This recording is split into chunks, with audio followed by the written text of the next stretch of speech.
died in Orange County. There's no evidence that she was killed in Orange County. The body was recovered in a different county, in Seminole County. Is there any evidence that the body was placed in the trunk in any other place than Orange County? There's no evidence to suggest that the body was alive or dead when it was placed in the trunk in Orange County. Your addendum to your motion for judgment of acquittal is noted, and my ruling is the same. I think it's a jury question.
I think she was on the Wednesday panel, right? Or Thursday. Yeah. Tuesday. Okay. On Thursday. Yeah.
Your Honor,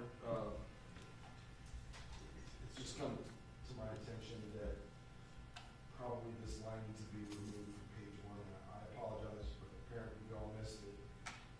At the very bottom of page 1 of the final instructions, it reads, if you find Theresa Green was killed by Demorris Hunter or an accomplice of Demorris Hunter. There's no evidence of any accomplices. I agree, Your Honor, that was an error, I apologize. Can we pick those up? I'm just going to mark through it. That's fine. Yeah. Or the copy that the jury's gonna get. I'm just marking through it. Okay. I don't have any other alternative at this stage. This is why I asked yesterday. Oh, you have white.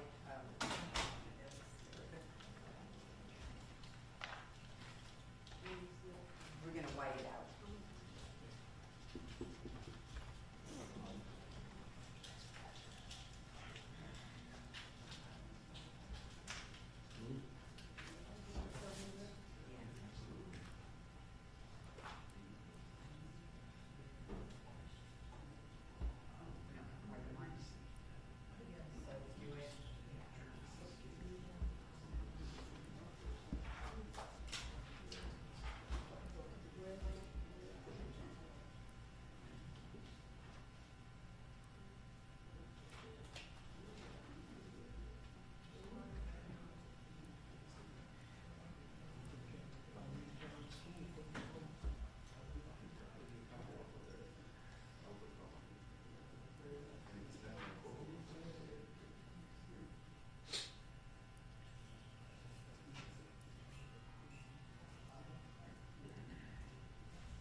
All right, that phrase has been whited out on each of the jury's copies. Thank you. Thank you, Madam Clerk.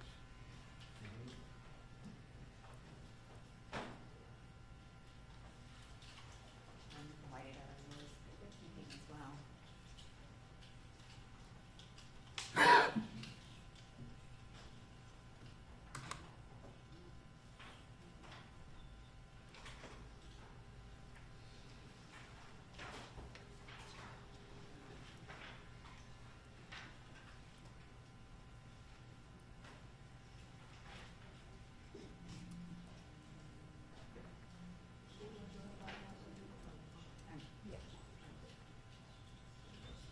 All right, let's bring him in.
Jury entering.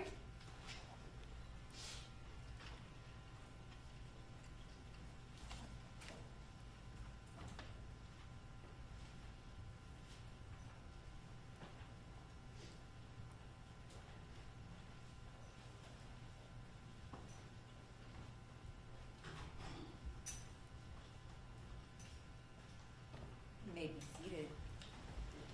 Welcome back, ladies and gentlemen. Did everyone heed my admonition not to discuss this case with anyone? Yes.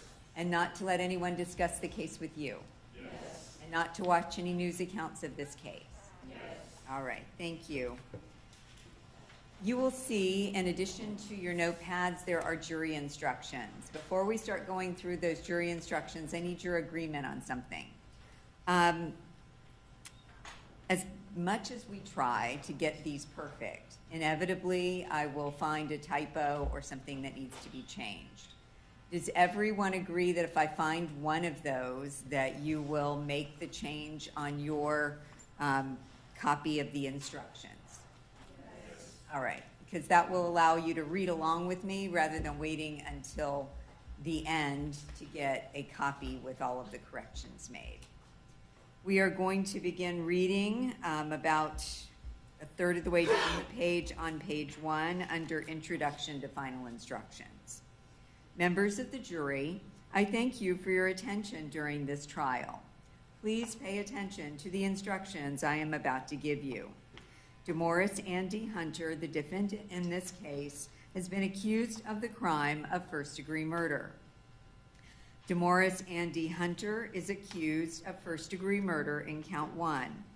Murder in the first degree includes the lesser crimes of murder in the second degree, and manslaughter, both of which are unlawful.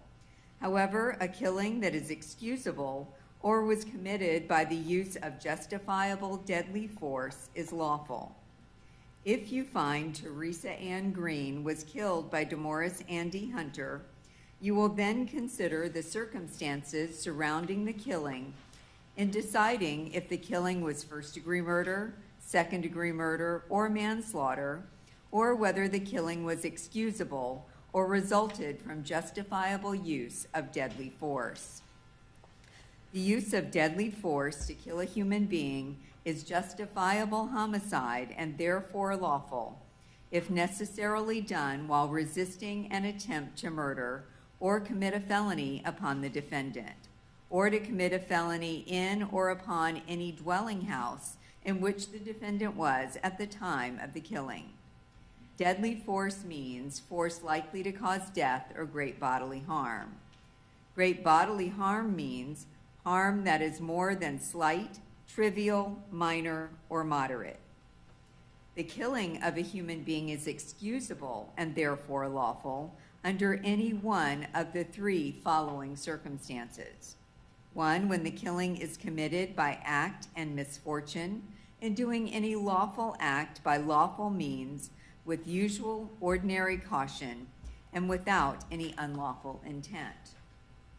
Or 2, when the killing occurs by accident and misfortune in the heat of passion upon any sudden and sufficient provocation.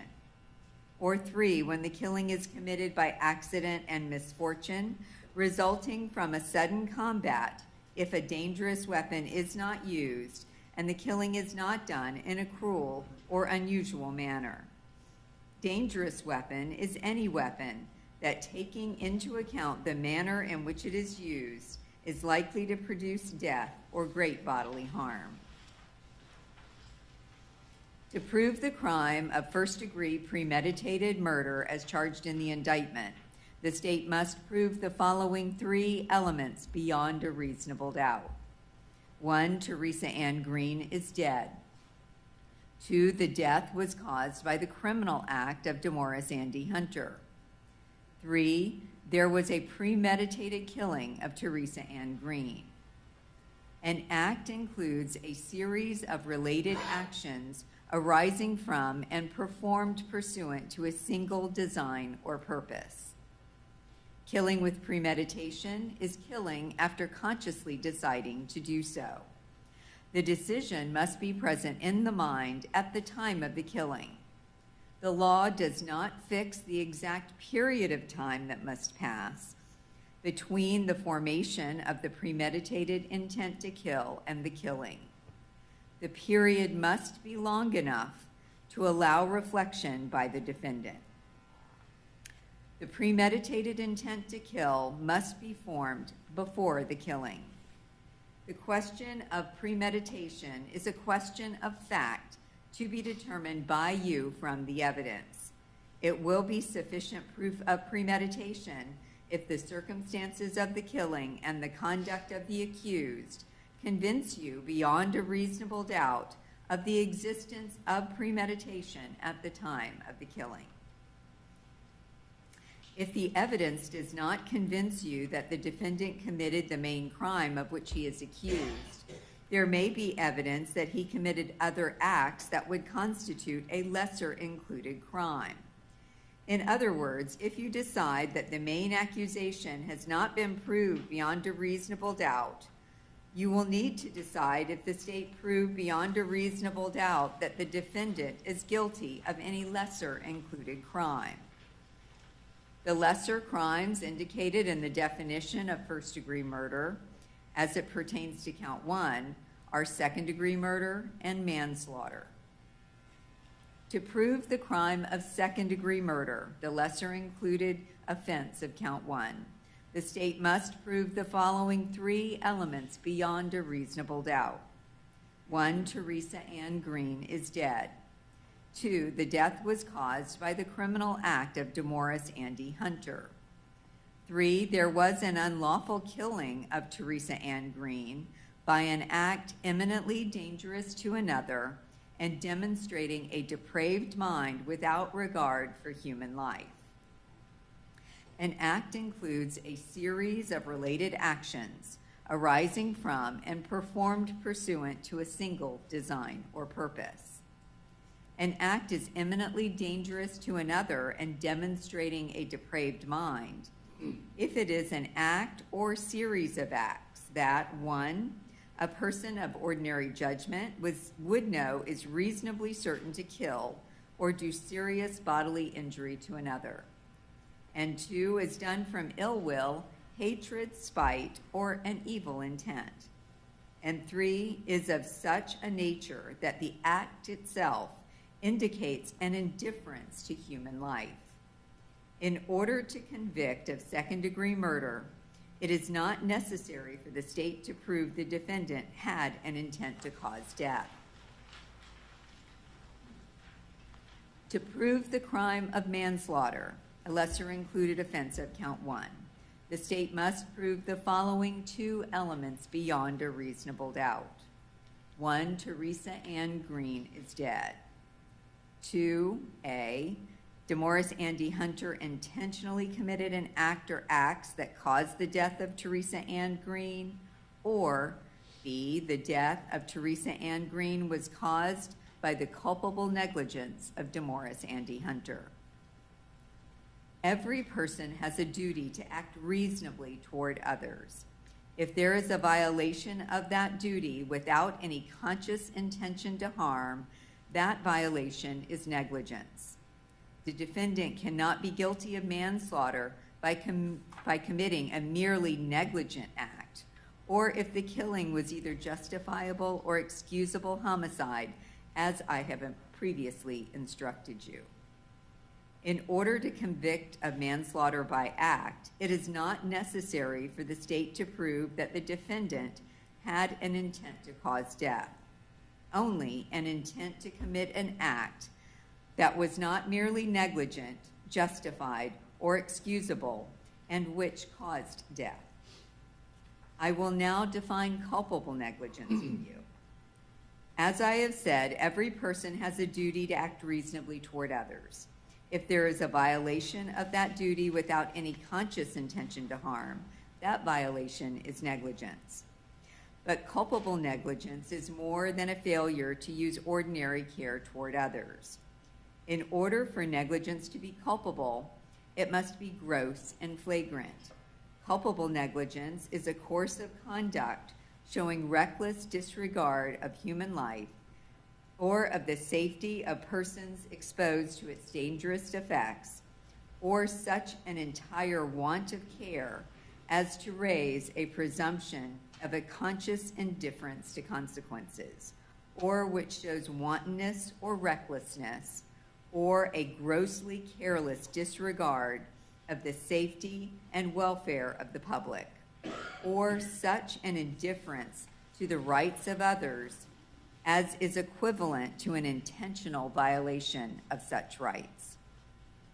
The negligent act or omission must have been committed with an utter disregard for the safety of others. Culpable negligence is consciously doing an act or following a course of conduct that the defendant must have known or reasonably should have known was likely to cause death or great bodily harm. The defendant has entered a plea of not guilty. This means you must presume or believe the defendant is innocent. The presumption stays with the defendant as to each material allegation in the indictment through each stage of the trial unless it has been overcome by the evidence to the exclusion of and beyond a reasonable doubt.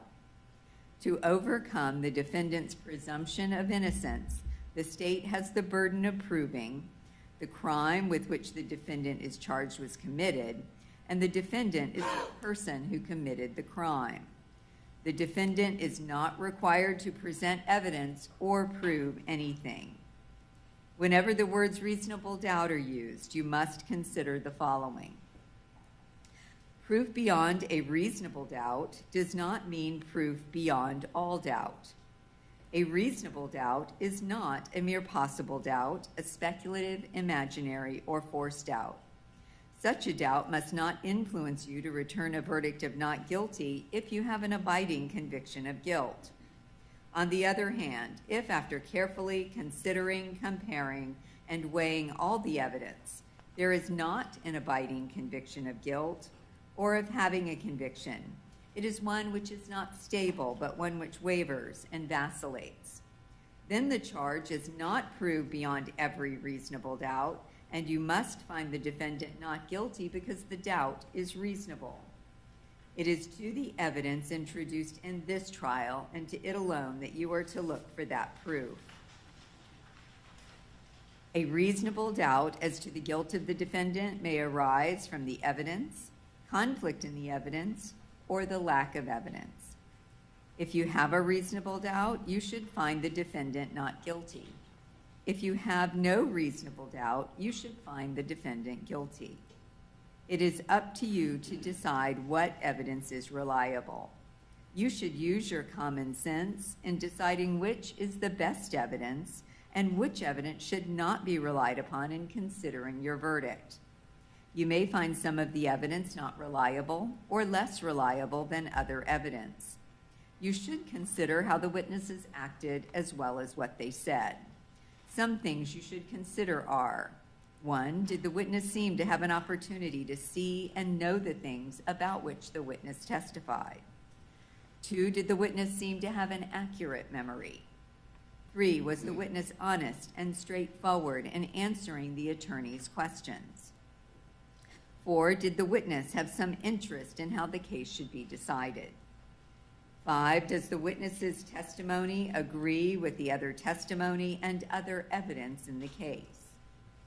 6, has the witness been offered or received any money, preferred treatment, or other benefit in order to get the witness to testify? 7, did the witness at some other time make a statement that is inconsistent with the testimony they gave in court? 8, has the witness been convicted of a felony or misdemeanor involving dishonesty or false statement? Whether the state has met its burden of proof does not depend upon the number of witnesses it has called or upon the number of exhibits it has offered, but instead upon the nature and quality of the evidence presented. The fact that a witness is employed in law enforcement does not mean that his or her testimony deserves more or less consideration than that of any other witness. Expert witnesses are like other witnesses with one exception. The law permits an expert witness to give his or her opinion. However, an expert's opinion is reliable only when given on a subject about which you believe them to be an expert. Like other witnesses, you may believe or disbelieve all or any part of an expert's testimony. It is entirely proper for a lawyer to talk to a witness about what testimony the witness would give if called to the courtroom. The witness should not be discredited by talking to a lawyer about their testimony.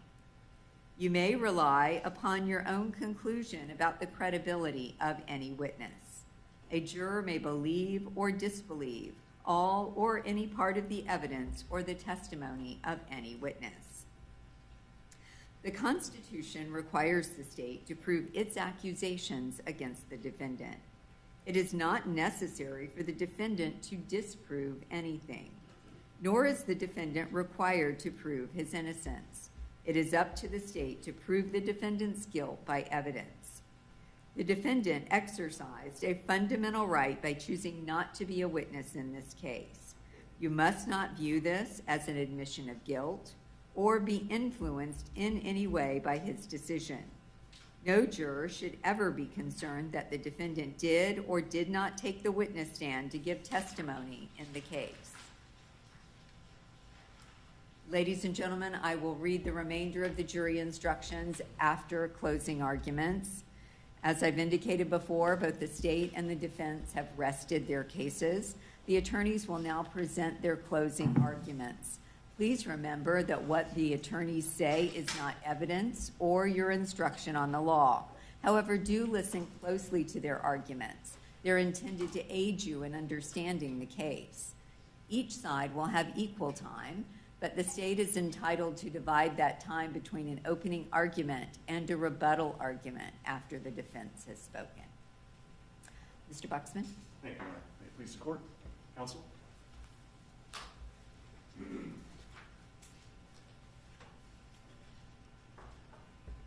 Morning, everybody. This is Theresa Green in life. She was the mother of Octavius Hayes, daughter of Lyda Jones, sister to Loretta Tomlin, and Rosemary Jones. And she was a friend of those who knew her in life, like the Butlers. She worked at the Florida hospital in the labor and delivery department.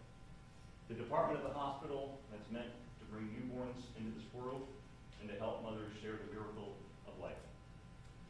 That's what Miss Green did before this man right here strangled the life out of her. This is Theresa Green in death.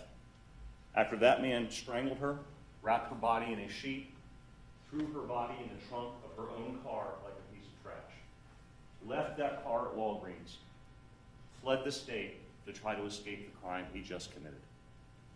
That's why we're here, ladies and gentlemen, and that's why the defendant is charged with first-degree premeditated murder.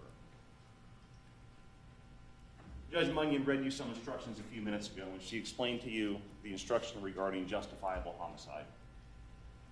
She told you that the use of deadly force is justifiable homicide and lawful if done while resisting an attempt to murder or commit a felony upon the defendant, or to commit a felony in or upon any dwelling house which the defendant was at the time of the killing.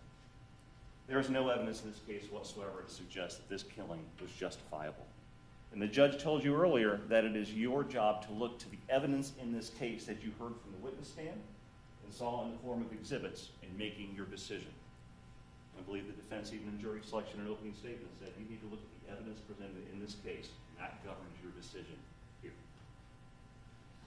You heard evidence that Joseph Butler and Theresa Butler got into kind of a slapping thing in the apartment that night.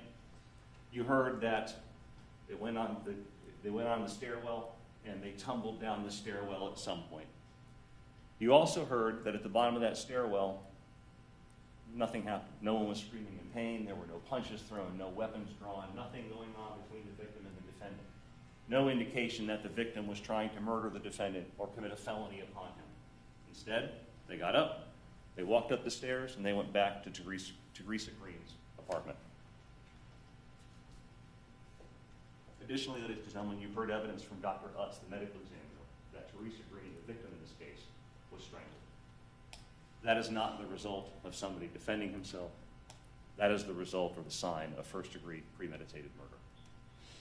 Also, ladies and gentlemen, people who are justified in killing somebody don't, after it's done, take the body, wrap it up, hide it in the trunk, and flee the state. People who are justified in killing somebody don't try to cover the killing up. This killing, ladies and gentlemen, was in no way justifiable. Judge also read to you an instruction, and you have them in front of you. You were reading along. Excusable homicide. An excusable homicide occurs when the killing is committed by accident and misfortune. Dropping a gun and the gun accidentally going off and hitting somebody and killing that person, that's an accident. That's misfortune. Wrapping hands around somebody's neck and strangling the life out of somebody is not accident. It's not misfortune. This is not an excusable homicide, ladies and gentlemen. There's no evidence to support that. So let's look at the elements that the state is required to prove in order to prove this defendant guilty of first-degree premeditated murder. Number one, Theresa Ann Green is dead. I don't think this element is going to be in great dispute. There's no question she's dead. How do we know that? Well, we know that the person found in the trunk of Theresa Green's own car was an African-American woman about the same body type and age as Ms. Green. We know that she is locked inside the trunk of her own car.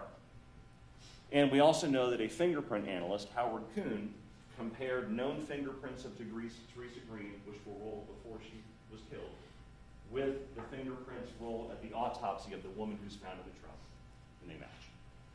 So this element, I don't believe, is in dispute in any way. The state has proven beyond any reasonable doubt that Theresa Green is dead. The second element the state has to prove is that the death was caused by the criminal act of Demorris Hunter. So how do we know that it was the defendant who killed Theresa Green? Well, we know that the defendant and the victim were dating. Joseph Butler, Joyce Butler, Lisa Moore, and Octavius Hayes all identified the defendant here, Demorris Hunter, as the person that they knew back then as Mike. So we know the defendant back then was lying to everybody about his real name. But we also know that law enforcement showed each of those four individuals photo packs. And in position number 3 was a photo of this defendant, Demorris Hunter. And each and every one of those four victims, or four witnesses, picked the defendant out as the person they knew as Mike. So we know Demorris Hunter and Mike is the same person. Additionally, when the defendant was arrested and brought to Florida, his DNA was collected. And you heard from the DNA analyst that the defendant, Demorris Hunter's DNA, was found on the victim's watch in her apartment. So we know this man is the same Mike that was at the party that was dating the victim. We also know that the defendant's fingerprints were found in apartment number 9, this man's fingerprints. So again, we know this man is Mike, the person who lived in apartment 9, the person we've been talking about throughout the course of this trial. So how do we know that the defendant killed her? We know that the defendant was the last person to be with the victim when the victim was seen to be alive. The Butlers told you that there was a get-together at their apartment the night that all of this happened. The Butlers lived upstairs on the right in apartment number 12. Theresa Green's apartment was right across the hall, apartment number 11, and the defendant lived downstairs in apartment number 9. There was a get-together that evening. Joyce Butler had to work the next morning. She's like, we need to shut this party down. It's loud, the music's going on, I need to work, so we need to shut it down. Joseph Butler complied with her wishes, shut the party down, and for some reason, there was some kind of disagreement between Theresa Green and Joseph Butler around this time. And admittedly, Theresa Green was intoxicated, she was impaired, and she slaps Joseph Butler for whatever reason. Joseph Butler slaps her back. They eventually make their way out on the landing, where we see in the photograph. Something happens on that landing. There's testimony that Theresa Green kicked at the defendant maybe grabbed her, and they tumbled down the stairs.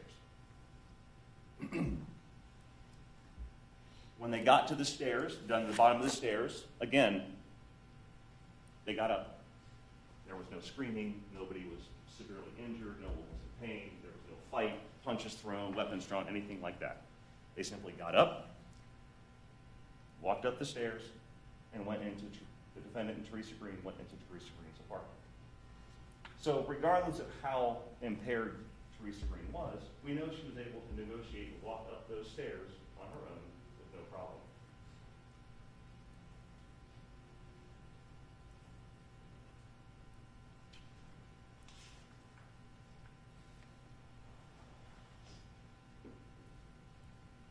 Once the defendant and Theresa Green went into Ms. Green's apartment, Lisa Moore told you that she heard loud voices. She heard some kind of arguing. Lisa Moore's 6-year-old son was in the butler's apartment still. So she goes in, she grabs her son, she goes downstairs and puts her son in her car. She walks back up those stairs and she wants to use the phone to call her brother. She can't get into Mr. Butler's apartment. Either Mr. Butler locked the door or whatever, she couldn't get in. So she knocks on Theresa Green's apartment door. Theresa Green doesn't answer. The defendant answers. And the defendant doesn't say anything like, oh my God, I lost my mind and Theresa's hurt. Come help, call law enforcement, go call 911, whatever. He says to Theresa Green, when she asks to use his phone, he says, it's best you don't come in. He didn't want her coming in to see what he did. Otherwise, why not let this young lady who has her son trying to use the phone come in for a second and make a quick phone call? That'd be a pretty good reason why he wouldn't let this friend, the woman who he was with this party with throughout the night, the neighbor's friend, the neighbor's daughter, come in and use the phone for a second. Lisa Moore told you she went downstairs again, checked on her son. He was okay. She walked back upstairs, again, knocks on Theresa Green's door. No one answers this time. I submit to you, ladies and gentlemen, Theresa Green couldn't answer at that time, and the defendant surely did not want to answer. Who was the last person to be seen with the victim when the victim was alive? Diane. Joyce Butler told you that. Joseph Butler told you that. So did Lisa Moore. Remember, Lisa Moore was not drinking that night. And Lisa Moore is not suffering from the memory problems that her mother admittedly said she is suffering from. Remember, Lisa Moore told you that when she saw them fall down the stairs, they kind of slid down on their butt. She was asked, did you ever see Miss Green hit her head or on the way down or get injured? She said, no, I didn't see that. They slid down on the butts. And I expect the defense during their closing argument to bring up that these three witnesses, Lisa Moore, Joseph Butler, and Joyce Butler, had some inconsistencies in their testimony. And they have every right to say that because that's true. They did have some inconsistencies. They had some inconsistencies about some of these small details. How long did you know the victim? They had different answers. How long had you lived in the apartment? They had different answers. How long did you know the defendant? Again, they had different answers. What position were the defendant and the victim when they tumbled down the stairs? Some of their answers were different. Ladies and gentlemen, I submit to you that that's to be expected. This was 24 years ago this happened. It's expected that memories will fade and some of these small details will be inconsistent. But look at the total of their testimony. Look what was not inconsistent. Look what they were consistent about. They all said the same thing about what happened at the party, why it ended, about the slapping, about them falling down the stairs. Joyce Butler and Joseph Butler were consistent about the next morning when the defendant came and asked for Joseph Butler's help in moving the victim's car.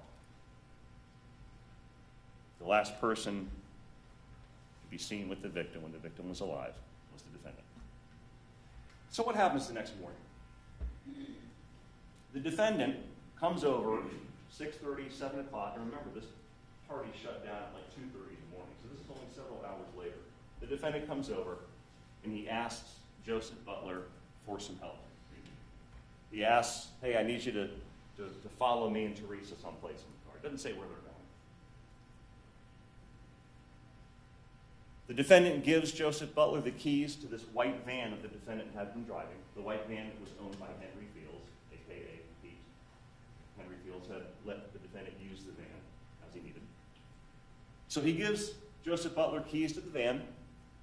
Joseph Butler gets in that white van. The defendant gets into Theresa Green's car, and they leave together. The defendant's leading. Joseph Butler is following in the van. This is the same van that was eventually found in Houston, Texas, torched, on fire. Joseph Butler said that this was a little unusual because the defendant didn't drive Theresa Green's car. It was also unusual that Theresa Green wasn't there. He didn't see Theresa Green at that point. Why? Because she was already dead and her body was stuck in the trunk of the car. So they traveled to Walgreens in Sanford. The defendant made arrangements to get rid of the victim's body. Body was wrapped in a sheet, thrown in the back of the trunk. That trunk was shut and locked. Law enforcement had to break the window to gain entry and then break the lock to actually get inside the trunk. The defendant didn't just drive the car a block down the street. He distanced himself. He made sure that this car was far away from the apartment, the place that he lived, and the apartment that the defendant and the victim were last seen together inside of. When they get to Walgreens, it's interesting that the defendant doesn't even get out of the car to go inside the store. It's not like they drove 15, 20 miles from Orlando to Sanford for him to go into this specific Walgreens to get something, to justify why they're going there. He doesn't go in, he doesn't buy anything. Joseph Butler goes inside to try to get some Alka-Seltzer because he was feeling real well. He comes out and the defendant is rummaging around the victim's car. Joseph Butler gets back in the van. The defendant then gets back in the van, and they leave this car here at Walgreens. The sole purpose behind this trip, ladies and gentlemen, is again to distance himself from this car and keep that car and the body inside as far away from the place that's associated with the defendant as possible. And he trusted Joseph Butler not to say anything, because Joseph Butler was a friend. Well, thankfully, ladies and gentlemen, when questioned by the police, Joseph Butler did tell the police what happened and did explain about the transporting of the car to Walgreens. Not only did the defendant try to distance himself from this car and the body of the victim that he killed, when he gets in the van with Joseph Butler, he says something very important. He tells Joseph Butler, "I messed up." Well, the defendant was right about that. Joseph Butler said, "Look, I don't want to hear anything else. I don't want to be involved." And this was the first time Joseph Butler said he actually felt concerned. He told you that there was some kind of a plan between him and the victim to go to the car lot this morning and drop the car off. But when the defendant came over that morning and asked Joseph Butler for help, he didn't think really much about it. But he didn't see Theresa.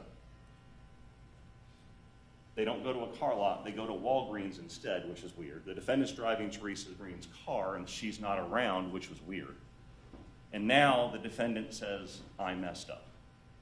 At this point, Joseph Butler told you that things are maybe starting to click, that the defendant and the victim may have gotten into it and the defendant may have done something.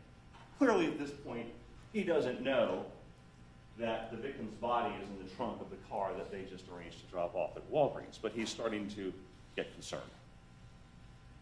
He told you on the stand, Joseph Butler said, "I didn't want to be involved. I told him, don't tell me anymore." And he still doesn't want to be involved. He was trying to avoid the very thing that happened 2 days ago of him having to come into court, now many, many years later, to testify. He didn't want to be involved. But we do know that when Joseph Butler was questioned, along with Joyce Butler, he let the police into their apartment, take whatever photos you want, collect whatever evidence you want, dust fingerprints however you want, whatever you need. And we also know that Joseph Butler told the detectives about the party. He admitted slapping the victim, told them about them falling down the stairs, and told them about taking the car to Walgreens that following morning. When Joseph Butler and the defendant get back to the apartment after leaving the car at Walgreens, that's the last time the Butlers see the defendant. Why? Because he leaves, and he flees. He leaves the state.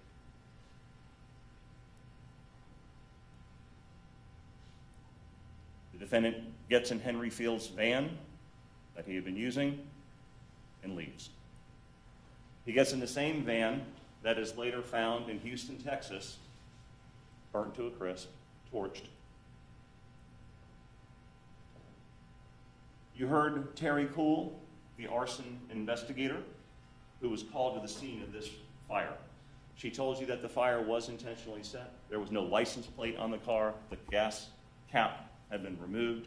And the fire, there was basically kindling in the back, in the compartment area of that van. That fire was intentionally set. We also introduced the tag and title history. Houston Police Department examined this van and did a confidential VIN inspection, which is where they found the VIN number associated with this van.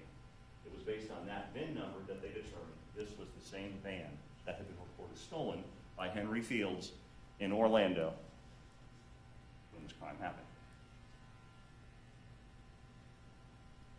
We also introduced the tag and title history of this van, showing that the VIN numbers matched and showing that this van belonged to Henry Fields. And interestingly, this van was not reported by any other agency as being stolen. So this is not a situation where the defendant takes the van, drives it to Houston, and some other person just randomly steals the van. If that would have happened, it would have been reported stolen. But it wasn't, because the defendant knew he was the one who stole it. And the evidence points to the defendant being the one who torched it, set it on fire, and burned it. Shortly after the van has been found burning,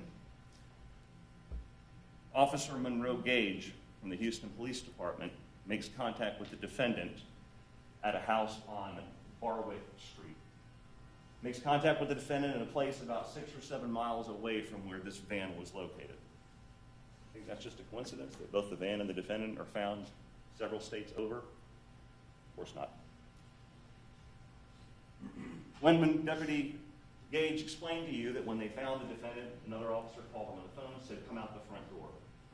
The defendant doesn't come out the front door. He goes out the back door. When officers see him go out the back door, they start yelling at him. They're telling him to get down, comply, listen to our orders. The defendant didn't comply. Instead, the defendant ran. The defendant tried to escape. The defendant only stopped when he learned that there was going to be a canine released who was going to capture him and probably hurt him. The defendant tried to run from law enforcement when they were there to arrest him for the first-degree murder of Theresa Green. It's another piece of evidence to show that the defendant was the one that committed this murder. Otherwise, why run from the police? If he hadn't murdered Theresa Green, if he hadn't stolen the van, why run from the police? He ran because he knew what he did, he knew why the police were there, and he tried to escape the consequences. We call that consciousness of guilt. Going back to the apartment, how else do we know that the defendant was the one who killed Theresa Green? Crime scene investigators came to this apartment, and they did their work for several days. They processed the scene, they took pictures, they took photographs, they took swabs from various locations for potential DNA. They processed the victim's apartment, they processed the defendant's apartment downstairs in apartment number 9. Nothing of real relevance was found in the defendant's apartment, except they did find Theresa Green's fingerprint in there, which in and of itself isn't shocking considering they dated and probably frequented each other's apartments. But interestingly, when they processed the victim's apartment, the front door and the only entrance to the victim's apartment was not damaged. The door hadn't been kicked in, the door jamb wasn't broken, it wasn't pried open with a crowbar, the locking mechanism wasn't damaged. Nothing. No indication that the door was forced open to gain entry to Theresa Green's apartment. This shows that some random person just didn't walk up those stairs, kick the door in, go in, and kill Theresa Green. There's no damage. Whoever killed Theresa Green either knew her, was allowed in, or had access or a key to the apartment, like a boyfriend, like the defendant. What do they find inside Theresa Green's apartment? They find a watch. They find a Seiko watch, which was on the bathroom counter. We know that Octavius Hayes picked it up and put it on the counter. Significantly about the watch, though, they took swabs. Well, first of all, we know this wasn't a robbery. We have jewelry that's out in the open. The house was clean, tidy, hadn't been rummaged through. Valuables were still there. So we know this isn't a robbery. Somebody randomly just didn't break in and steal stuff. The watch, they took swabs from this watch and sent to Florida Department of Law Enforcement. And when those DNA analysis was done on the swab from the watch, we know that there was a major contributor of DNA on that watch. That came back to the defendant's DNA. We also know that the watch was broken. So again, is this evidence the end-all be-all smoking gun? No. But it does show, well, we know that the defendant and victim were together throughout the night. They were dating, so it's not the end-all be-all. But we do know that the defendants touched that watch with enough pressure to put DNA on it, and we know that watch was broken, indicative of some kind of a struggle or an altercation. Crime scene investigators also found blood in the apartment. When compared to the known DNA profile of Theresa Green, it was Theresa Green's blood. Could that blood have come from when Joseph Butler slapped her? Could have. But what else do we know that was found inside that apartment? When they walked in, watch, and when they walked in, they found this really big hole in the drywall. Now, Octavius Hayes told you that hole wasn't there when he left. Because remember, he went for a couple days to a friend's house over the weekend, Memorial Day weekend. He said that hole wasn't there when I left. But when I got back and came and found my mother wasn't there, that hole was there. So we know that that hole was created in a very short period of time, a short window. And we know this hole was not caused by Joseph Butler slapping the victim inside Joseph Butler's apartment. I submit to you that it's reasonable to believe that the hole was created during the altercation that eventually led to the defendant strangling the victim. All the evidence in this case, ladies and gentlemen, points to one person, points to the defendant as being the person who killed Theresa Green. This element, ladies and gentlemen, has been proven beyond any reasonable doubt. The third element the state has to prove is that there was a premeditated killing of Theresa Green. The judge read to you that killing with premeditation is killing after consciously deciding to do so. The decision must be present in the mind at the time of the killing, but the law does not fix the exact period of time that must pass between the formation of the premeditated intent to kill and the killing. That time must be long enough to allow reflection, and the premeditated intent to kill must occur before the killing.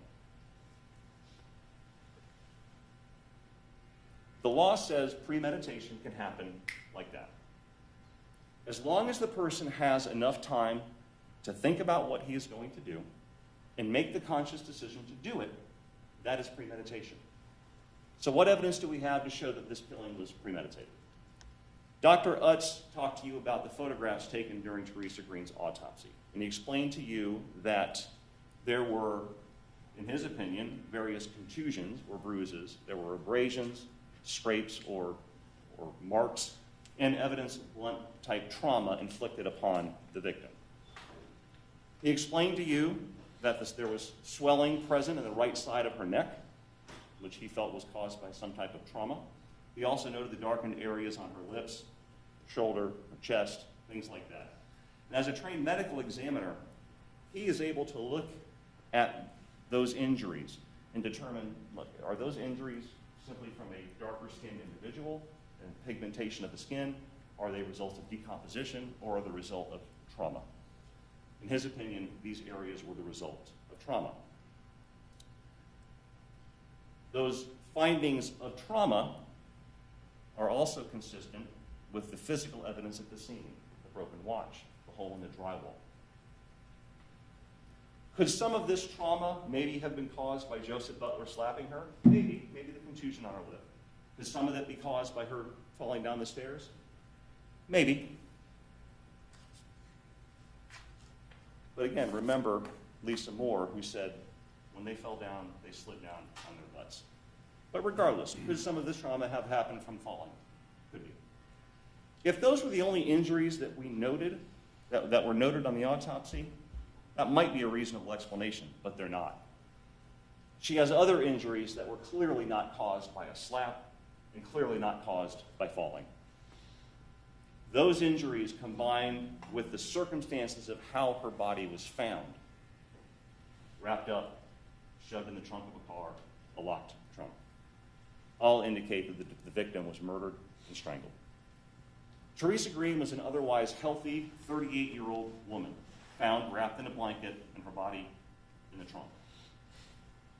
We know she didn't do that to herself. We also know that she was not shot, she wasn't stabbed, she didn't have a brain bleed, she didn't have internal thoracic, internal bleeding, she didn't have any disease, she didn't have a heart attack, she didn't have a stroke. We know that she didn't die from alcohol poisoning. Even Dr. Arden said it's really unlikely she died from alcohol poisoning. So when you don't have any other explanation, one of the things you look at, and we know she didn't drown. So when you don't have any other explanation, one of the things you look at is strangulation. The injuries to her neck, both internally and externally, are indicative of strangulation. That strangulation is evidence of premeditation, ladies and gentlemen. Strangulation is a long process. This is not a situation where a gunshot into the head or stabbing into the heart where it causes an immediate death. Strangulation is a process. Strangulation occurs when the veins and or arteries leading to the brain are compressed such that oxygenated blood cannot get into the brain. If oxygenated blood can't get to the brain cannot function, and eventually the person becomes unconscious. And if that pressure is continually applied, even after the person is unconscious, that person eventually dies. You heard Dr. Utz explain all this. During this entire time, the pressure has to remain constant, and continued pressure. That takes time. Second by second, minute by minute, holding that pressure. That's premeditation. But But what's even more so, when this happens to a victim, the victim doesn't lay there passively and let things happen to him. The victim fights, the victim struggles, the victim crashes. The victim tries to remove that pressure from the neck. And as the victim fights and struggles and moves around, that pressure is also moving and something is released, which causes oxygenated blood to come back into the brain, which causes the person to stay alive and conscious and aware. Only to the point where that pressure is includes the arteries and the veins, does the person fall and become conscious. That takes time. So what evidence do we have that the victim was struggling and fighting? Dr. Utz described these various linear marks on the side of her neck. This is on the right side, the side of the neck that has the swelling, as well as the other side of her neck. Dr. Utz explained to you that there are a couple possibilities of how this occurred. It could be from the defendant, the attacker, wrapping his hands around her neck and squeezing with the pressure and causing the fingernails to cause and leave these marks, which would be where that would be on her neck if that happened. It also could be from the victim's fingernails, who is reaching and clawing and trying to remove that pressure from her neck.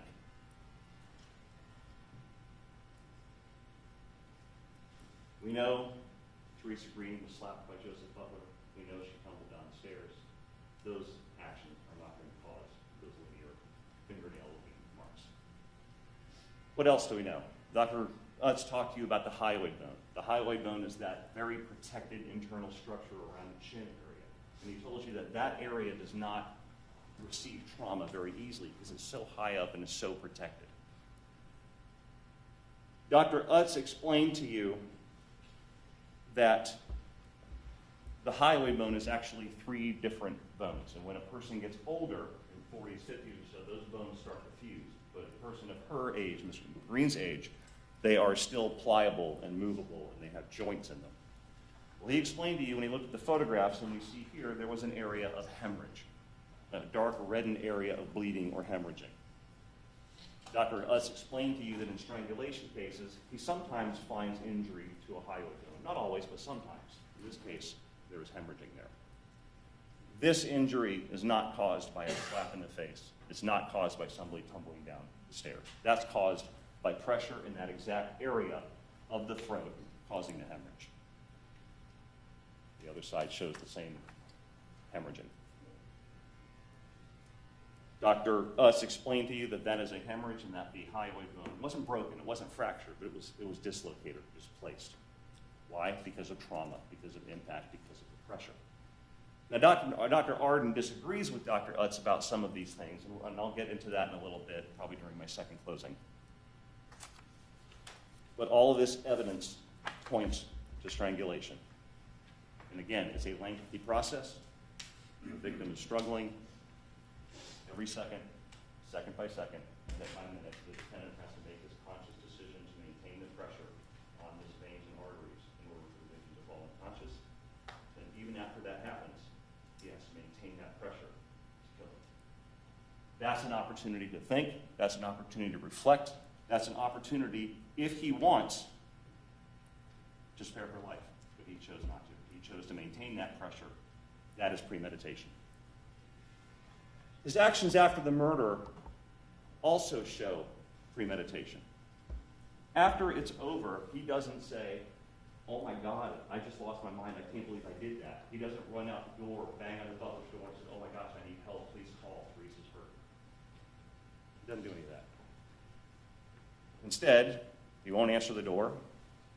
He waits until the coast is clear, wraps the body up, throws it in her trunk, and drives the body far away from the apartment. Then flees, leaves the state. Ladies and gentlemen, the evidence has proven that while the defendant was striking and then strangling the victim, he consciously intended to kill her. No other explanation for doing that to somebody. During that process, he had the time to reflect and to think, and he chose not to release that pressure. Based on all the evidence in this case, the state has proven all 3 elements of first-degree murder. The judge read to you an instruction about lesser included offenses. She read you an instruction about second-degree murder and manslaughter. Lesser included offenses are just that. They are less than the crime charged. The crime charge is first-degree premeditated murder. And if the state has proven that beyond a reasonable doubt, you shouldn't even look at the lesser included offenses, because the judge will tell you that your verdict should be for the highest offense that has been proven beyond a reasonable doubt. Because the judge has read to you some of these things, and you read them, you have them in front of you as well, I'm going to just briefly touch on the lesser included offenses. There is second-degree murder, and second-degree murder doesn't require any proof of premeditation. That's why it's a lower crime. And the example I think that Mr. Marrero may have used to some of you in jury selection, the typical example we hear is that a man gets home, walks into the bedroom, sees his wife in bed with another man, they're naked, there's a gun right next to him, without thinking he reaches over, grabs the gun, and fires. No time to think, no time to reflect, no time to think, oh my gosh, this is what's happening, and I'm going to do this. He just reacts. That is the second-degree murder. We don't have that situation here, ladies and gentlemen. We have much more than that, because in this case, we have strangulation, we have thought, we have a conscious decision to maintain that pressure. He is guilty of the higher offense of premeditated first-degree murder. Manslaughter, she read to you that instruction as well. And manslaughter would be a situation where a person thinking a gun is unloaded points the gun at somebody and pulls the trigger, not thinking that there's any bullet in there, and there is, and the person dies. There is no intent to kill. There's no premeditation. That is a lesser crime than first-degree murder and a lesser crime than second-degree murder. Again, the evidence in this case has proven that element of premeditation, which is why this case is a first-degree murder case. If you look at all the evidence as a whole, apply your common sense, I submit to you that the only verdict in this case is guilty of first-degree premeditated murder. Thank you for your time, ladies and gentlemen. Defense? Thank you, Your Honor. Morning, ladies and gentlemen. I told you guys in jury selection that we all know each other here, and that we have a professional relationship with each other. And I think in this trial you saw everybody really trying to get along and trying to behave professionally. I have nothing but the highest regard for these prosecutors. That being said, I completely and totally disagree with the state's portrayal of the evidence in this case. What you just heard in closing argument was a whitewashing of facts, covering up all the details that make any difference. Fortunately, all of you were here and heard everything that actually came from that witness stand, not a retelling that you just heard. And as the court has instructed you, and it's to the evidence in this case alone that you must base your verdict. It must be based solely on the evidence or the lack of evidence and the law. Let's go through the evidence together. I'm not going to try to belabor too many things, but I think it's really important to look at the testimony of these witnesses, because I would suggest to you that the state's case stands or falls on the credibility of Joseph Butler, Joyce Butler, and Lisa Moore. If you find these people to be 100% credible, and I suggest to you that it is impossible for you to do so, you could convict Mr. Hunter. But I'm telling you that their testimony is not credible, and it's not supported by the evidence. Joseph Butler took the stand, and he's an elderly gentleman. He told you about his apartment complex, which, of course, is indisputable. He told you that he knew Theresa Green as a neighbor. From the stand, he said that he knew her for 3 months. Previously, he had testified that he knew her for over 2 years. But he didn't have much to say about Theresa. He didn't much seem connected to her in any real way. Somebody who lived about 5 or 6 feet away from his apartment for over 2 years. Didn't say anything about his relationship with her, didn't really say anything nice about her or bad, just she was my neighbor, period.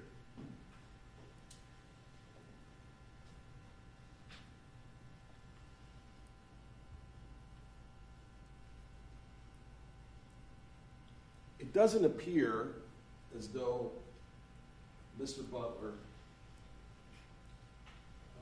bothered to read the statements he had given to law enforcement or read the transcript of the deposition that he gave years ago.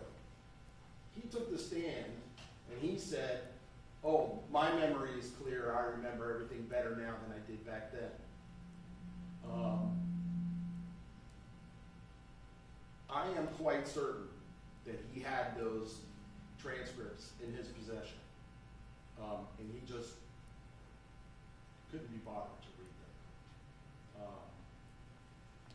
I suggest to you that he really did not appear to care very much. He certainly didn't care about being here.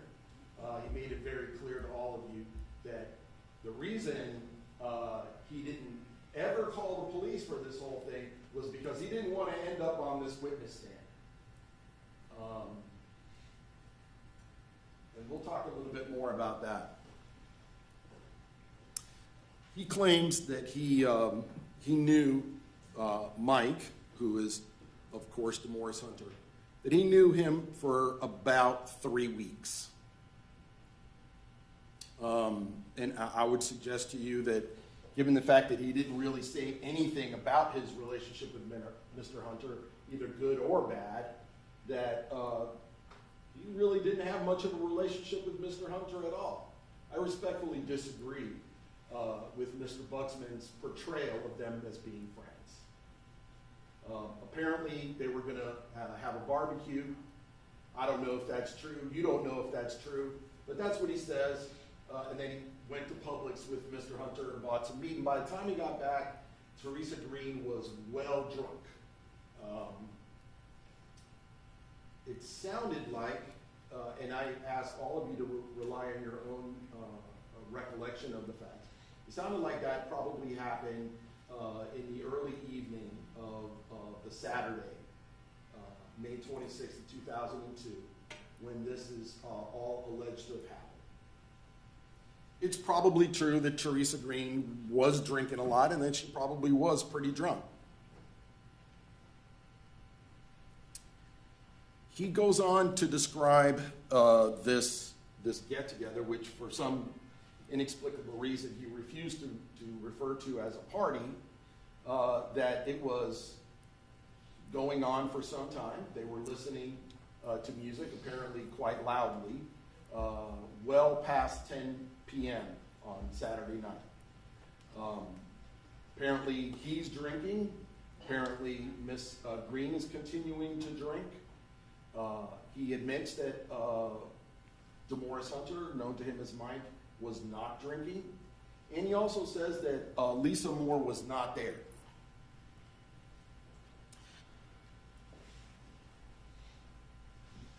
He told you that his wife got up a couple of different times to complain about the music. Now,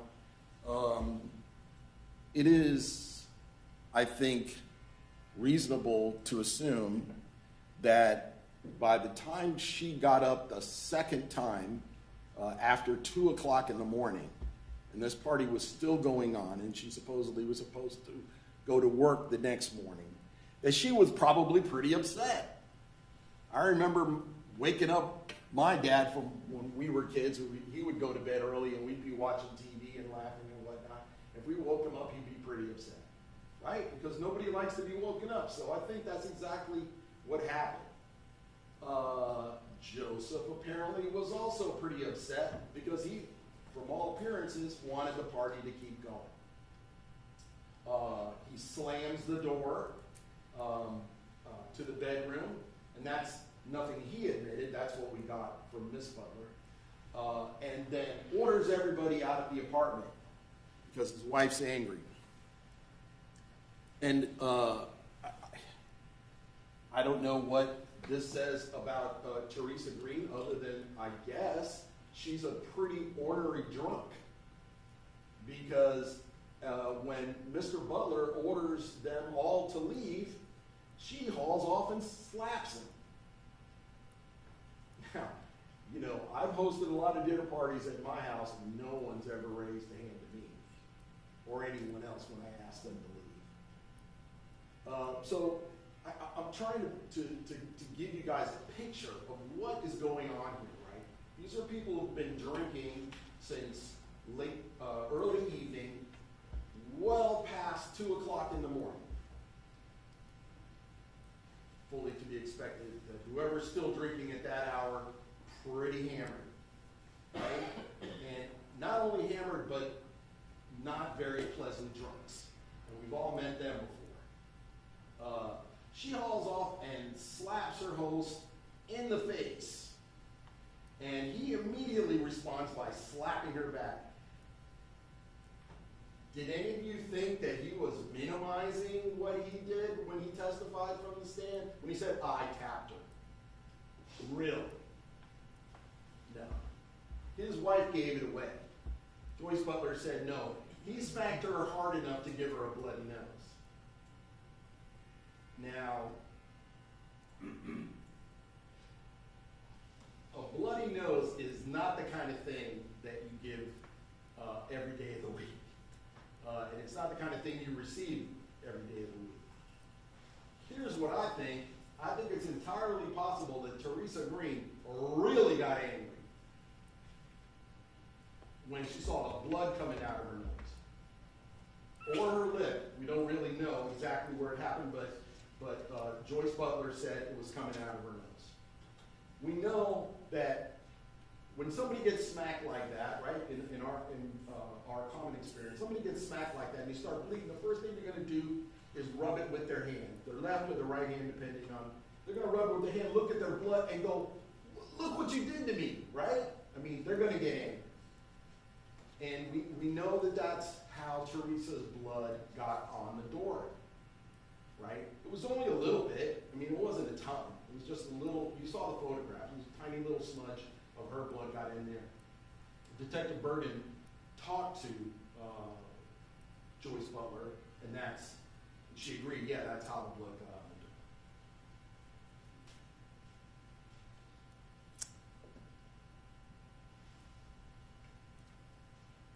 the door. At some point, and you can imagine this thing escalating, right? Starts off with Joyce Butler angrily waking up at 2:30 in the morning and asking her husband to please turn the music down again and please get this party over with so I can get to sleep, so I can go to work tomorrow. Suddenly, Theresa Green hauls off and smacks Joseph. Joseph smacks her back, right? And now the door is open, and this group of people, which apparently included Joyce Butler, are all gathered near the door on a landing that you can look at the picture. It doesn't appear to be any wider than this podium, and is certainly within arm's reach from one door to the other. You can see the stairwell, and the doors are right there. They can't be more than 5 feet apart. Suddenly, all these people are standing there, according to them, in this story. And by the way, there's absolutely not one shred of evidence that any of this actually happened. Okay? We just have to take their word for it. We don't really know what the details are. We just have to take their word for it. Or not. But the story that they're telling you is that somehow they end up on this landing. And for some unknown reason, according to Joseph Butler, Theresa decides to take her anger out on Demorris Hunter, who's done nothing, isn't drinking, No one even attempts to accuse him of being belligerent or being rude or being angry at her or having any dispute with her of any kind. That's probably true, right? There's one good way to tell the difference between when people are making things up and when people aren't making things up. And one of the ways is if people are telling you things which definitely help them, they might be lying. Whereas if they tell you something that really doesn't help them in any way, it's a lot more likely that it's true, right? Because why would they say it? In other words, when people have motives to lie, that's when they lie. People don't lie just for no reason at all. And when people are motivated to tell the truth, they might tell you the truth. That's not a hard rule, but it's not a bad way to look at things. And according to Mr. Butler, she not only, who by the way also had testified that Mr. Hunter was trying to restrain her from attacking him. Mr. Butler goes on to add that for no apparent reason, she, Theresa Green, kicks Demorris Hunter down a flight of stairs.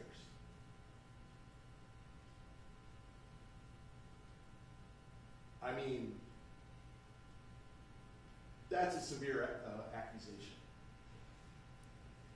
That is saying that this person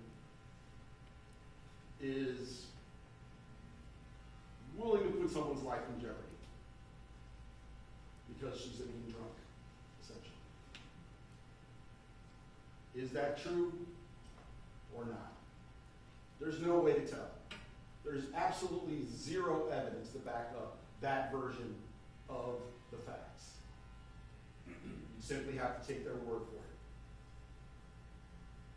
And I'm going to get into why they might not all be telling you the truth about that. In any case, his story is that the two of them go tumbling down the stairs, head over heels, the way he described it, one over the other, until they land all the way down at the bottom of the stairs. And then they get up and walk back. And he has no interest in knowing anything else that happens after that.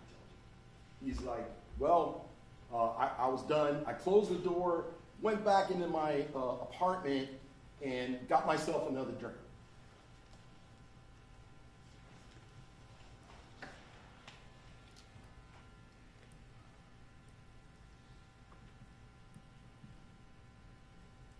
He testified that the next morning, Mr. Hunter started bothering him very early and asking him to take him to a car lot.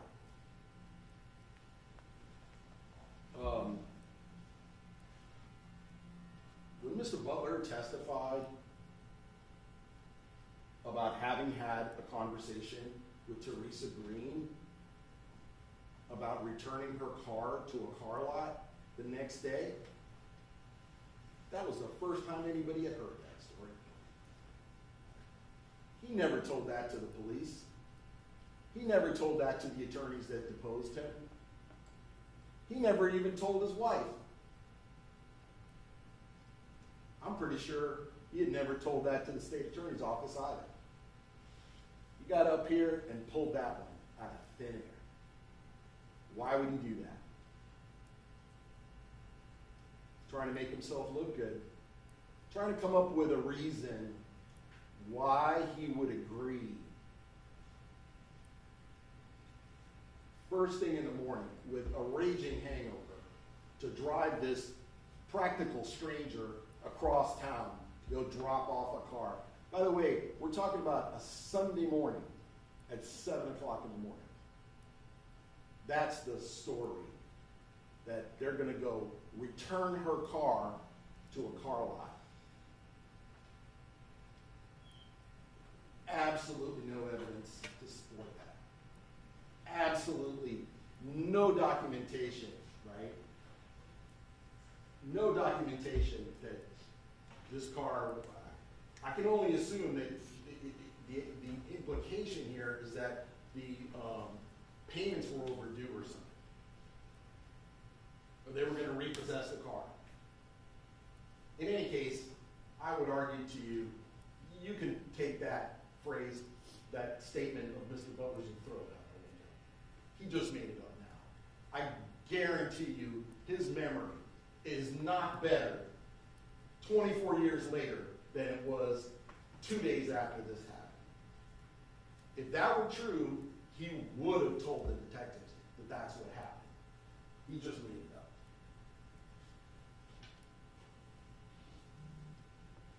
He claims that Mr. Hunter comes into his bedroom and just tells him, hey, I need you to follow me and Theresa in my van. And he says, okay.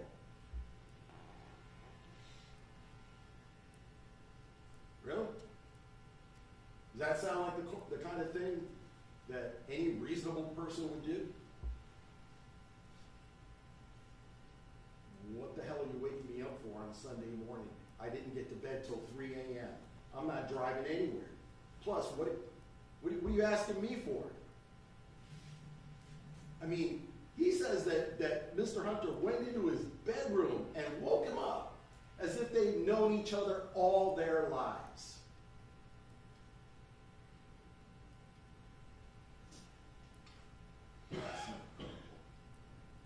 He also said that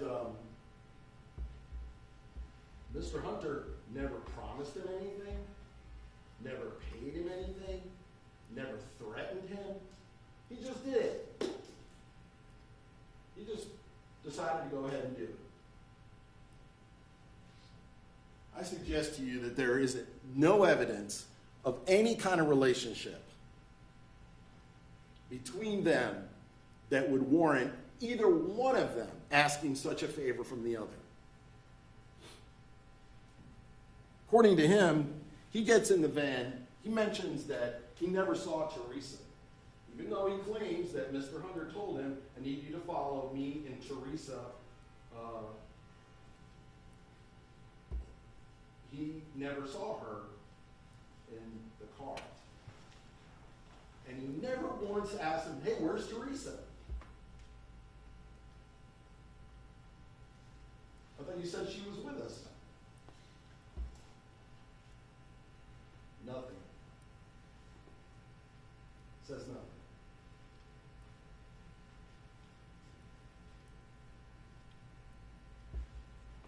They get to this Walgreens all the way, and by the way, you know, anybody who's ever driven north on I-4 and gotten off on the 1792 exit in Sanford knows there's a gigantic Seminole Town Square Mall there. It's been there as long as I've been here, and I've been here 50 years, with a huge parking lot.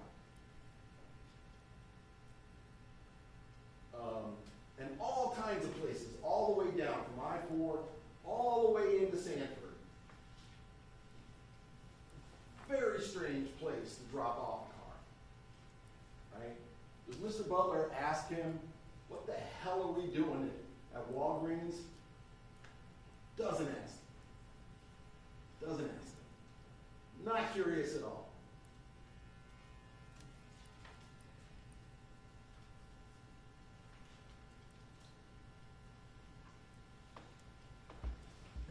Then he says that Mr. Hunter tells him, oh, I messed up. What could that possibly mean? What do you mean I messed up? I mean, when we use the phrase, I messed up, I can mean all kinds of things. I forgot something. I said something stupid. You know, it can mean all kinds of things. And if you say, I messed up to me, I would answer, about what? You're my friend.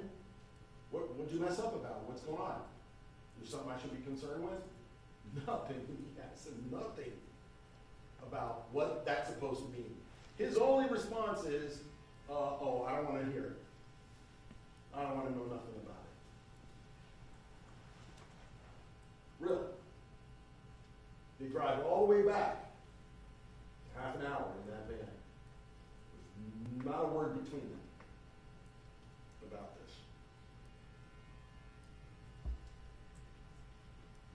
I think that story is highly suspicious. Mr. Butler did admit, when I cross-examined him, that the apartment that he and his wife lived in was owned by Florida Hospital. That both of them were employees at Florida Hospital. And that if Florida Hospital got the idea that they had been involved in a crime, or that they were in trouble, that they could lose their job and get kicked out of the apartment, both. He admitted it, and so did Joyce Butler, right?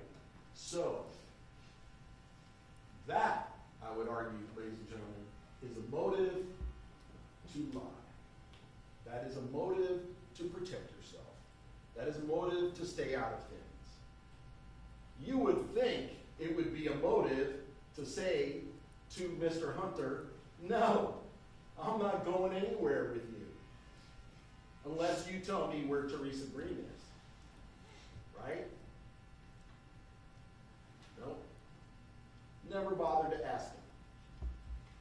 But what else could that motivate him and Joyce and even Lisa Moore to do in order to protect themselves from losing their jobs, which most likely didn't pay much, and being thrown out of an apartment,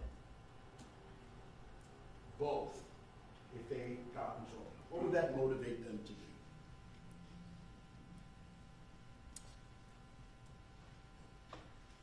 Mr. Butler admitted that he knew that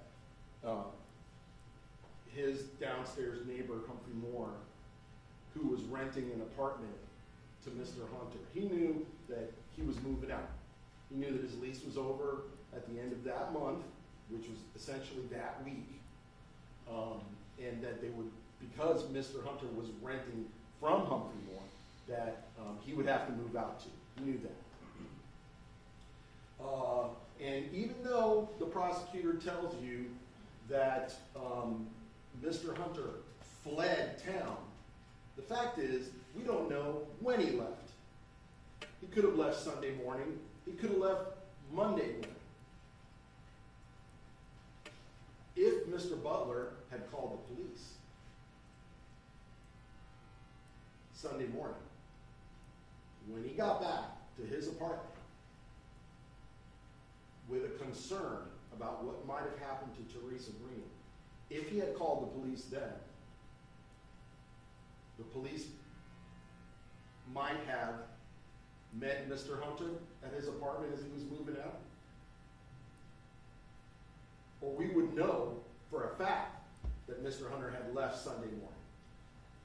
The fact is, he didn't call the police. And when he got back and told his wife about what had happened and what Mr. Hunter allegedly had said, I messed up, the two of them apparently sealed a pact between the two of them, never to speak to this, about this to anyone. You would think that Joyce Butler would look at her husband and say, what are you telling me? What do you mean Theresa wasn't there? Where is she? Right? This is her neighbor. Here's what it would have taken for them to find out if Theresa was there.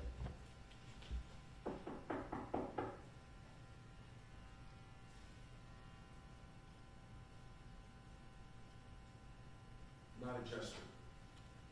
Not a scintilla of effort on their part to see if Theresa was okay or to warn anyone that there may be a killer loose. Not a scintilla of effort. Why is that? Why is that? I suggest to you there's only two possibilities.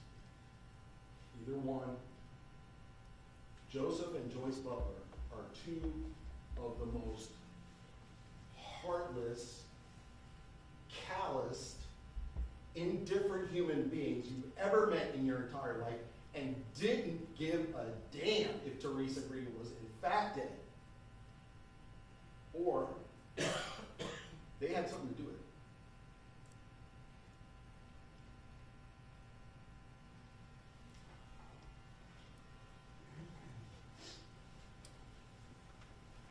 Lisa Moore, one last thing. Not only did Joseph Butler not call the police, and apparently agreed with his wife to make sure she didn't call the police. When the police did get involved, and asked him to provide a DNA standard so that they could exclude him as a possible suspect, he refused. And what is more, right up until this case started, here in 2026, Joseph Butler, who's still alive, could have provided a DNA standard at any point in time. He could have provided his fingerprints, which he never did, to law enforcement.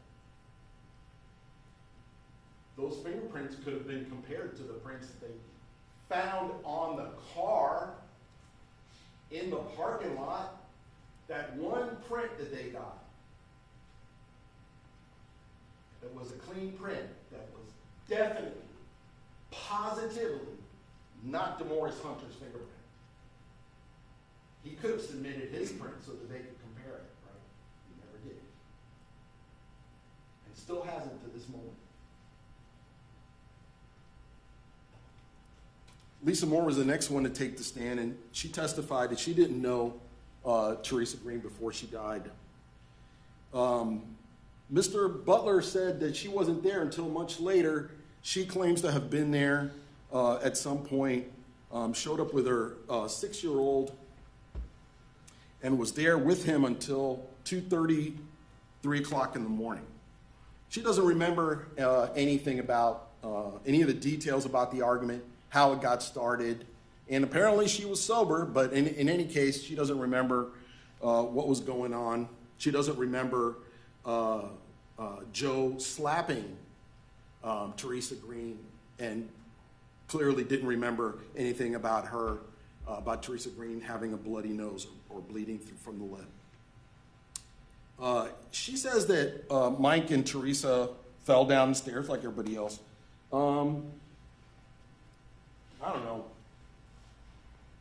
It doesn't seem reasonable to me to think of two adults sliding down a staircase on their butts, facing each other like they're on a seesaw.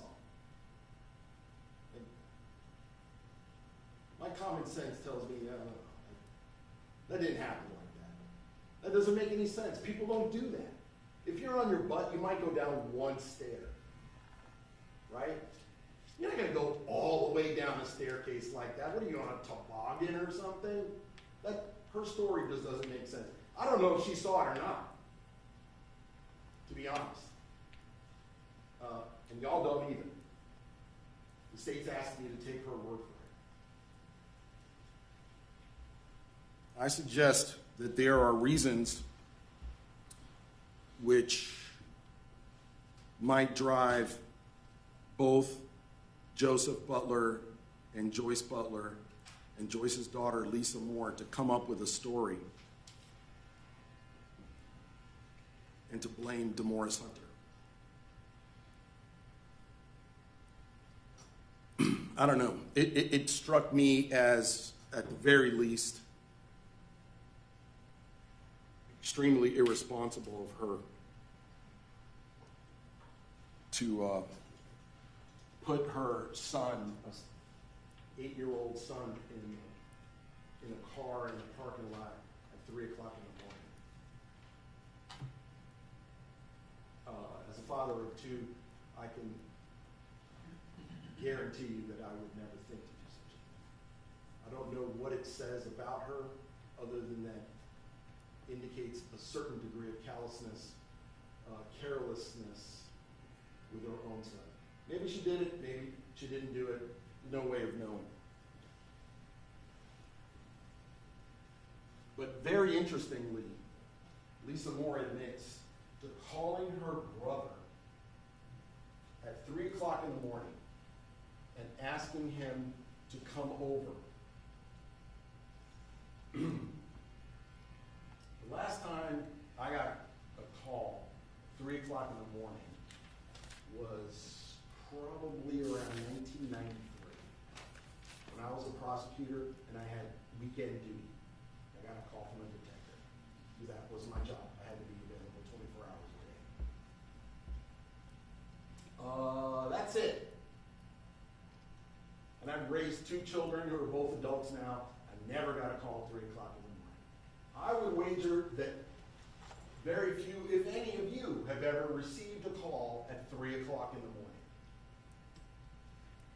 A call at 3 o'clock in the morning is the kind of thing that clutches your heart, because it's never good news, right?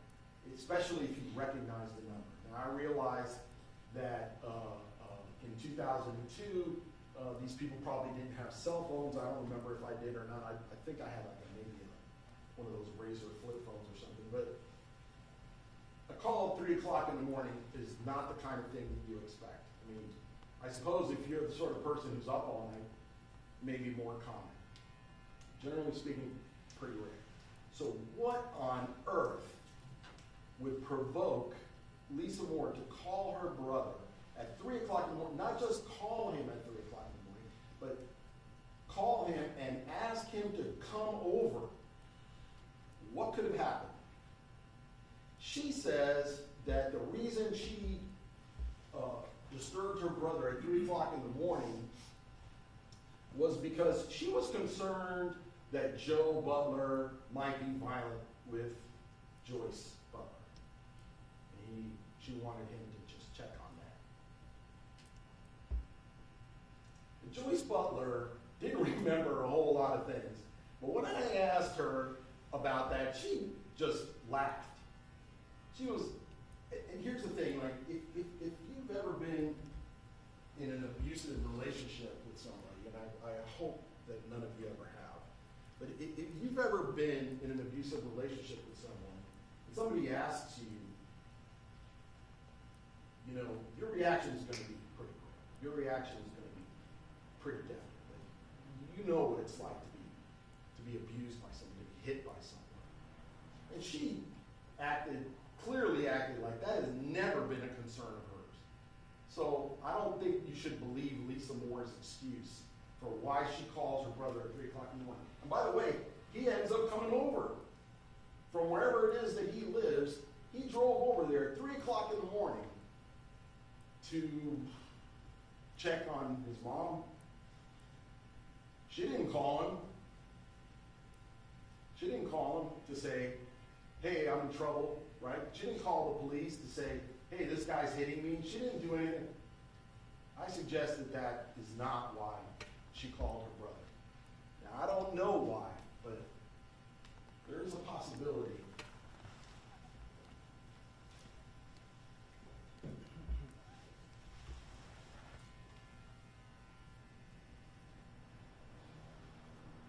Octavius Hayes testified next. He didn't testify a whole lot.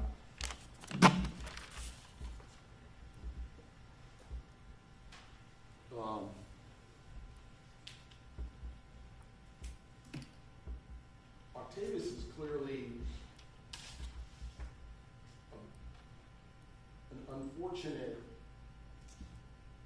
victim, not just of his mother's untimely death when he's, at such a young age. But he was exposed to what I think can only be characterized as a just inhuman amount of callousness from the Butlers. Now, these people who had every reason to suspect that something had happened, so they say.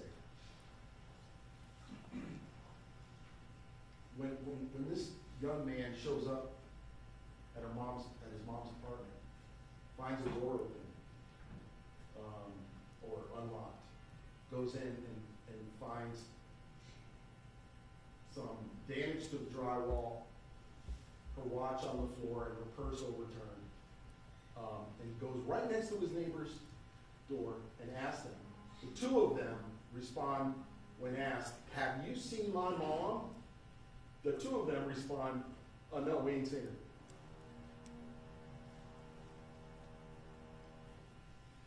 Really? Not. Well, we saw her Saturday night. She was over the place, and she had a little accident and fell down the stairs, but she seemed like she was fine. We haven't seen her since. What's the problem? What's the problem?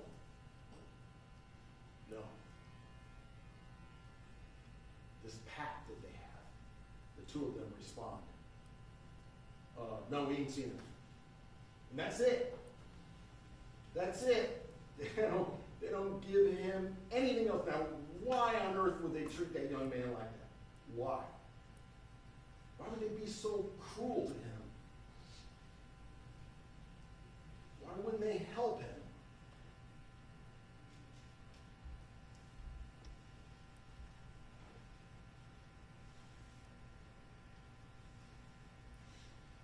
I'm still going through the witnesses one by one with you. The next person that testified after Octavius was Mr. Filippucci. And this is a rhetorical question, but I wondered, how many of you noticed that he was the lead homicide detective in this case? He's now retired, he's a pool attendant in the Villages, but he was a homicide detective, and he was the lead detective in this case. I don't think he was on the stand for more than about 10 minutes. Said almost nothing about what he had done in this investigation. Didn't even mention the fact that he had taken multiple interviews of the butlers, and why he had taken multiple interviews of the butlers. I thought he was going to come back to testify to more. It's not uncommon for detectives to do that, by the way. They start, they tell you some part, then the witnesses who are going to actually testify, and then they come back and then they testify about what those people told them. That's pretty commonplace for us. But he never came back. He never talked about any of the stuff that he did, with the exception of going into the apartment and the photo lineups and the fact that the purse was emptied and on the bed. By the way, about that purse, I want you guys to have a look at the picture again when we go back there. Because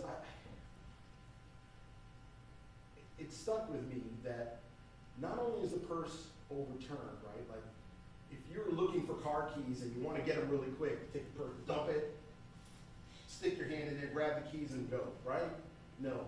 If you look at the picture, you'll see that it appears that every single document in that purse that had been folded up was unfolded and spread out. It looked an awful lot like somebody was looking for some document. Even her driver's license was pulled out of the place, with the little clear plastic cover that we all have. It had been pulled out from there and left neatly on the bed. Right? Whoever went through that purse touched and rummaged through every document, including the driver's license, in the purse as though they were looking for something. I have no idea why that's the case. I have no idea why. But guess who's the only person who's got a fingerprint on any one of those documents? Octavius Hayes. Not Demorris Hunter. Not on a single document. Zero evidence.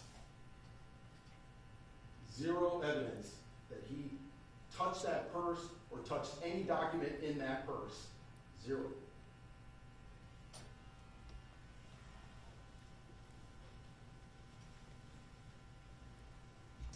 Officer Schaefer testified after that, and the important thing that he had to say was that Octavius Hayes was the one who called the police, not the Butlers. Next up was Detective Bergen, the other homicide detective, who I told you guys I've known her for a long time. Your Honor? Yeah, I think it was about time. Ladies and gentlemen, we'll take a 15-minute recess. Do not discuss the case among yourselves. Don't discuss it with anyone else. Do not do any independent research while you're away from us. Leave your pads and pens on the chairs. They will be there when you return.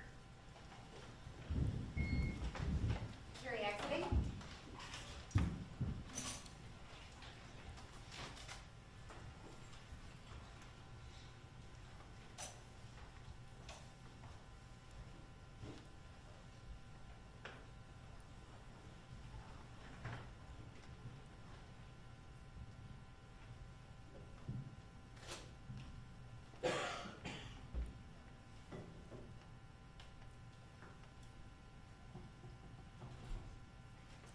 All right, we'll take a 15-minute recess.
you can be seated.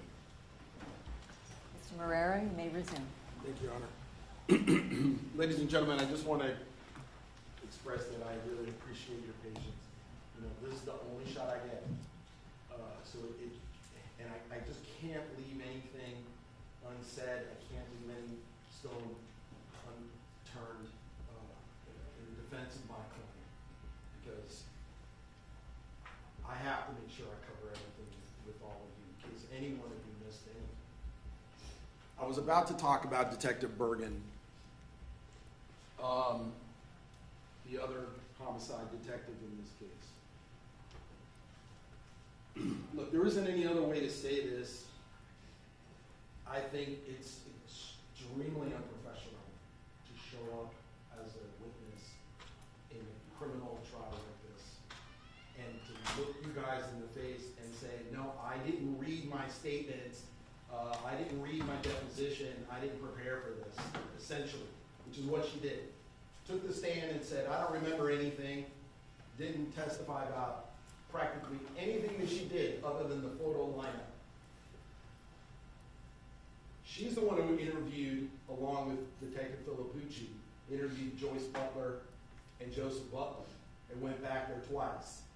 She didn't say a word about what their demeanor was like, how they responded to questions, what were the answers that they gave, what kind of questions she asked them. Not a word about it. It's as though she doesn't care. Long since left law enforcement, really. And that's how it came off. I don't know how it came off to you guys, but that's how her testimony came off. She, when I cross-examined her and tried to refresh her recollection about stuff, she did admit that, when Joyce had told her the first time that Joseph had hit Theresa in the nose hard enough to make her nose bleed, and then that's how the blood got on the door. So I was able to get that out of her. But apparently Joe Butler was successful in convincing these detectives that he didn't know anything about Theresa being in the car, even though he testified from the stand that he suspected that something bad had happened to her. And her testimony, Detective Bergen's testimony, it was, I don't know, 10 minutes, something like that. The CSI officers who testified here, the blatant prints people and the DNA people, I wasn't keeping tabs, but it looked like they testified about 5 times more than the homicide detectives in terms of sheer bulk of information and all of the time that they took up. CSI Thomas testified, brought in a bunch of evidence. You notice that we didn't object to anything coming in. We didn't put up a fight about anything coming in. Why? Because none of it proves anything. None of it. The whole pile of it doesn't prove anything. It doesn't prove that Mr. Hunter did a thing. None of it. The only evidence that shows up with Mr. Hunter's DNA on it is her watch. And we know that the two of them were seeing each other. And it takes nothing more than a brush of one hand to another to leave a sufficient DNA on there for a sample. That's all it proves. All it proves. You notice the pictures of that bathroom that were taken by some of the CSIs.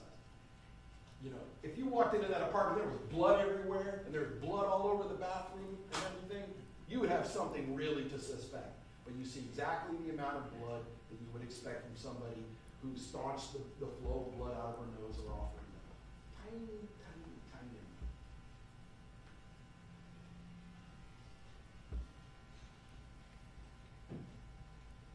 tiny. CSI Kuzma testified about all the evidence that she collected. She, in her testimony, which was videotaped because she's overseas right now, took photographs of the bed sheet that Theresa Green was found neatly tied up in. You should ask yourself, where did that bed sheet come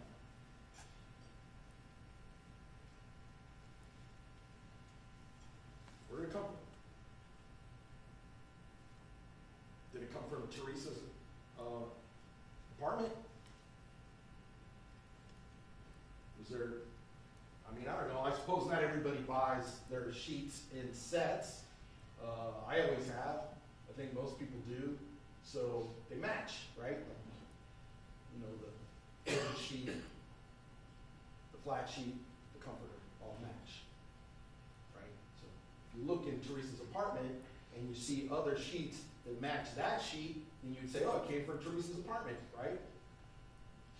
Or if it came from the butler's apartment and matched the sheets in that apartment, you could say it came from the butler's apartment. Nobody took the stand to tell you where that sheet comes from. So you don't know. You just don't know. And by the way, notice in the pictures, there's knots tied in the sheets around Theresa Green's body. Some human being with their hands tied those knots. Not a molecule. Mr. Hunter's DNA is in those knots, or on that sheet, or on Theresa Green's body, or in the trunk of the car, or on the lid of the car, or on the doors of the car, or on the steering wheel of the car, or on the seat of the car. Not one molecule anywhere in that car.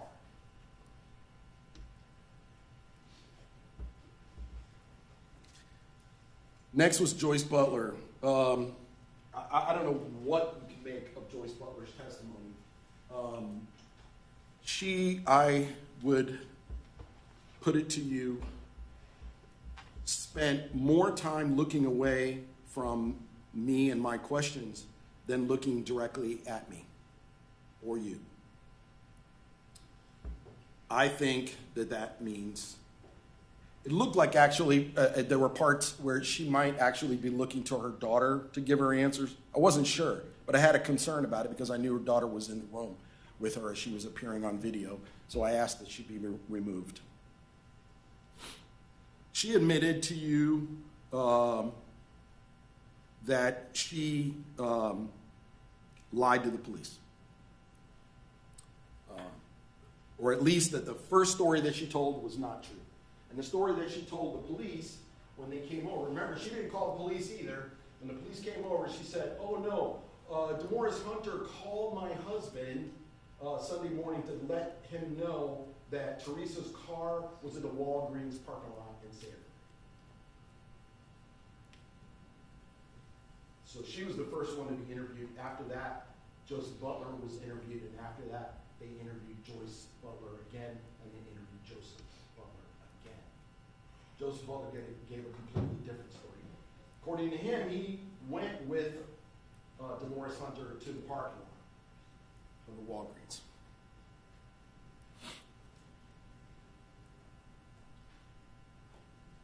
Joyce Butler also had copies of her previous statements and her deposition, and said she didn't read them before she swore under oath to testify in front of you. I'm quite certain that she had them. I was a tiny bit concerned that maybe she didn't read, and that's why she hadn't read them.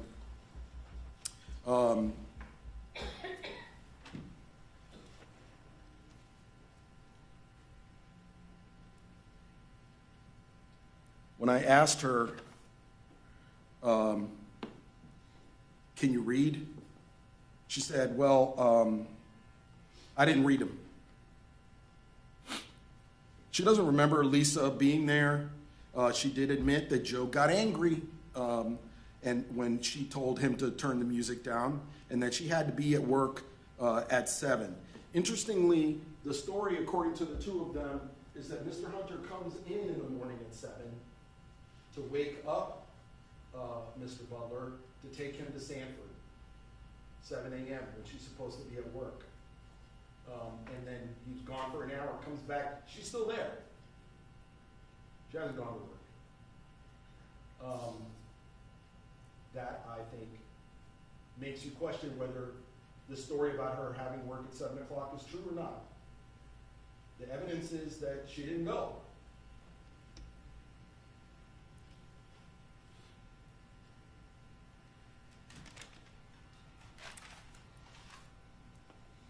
She says that Lisa Moore showed up after the two of them had fallen, allegedly.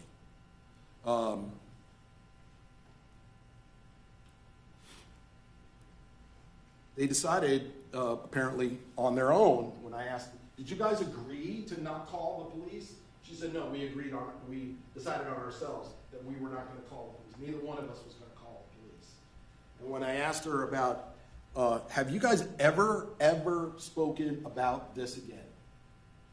You know, her response was, no, we've never spoken about it again. We don't talk about that. I suggest to you that her testimony as a witness, both her and Joseph Butler, is not to be trusted. These are not people that you should rely on in any important decision. And that's how you should consider the evidence that comes from a witness. You should say to yourself, do I trust this person? Would I trust this person with something important? Oh, I don't know, like the life of someone accused in court? Would I trust this person? I suggest to you, I wouldn't trust either one of those two people to take care of my dog, let alone state the life of a human being on their testimony. Because without their testimony, what we've got is a car in a parking lot with no connection to Mr. Hunter whatsoever. None.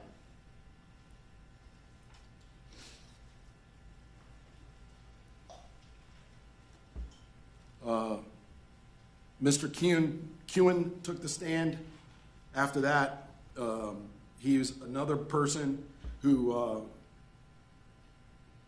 brought in a tremendous amount of evidence. Again, he did not have Joseph Butler's fingerprints or DNA in order to do any comparison. He didn't have Joyce Butler's DNA or fingerprints in order to do any comparison. He didn't have Lisa Moore's fingerprints or DNA to do any comparison. Officer McDonald found the vehicle in the parking lot. Officer Uglione, the fireman, apparently there was some dispute about getting into the vehicle. I'm not sure why he was called. Mr. Kane showed up and testified that he rolled the prints on Theresa Green and the fingerprints matched. We knew it was Theresa Green in there. They found Mr. Kewen testified that Mr. Hunter's prints were found in his own apartment. Okay. Then we get to Houston. Miss Huell testified that she responded at some point to a burning van in Houston, Texas. We know that's the van that was being driven around by Mr.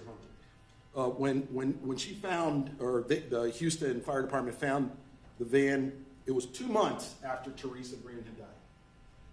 2 months.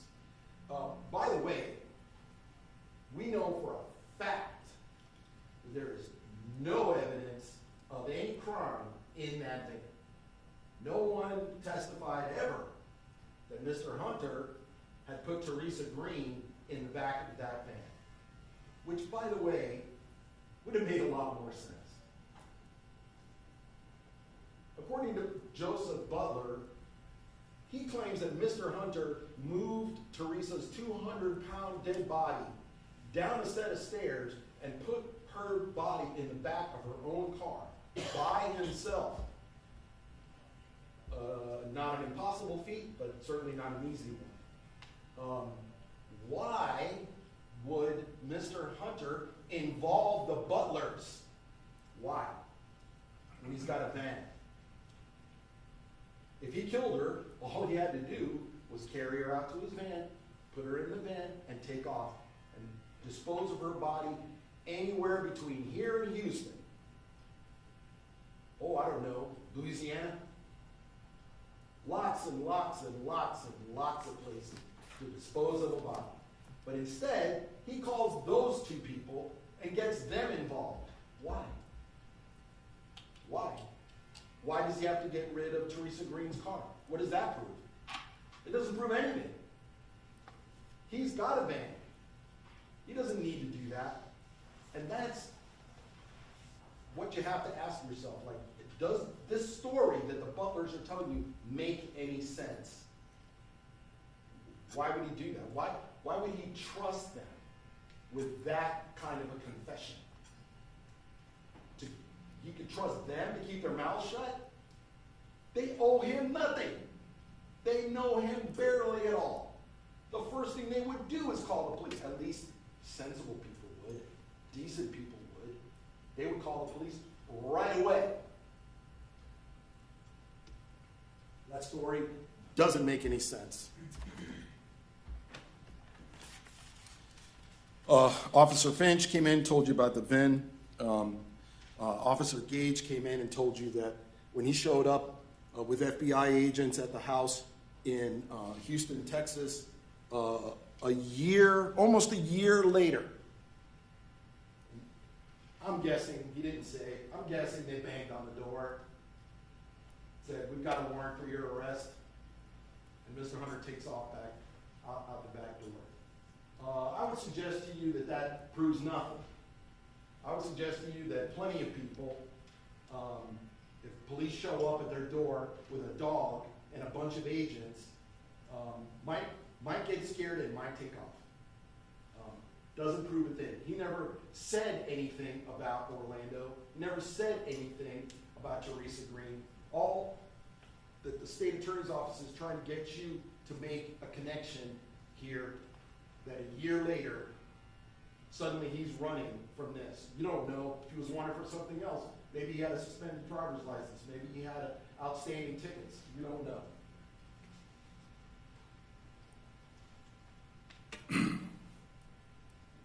Finally, we get to the medical examiners. And this is really important because I would suggest to you that there are plenty of reasons for you to have really serious doubts about whether or not Theresa Green was even murdered. Very serious doubts about this. Both Dr. Utz and Dr. Arden told you that as medical examiners, if they hear about a body being in a trunk, their presumption is that somebody got murdered, right? And that's reasonable. It's a reasonable place to start.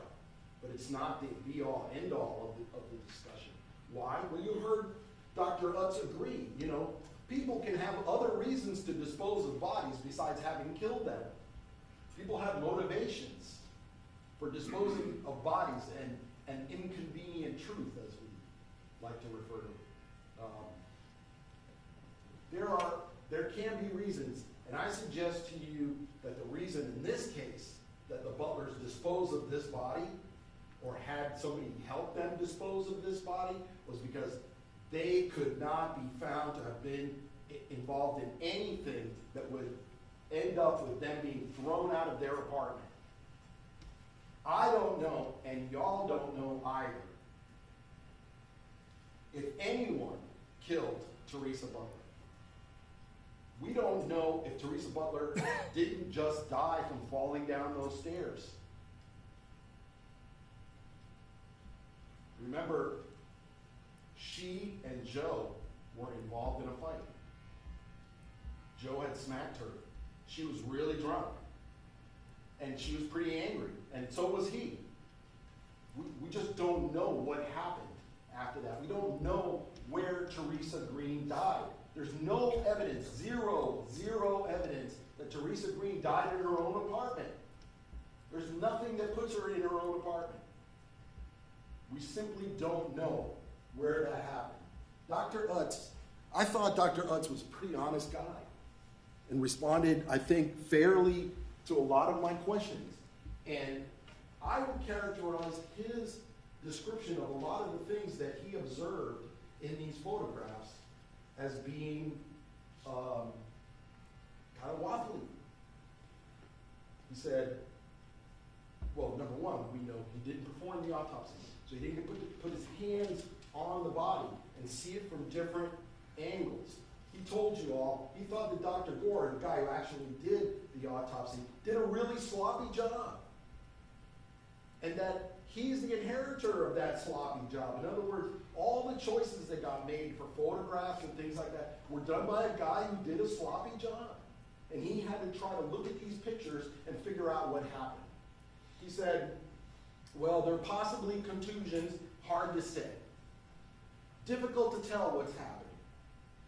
Kind of looks like fingernail marks. You know, he admitted that a person who's deceased and secreted in a trunk, you're going to look for strangulation, right? I mean, both experts agreed that you kind of start there, but you can't tell what happened from a photograph. He says, I'm not sure because I wasn't there. These are quotes from his testimony. Use your own recollection, but that's how he was talking about it. And you saw his demeanor. He was being very honest and not really sure about a lot of things. Why? Because he's looking at photographs. He's looking at photographs that are years old and not very good. One of the things he mentioned was how, you know, the quality of photographs back then are so much worse than they are now. He says, the hyoid bone, a little darker on one side, could be a shadow. Could be hemorrhage. I can't say for certain. That's what he testified to from the stand. I think this is hemorrhage. A person decomposing, you'll get things that look like hemorrhage. You'll get things that look like hemorrhage. There was no fracture of the hyoid. When he was asked directly, do you believe there's a dislocation? His answer was, I suspect that's what Dr. Gore was taking a photo of. Not yes. I suspect that that's what Dr. Gore was taking a photo of. I'm not sure what that means. It's not an unconditional affirmation of his belief in a dislocation.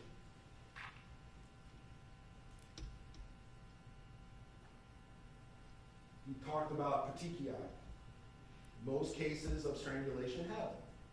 Remember, the petechiae are little bursts, blood vessels in the skin and eyes that frequently accompany a person who's been strangled. None. He didn't see any.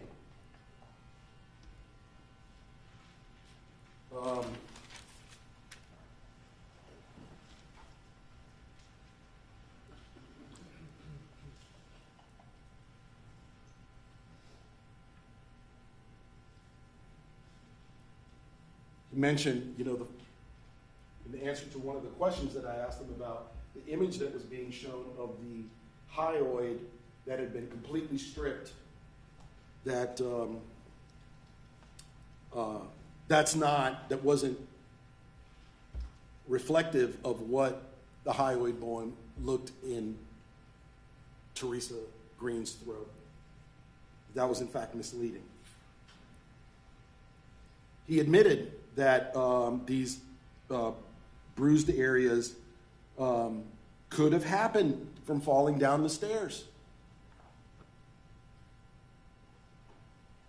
He told you that when people are strangled, the prosecutor made a lot of this, when people are strangled, they frequently struggle. They fight for their lives. There was no indication that Theresa Green had fought. 0 defensive wounds were located on her body. All of her fingernails were intact. The fingernails were removed at the medical examiner's office. And I guarantee you that if Demorris Hunter's DNA had been under those fingernails, you would have heard it. It was not. You know, Mr. Nunnally at one point used a phrase that sometimes gets bounced around in courtrooms. You know, absence of evidence is not evidence of absence. It's a syllogism that really doesn't hold up under scrutiny. Basically, what that syllogism means is, well, just because we can't prove it doesn't mean it didn't happen. Well, guess what? I don't have to prove that it didn't happen. They got to prove that it did. I don't have to prove anything. They say she was strangled. Well, yeah, the fact that there isn't any petechiae doesn't mean she wasn't strangled. The fact that there wasn't any defensive wounds doesn't mean that she wasn't strangled. The fact that these injuries, so-called injuries, could also have occurred other ways, that doesn't mean that she wasn't strangled. I don't have to prove that she wasn't strangled. They have to prove that she was. And a lot of the indicia, a lot of the evidence that is normally accompanying a person that has been strangled is not there. It is not there. And that's why Dr. Arden told you, you can't tell how this poor woman died. You can't be sure. And you can't just guess. If you're a medical examiner, you can't just guess, right? Your opinion really matters. It makes a big difference. If she wasn't strangled, what are we doing here?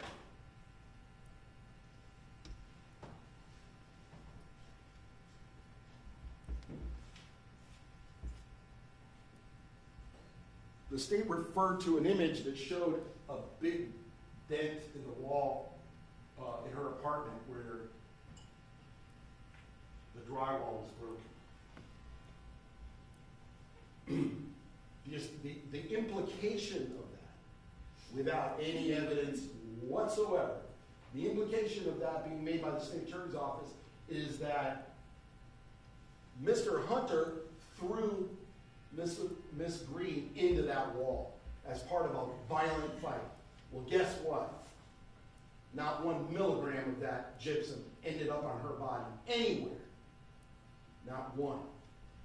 If there was any gypsum on her body, you at least could say to yourself, well, she either fell into that wall from being so drunk, or somebody pushed her into that wall.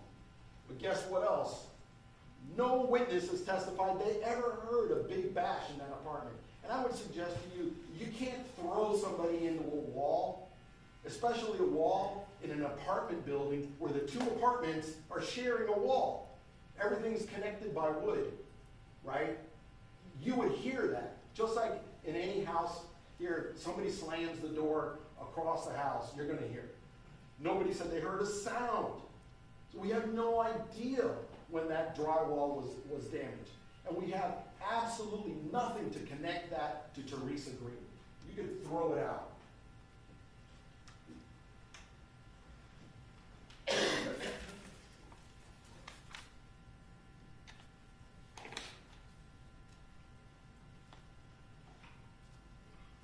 The judge has already read you some of the jury instructions.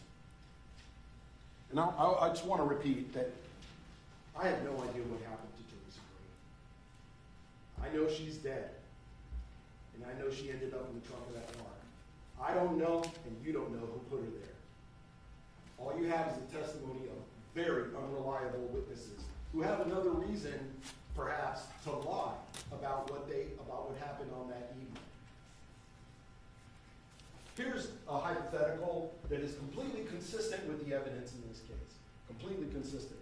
Let's say that Joe Butler and Theresa Green continue this argument that they're having. It becomes physical as they wander out into the hallway.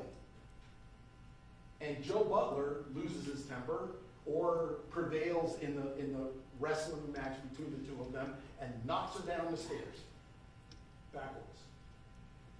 And on the way down, she hits her head. And then seconds or maybe minutes later, she's dead. I'm not saying that Joe Butler tried to kill her. I'm not saying that he intended to murder her. I'm saying it's possible that this is what happened. And then what follows after that? She's suddenly dead. Joe is very concerned, as his wife is very concerned, as his wife's daughter is very concerned that the police are going to show up and try to figure out what happened and blame him, right? Lisa Moore calls her brother. Her brother comes over. Some arrangement is made between the people there to get rid of her and her car. Why would Mr. Hunter want to get rid of it? But if they get rid of it, then they move the scene away from their apartment where they're safe. I don't know that happened. but it could have happened. Joe Butler could have driven that car.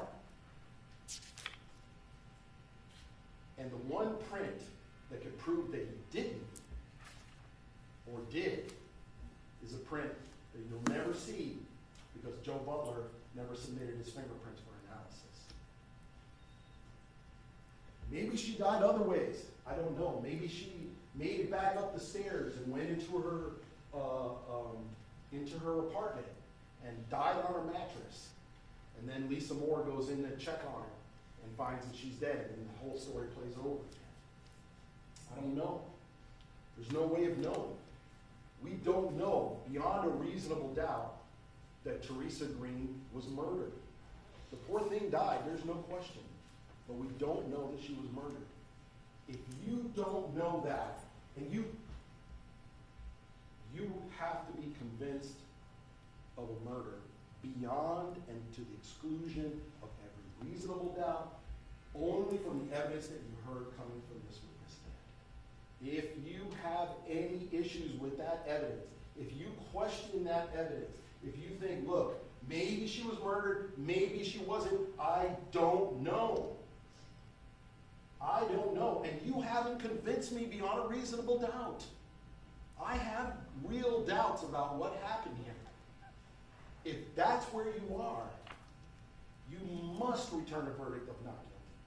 You must. And remember, we talked about this in one here, right? Each of you had to be committed to a scientific evaluation of the evidence, a scientific weighing of the evidence. And the only way that you could come to a conclusion of guilt beyond a reasonable doubt of any crime, let alone first-degree premeditated murder, would be if you had no doubt at all. Objection, Your Honor. It's a misstatement of the law. Sustained. That you had no reason to doubt. No reason to doubt the state's case. And I've given you tons of reasons to doubt. Tons of reasons.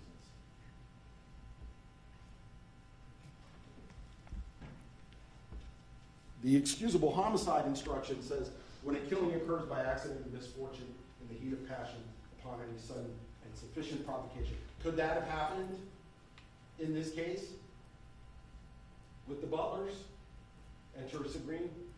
It's possible. There's no way to disprove that. It certainly is possible.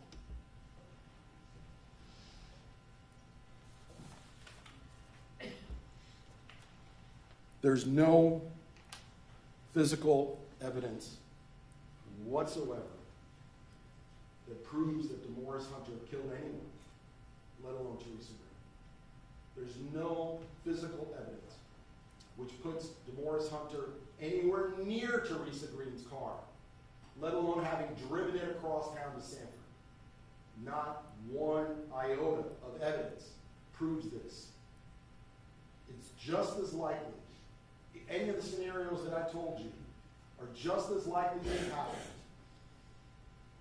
As soon as you discount the Butler's testimony, as soon as you say to yourself, look, those people are clearly lying about something. Their recollection is horrible. They don't remember anything. They don't remember any details. They got up here and testified without really any emotion, any passion, any genuine commission to the details, right? I just cannot trust those people. I don't trust them enough to base a conviction of guilt upon. If that is your situation, you must return a verdict of not guilty.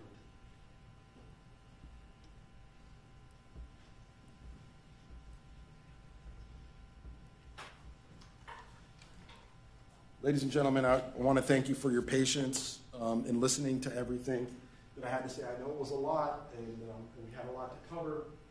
I want you to seriously consider these instructions that you're going to receive from the court, and base your verdict only on the evidence that you heard from the stand. Thank you, ladies and gentlemen. Mr. Bucksman.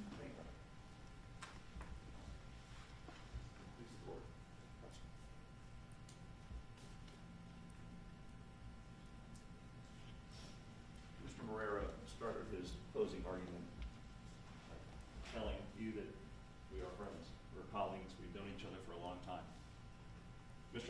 Mr. Self are excellent lawyers, and they are doing a good job for their client. But they cannot change the facts, they cannot change the testimony, and they cannot change the evidence. Mr. Barrera has tried to provide to you other theories of what could have happened. And when he provided those theories to you, there were a couple of reoccurring words that were being used. This could have happened. It's possible that this happened. This may have happened. The judge, I believe in the instructions she has already read to you, or is going to read to you, is going to tell you that a reasonable doubt is not in your possible doubt. Not a speculative, imaginary, or forced doubt. It's possible that. It may have. It could have. Those are all possible, imaginary, speculative, or forced doubts. And the scenarios that Mr. Guerrero provided to you are not supported by any of the evidence or any of the testimony. Mr. Guerrero indicated that, in his opinion, Joseph Butler and the defendant were not friends. Well, let's look at that. Mr. Butler invited the defendant over to his apartment for a get-together. Normally, you don't do that to people you don't like. Mr. Butler bought the food that the defendant ate. He bought the meat. I think one of the jurors asked that question. Mr. Butler agreed to get up at 6:30 or 7 in the Sunday morning, after only getting several hours of sleep, to go help the defendant because the defendant asked him to. Those are all signs, things that somebody does who's a friend. Not a mere acquaintance, not some stranger, not some guy that's down the hall. Those are something you do because a friend asked you to. The defense indicated, Joseph Butler never asked the defendant where Theresa was when they went to the Walgreens. Well, the testimony was that Joseph Butler got the keys to the van, the defendant left, Joseph Butler walked downstairs. When he got downstairs, the defendant was already in the car, Theresa Green's car. He got into the van and they left. He never actually saw what was going on in that car. He only comes to learn that Theresa wasn't there when they get to Walgreens and they get back in. Then the defendant gets back in the van. At that point, the defendant says, I messed up.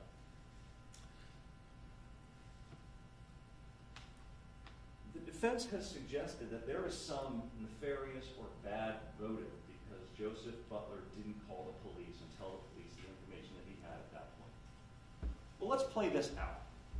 Let's assume Joseph Butler calls the police. What's he going to tell them? 911 operator is going to say, well, did you see Miss Butler get injured? Is she hurt? Is she harmed? Well, no, not really. The last time I saw her, she walked up the stairs and went into her apartment.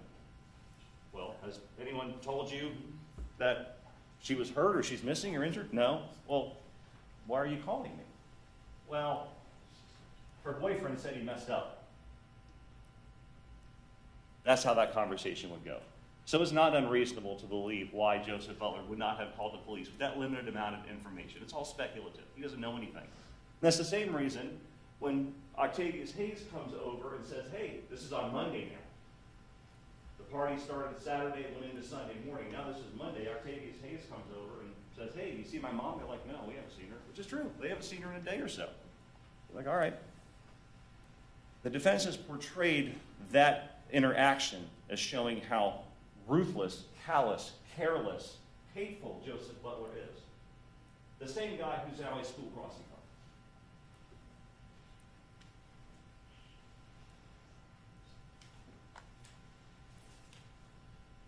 The defense has suggested that Joyce Butler, Joseph Butler, Lisa Moore, and now potentially Lisa Moore's brother were involved in this grand conspiracy. That somebody in that group, they suggest Joseph Butler, was the one that killed Theresa Green. And they all came up with this story to tell the police when they came and talked to them. And they all came in today, except for the brother, he didn't testify, but the other three came in during this trial and committed capital perjury in front of you in this case and made this whole story up. That is unreasonable, ladies and gentlemen. There is no grand conspiracy against the defendant. We'll get into that in a little bit more later on. The defense threw out a possibility that Lisa Moore called her brother because Joseph did something bad to Theresa, and they were all had to cover that up. Again, there's that word again, possibility. No evidence whatsoever to suggest that was the reason behind the call. None. And again, that the evidence and the testimony is what you are to rely on in making the decision.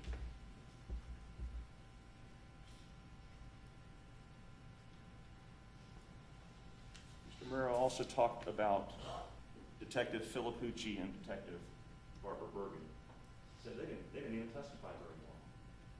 Ladies and gentlemen, lead detectives direct other people what to do. They direct crime scene technicians to do things. They direct other officers. They direct fire department people. And they've got interviews. The state called the witnesses who actually did the things the detective directed them to do. The crime scene technicians, the fingerprint analysts, things like that. Detectives also do many interviews with people. And that was brought out here as well. They interviewed many of these people. Ladies and gentlemen, the rules of evidence don't let the detective stand up on the stand and tell you what other people said. That's called hearsay. That's impermissible. That's why we have to call the witnesses who actually made the statement to tell you firsthand, because detectives aren't allowed to talk about that. That's why the detectives weren't asked any of those questions by the state, because it's improper and inadmissible.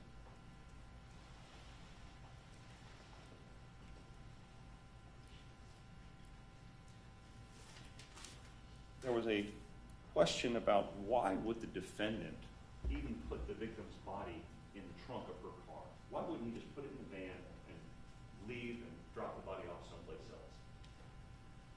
Let's walk through that to the logical conclusion. So he's going to put this body wrapped in a sheet in a van, that there is no trunk. You can look in the window and see everything inside the van and drive it away. Or you could put the body in a locked trunk that no one else would have access to and no one can see, and it's safe for a period of time. That's why he didn't put the body in the van. He put it in Theresa's car and brought it to Walgreens.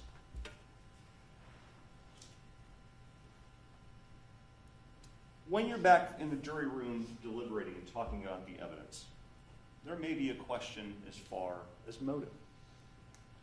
Everybody wants to have a motive. In jury selection, everyone agreed that you would hold the state to its burden of proof and hold the state to the things the state is required to prove, the three elements that we talked about earlier. Nowhere in the law and nowhere in the instructions that Judge Munyon has read or will read to you does it say the state has to prove a motive. It's not an element of any crime. Why? Because sometimes people do bad things for no rational or no understandable reason. Especially in domestic situations. Especially when the two people involved in domestic situations, who knows what goes on behind closed doors. Maybe the defendant was mad at the victim for causing him to fall down the stairs. Maybe the victim said something to the defendant that he took offense to. Who knows? The state's not required to prove motive. And the law, which everybody has agreed to follow, does not require the state to prove a motive.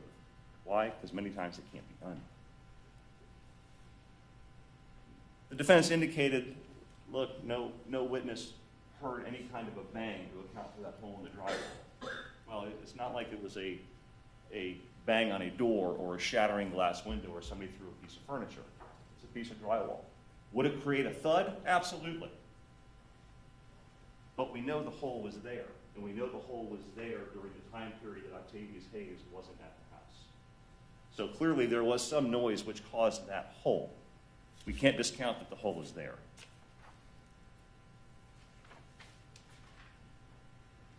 Let's talk about the theory that Joseph Butler is the one that killed the victim. And again, that theory was riddled with, it's possible, could be, maybe.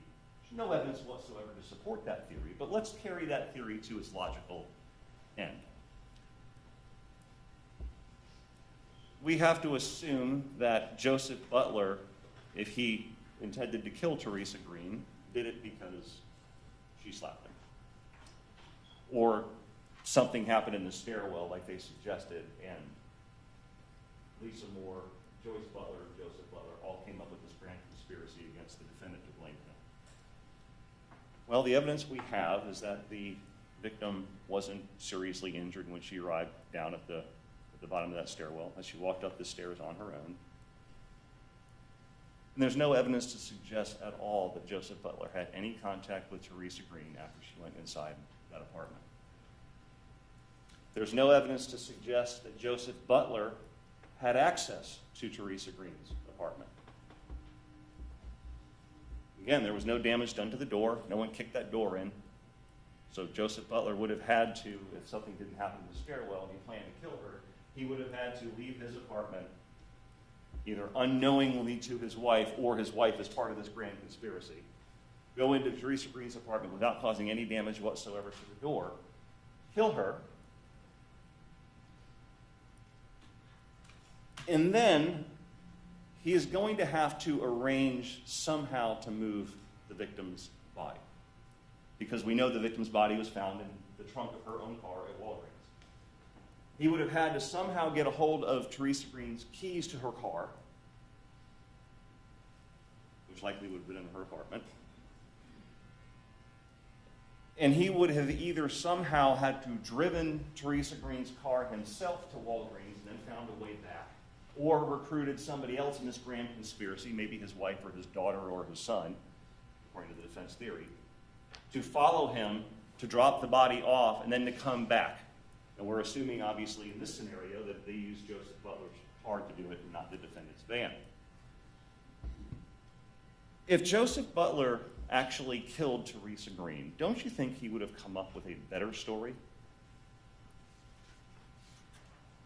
Remember what Joseph told you. Joseph Butler said that as they were driving back, and this is what he told the police, that as they were driving back after dropping the car at Walgreens, the defendant said, "I messed up." If Joseph was going to lie and blame the defendant, why wouldn't he tell the police something more than that? Why wouldn't he say, "Look, I was with the defendant. He admitted after we dropped the body off, I didn't know anything about it, I wasn't involved. He admitted killing her. And I was afraid to call the police." Why not come up with a better story if he was going to try to lie and blame this man here?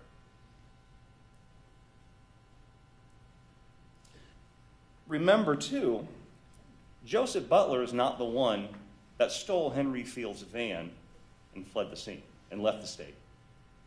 Joseph Butler is not the one that torched the van in Houston. Joseph Butler is not the one that ran from the police when they tried to arrest him in Houston. The defendant did all those things. And if Joseph Butler actually committed this crime, actually killed Theresa Green, why would he bother moving the victim's body out of the apartment? Why take that risk? We know the last time that they saw, everybody says the last time that they saw Theresa Green was when she went into her apartment with the defendant. All three witnesses, Joseph Butler, Joyce Butler, and Lisa Moore, said that. Why would he move the body? Why wouldn't he just leave the body in the victim's apartment, the same place that the defendant had access to, because he's the boyfriend, and leave her there? Why would he go through all this other process? That makes no sense whatsoever. We know why the defendant wanted to move the body and distance himself, because he was the one that was last seen going into the apartment with the victim, and he's the one that had access to the apartment with the victim. So he has a reason to distance himself from it. Joseph Butler would have no reason. In fact, would be better off if the victim's body was found in the apartment, because he could say, "Look, that's the boyfriend. He had access. He must have did it."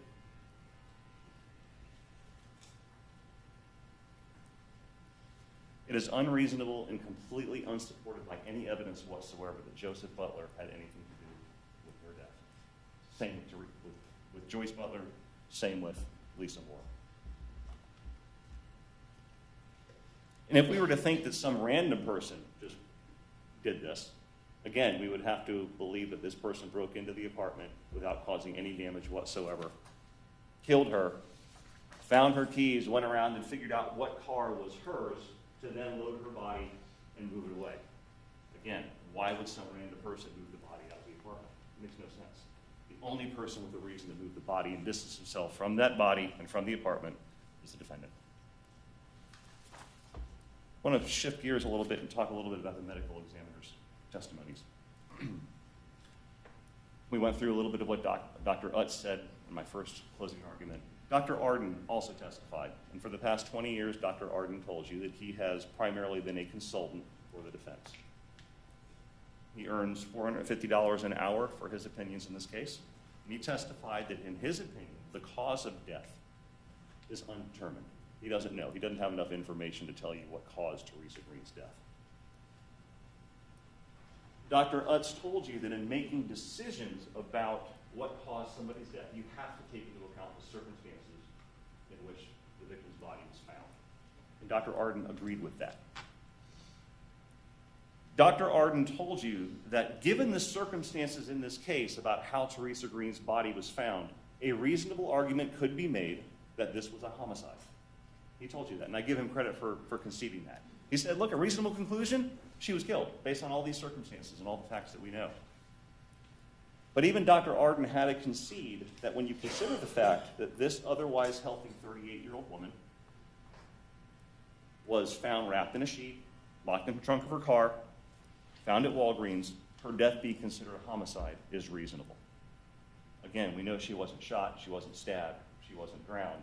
She didn't have some brain bleed that would cause her, when she fell down the stairs, that would cause her to die. Dr. Arden said that would be a more sudden situation. We know she didn't die from alcohol poisoning. Dr. Arden said in alcohol poisoning death, you see an alcohol level of much more than 0.28, and you usually see it in very young, inexperienced, naive drinkers who just drink way too much initially, and the body can't handle that. Dr. Arden also explained to you that the point, and Dr. Us as well, the 0.28 blood alcohol level is a little deceptive. Why? Because during the decomposition process, the bacteria in the body actually produces amount of alcohol. So her blood alcohol level was less than a 0.28. How much? We don't know. But again, we do know that when she fell down the stairs, no matter how impaired she was able to get up, walk up the stairs on her own, and go into her apartment. Not like she had to be carried.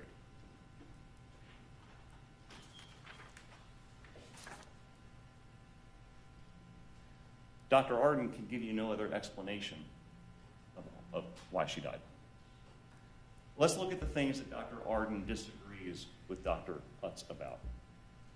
Dr. Arden indicated the injuries that we saw in the photos to her lips, the eye, the large area of swelling in the side of her neck, and the contusions that Dr. Utz saw on the sides and back of her neck that looked like fingernail marks were the result of natural decomposition. And Dr. Utz disagreed with that and said, in his opinion, those are signs of trauma.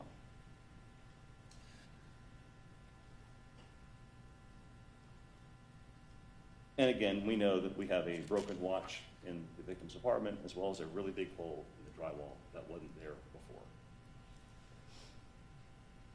We heard a lot about petechiae. And petechiae, the doctors explained, is caused when the oxygenated blood travels through the carotid artery into the brain. But the jugular veins, which allow that blood to be released from the vein and the brain and go back into the circulatory system, are blocked or occluded. So when the carotid artery is allowing blood to flow in, the jugular veins are blocked, doesn't allow the blood to flow out.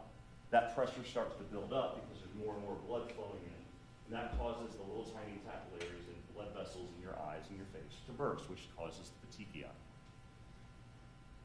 And I think one of the jurors actually wrote a question to the judge and picked up on this. Because if the carotid arteries are blocked and occluded, no blood is being allowed into the brain, no oxygenated blood. So there's no pressure being built up, and there's no petechiae that is forming. So you're not going to see petechiae if the carotid arteries are compressed. Dr. Arden, or Dr. Utz explained to you, especially in cases of hanging, where both the jugular veins and the carotid arteries are fully compressed, you don't see signs of petechiae again because the blood isn't flowing into the brain and building up the pressure there. That's why the absence of petechiae is not dispositive of anything. Sometimes you see it in strangulation cases, sometimes you don't. Just because it's not there doesn't mean she wasn't strangled. Dr. Utz also explained to you, look, I looked at the photos and I didn't see any petechiae. Granted, the photos weren't great quality, They were 24 years old. And the decomposition process, he explained, does affect the eyes, and she was face down in the trunk of the car. But bottom line is there's no evidence of petechiae, but that doesn't mean she wasn't strangled based on the reasonable explanations that the doctors provided. I want to talk real quick about the areas of her neck. Dr. Utz told you that these linear scratch-like marks that look like fingernail marks, he thought were consistent with fingernail marks. Dr. Arden said that these marks, in his opinion, are from the natural decomposition process. What was really interesting to note when he was being cross-examined, it was brought out that there were other places of her body that were subject to decomposition. And Mr. Nunley asked Dr. Arden, is there any other place on her body that was also subject to the same decomposition process that had these similar fingernail-looking marks? He said, well, no. Why? Because these marks are from fingernails. They're not from the decomposition process. If they were, you would see these marks in other places if it was a result of the natural decomposition process. And is it just coincidental that these marks only appear in the exact places that either a person's nails would dig in if they're applying pressure, or the victim's nails would have been trying to remove that pressure, because they're on both sides? Is that just coincidence? Of course not. That is evidence of strangulation.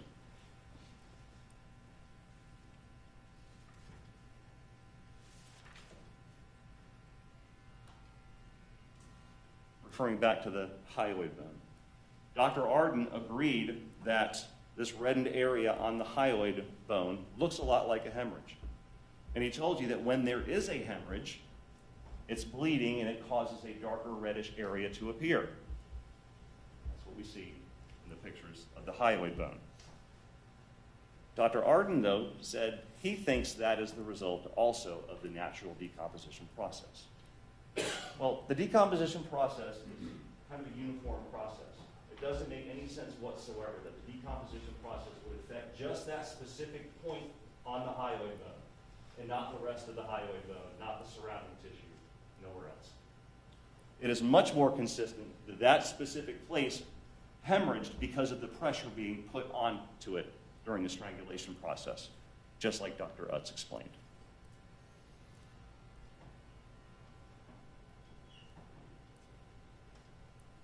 To his credit, Dr. Arden did acknowledge and did concede that based on all the circumstances that we see and how the body was found, strangulation is a real concern. Dr. Arden didn't say she was not strangled. He just said that there is not enough information, in his opinion, to say that she was. Dr. Utz says, in his opinion, all the circumstances and all the injuries taken as a whole establish in his mind she was strangled. And again, Dr. Arden, to his credit, indicated that a reasonable conclusion as far as how she died would be that she was killed. It was a homicide. The defense ended their closing with the theory that, look, we don't even know if she was murdered.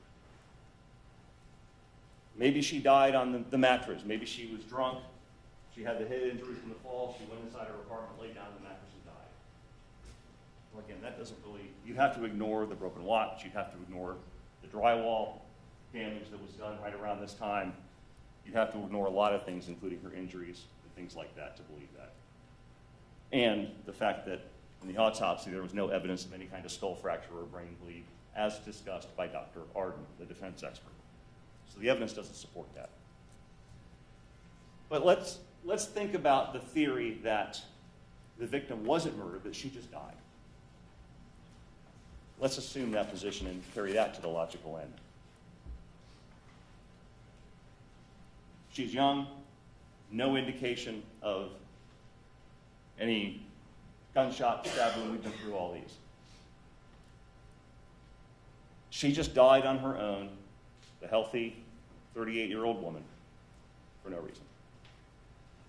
Again, you would first have to ignore the injuries to her head and neck area. You'd have to ignore the evidence of the hemorrhage and the dislocation of the hyoid bone.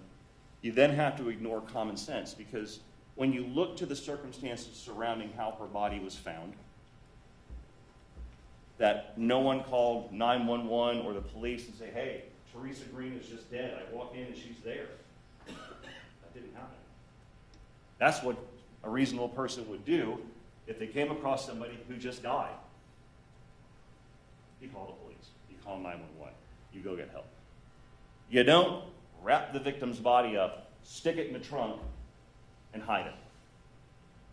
That's not what reasonable people would do.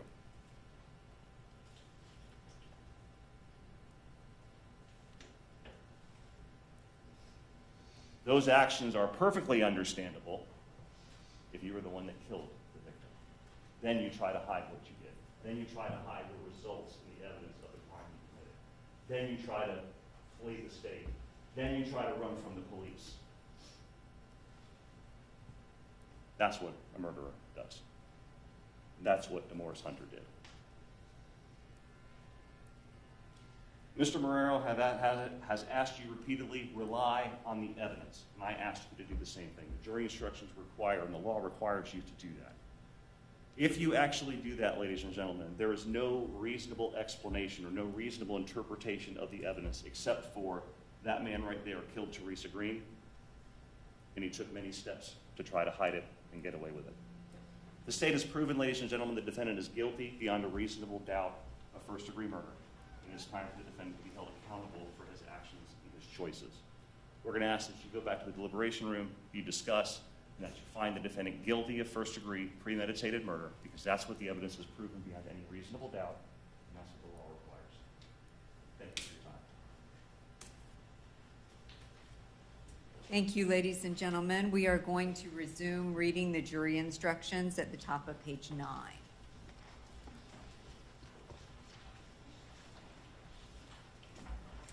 These are some general rules that apply to your discussions. You must follow these rules in order to return a lawful verdict. 1, you must follow the law as it is set out in these instructions. If you fail to follow the law, your verdict will be a miscarriage of justice. There is no reason for failing to follow the law in this case. All of us are depending upon you to make a wise and legal decision in this matter. 2, the case must be decided only upon the evidence that you have heard from the testimony of the witnesses and have seen in the form of exhibits and evidence and these instructions. 3, the case must not be decided for or against anyone because you feel sorry for anyone or are angry at anyone. Remember, the lawyers are not on trial. Your feelings about them should not influence your decision in this case. 5, your duty is to determine if the defendant has been proven guilty or not in accord with the law. It is the judge's job to determine a proper sentence if the defendant is found guilty. 6, whatever verdict you render must be unanimous. That is, each juror must agree to the same verdict. 7, your verdict should not be influenced by feelings of prejudice, bias, or sympathy. Your verdict must be based on the evidence and on the law contained in these instructions. Deciding a verdict is exclusively your job. I cannot participate in that decision in any way. Please disregard anything I may have said or done that made you think I preferred one verdict over another. You may find the defendant guilty as charged in the indictment or guilty of such lesser included crime as the evidence may justify or not guilty. If you return a verdict of guilty, it should be for the highest offense that has been proven beyond a reasonable doubt. If you find that no offense has been proven beyond a reasonable doubt, then of course your verdict must be not guilty. The verdict must be unanimous. That is, all of you must agree to the same verdict. Only one verdict may be returned as to each crime charged. The verdict must be in writing, and for your convenience, the necessary verdict form has been prepared for you, and it reads as follows. And ladies and gentlemen, I think you'll find this verdict form to be self-explanatory when you get into the jury room. At the top of the page is what we call the style of the case, and it reads the State of Florida versus Demorris Hunter with a case number. About a quarter of the way down the page is an underlined bolded word. That word is verdict. Underneath that it says count 1. There are 4 possibilities on this verdict form, and they read as follows from the top to the bottom. We, the jury, find as follows: as to count 1 of the charge, check only 1 as to this count. The first line reads, the defendant is guilty of first-degree murder as charged in the indictment. The second line reads, the defendant is guilty of second-degree murder, a lesser included offense. The third line reads, the defendant is guilty of manslaughter, a lesser included offense. The fourth line reads, the defendant is not guilty. Once you have reached a unanimous verdict as to this count, the foreperson would put an X or a check mark on the appropriate line and on only one line, and sign and date the verdict form. Underneath that, it says, so say we all, meaning it is a unanimous verdict of the jury, dated this blank day of April 2026, and today is the 8th day of April, with a signature line for the foreperson. Again, once the jury has reached a unanimous verdict, the foreperson would put an X or a check mark on the appropriate line and on only one line, and sign and date the verdict form. Going to resume reading where we left off. In just a few moments, you will be taken to the jury room by the court deputy. The first thing you should do is choose a foreperson who will preside over your deliberations. The foreperson should see to it that your discussions are carried on in an organized way and that everyone has a fair chance to be heard. It is also the foreperson's job to sign and date the verdict form when all of you have agreed on a verdict, and to bring the verdict form back to the courtroom when you return. During your deliberations, jurors must communicate about the case only with one another and only when all jurors are present in the jury room. If a juror goes to the restroom, the deliberations should stop until the juror returns. You are not to communicate with any person outside the jury about this case. Until you have reached a verdict, you must not talk about this case in person or through the telephone, writing, or electronic communication, such as a blog, Twitter, email, text message, or any other means. Do not contact anyone to assist you during deliberations. These communication rules apply until I discharge you at the end of the case.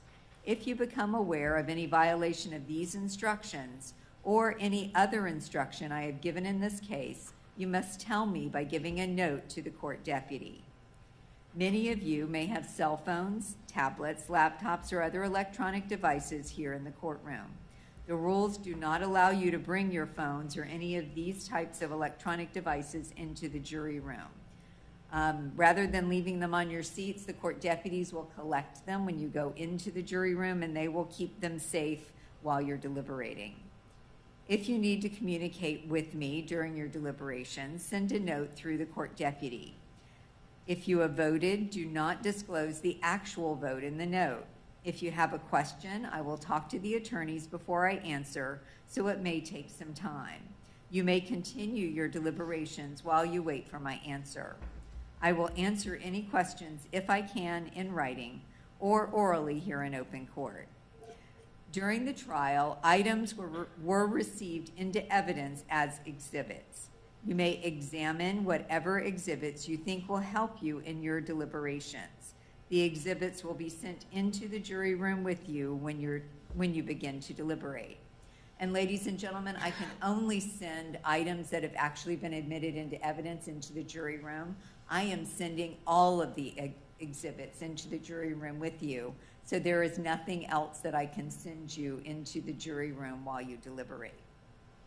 In closing, let me remind you that it is important that you follow the law spelled out in these instructions in deciding your verdict. There are no other laws that apply to this case. Even if you do not like the laws that must be applied, you must use them. For more than 2 centuries, we have lived by the Constitution and the law.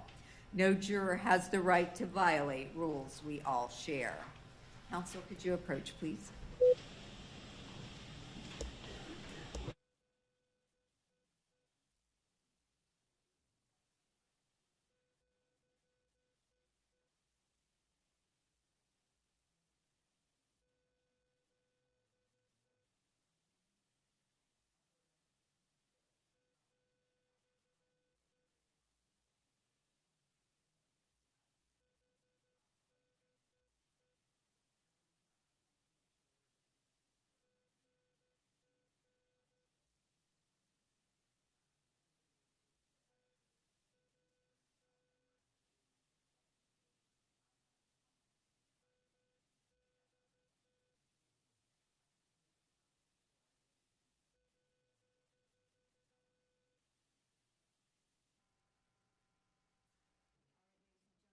Been informed that your lunches are here, and they will be waiting for you in the jury room.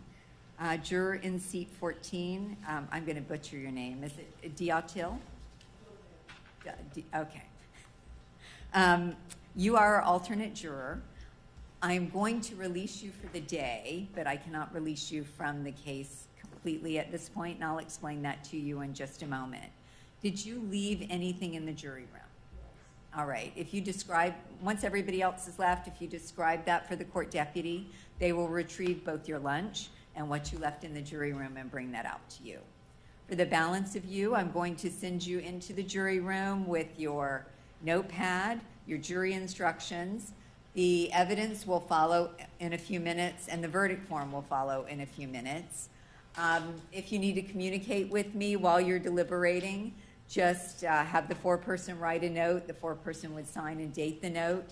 Knock on the jury room door. There will be a court deputy stationed outside the jury room, and the court deputy will gather all of us together to deal with your request.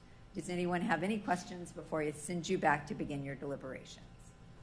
All right, then I'm going to send the 12 of you back to begin your deliberations. Jury exiting.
You'll have an opportunity to check and make sure they got everything.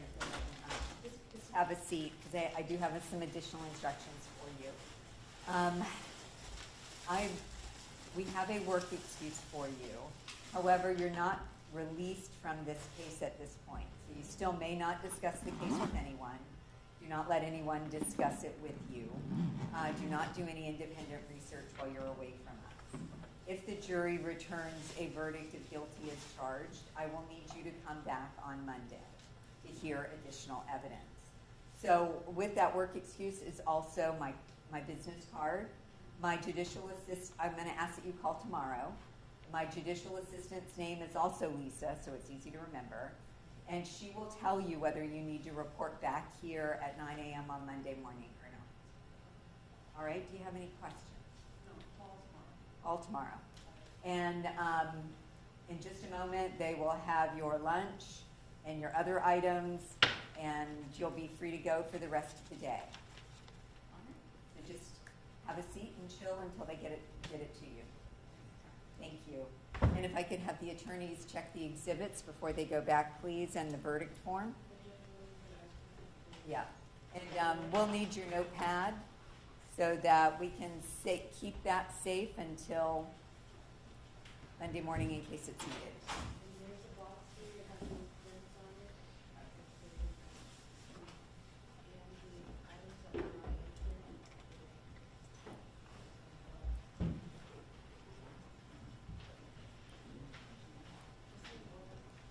Did you get everything? Yes. All right, great. Thank you.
approve the evidence that's going back to the jury room? Yes, Your Honor. Yes, ma'am.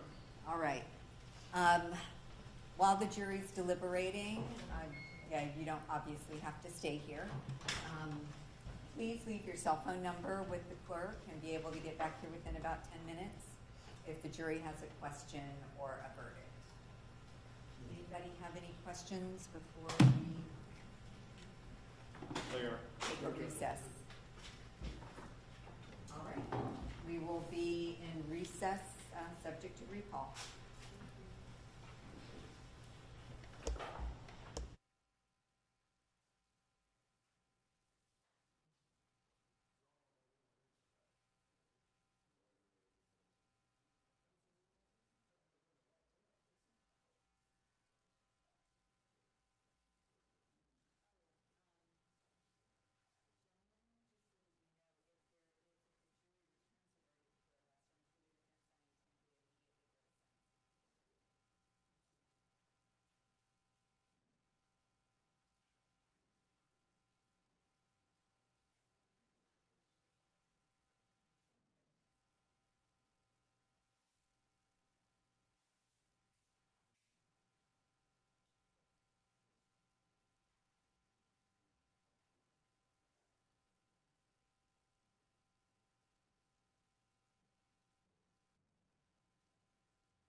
I understand we have a question. Yes, ma'am. Oh, my. That's not good. No, I'm looking at handwriting. May we get a copy of the Utz and Arden transcript? Yeah, and I've already told them that we don't have, I can't send anything else back. So I would propose, I'll have to go get my computer, writing them back indicating that there is no transcript available at this time. That's acceptable to the state, Judge.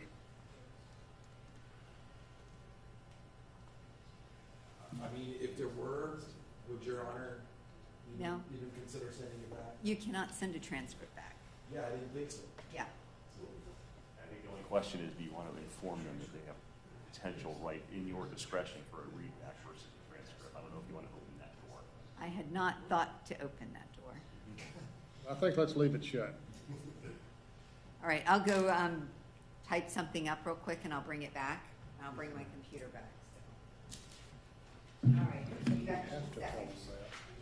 that. Do we?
attorneys could approach.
Through? All right. Counsel, do you want to look at it before it goes back? You'll want to print my profile.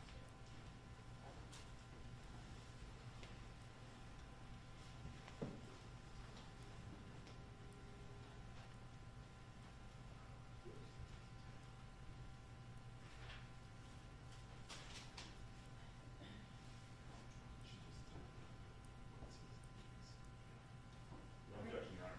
And hand it to the court deputy, she'll take it back. All right, thank you. And we will be in recess subject to recall.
have a question.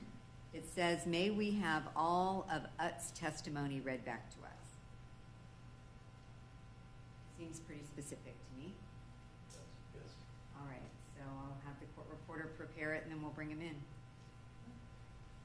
Let me know when you're ready. Can I go ahead with readings first?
Seated.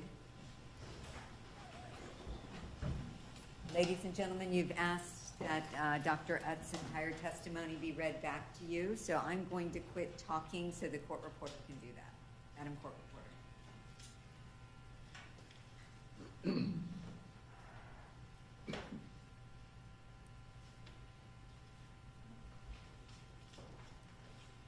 By the court. Sir, could you state your name and spell your last name for the court reporter, please? The witness, Gary D. Utz, UTZ. The court, thank you. You may inquire. Mr. Nunley, thank you, Your Honor. Mr. Nunley, good afternoon, sir. Good afternoon. How are you employed, sir? I'm a forensic pathologist. Are you, go ahead, I'm sorry. I have my own company providing forensic pathology services almost entirely to a small county in Ohio. How long have you been doing that, sir? I've been doing that job since September of 2020. Prior to that, I worked here in Orlando between April of 2008 and August of 2020 as the Deputy Chief Medical Examiner for District 9. And District 9 is Orange and Osceola counties, right? It is. Now, before coming to the Orange and Osceola County Medical Examiner's Office, were you previously working as a medical examiner? Well, we didn't call it that, but functionally it was the same. I worked at the Hampton County Coroner's Office in Cincinnati, Ohio. How long did you work there?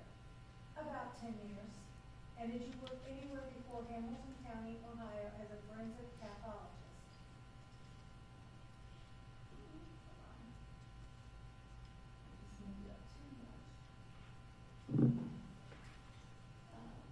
No, that was my first position after training.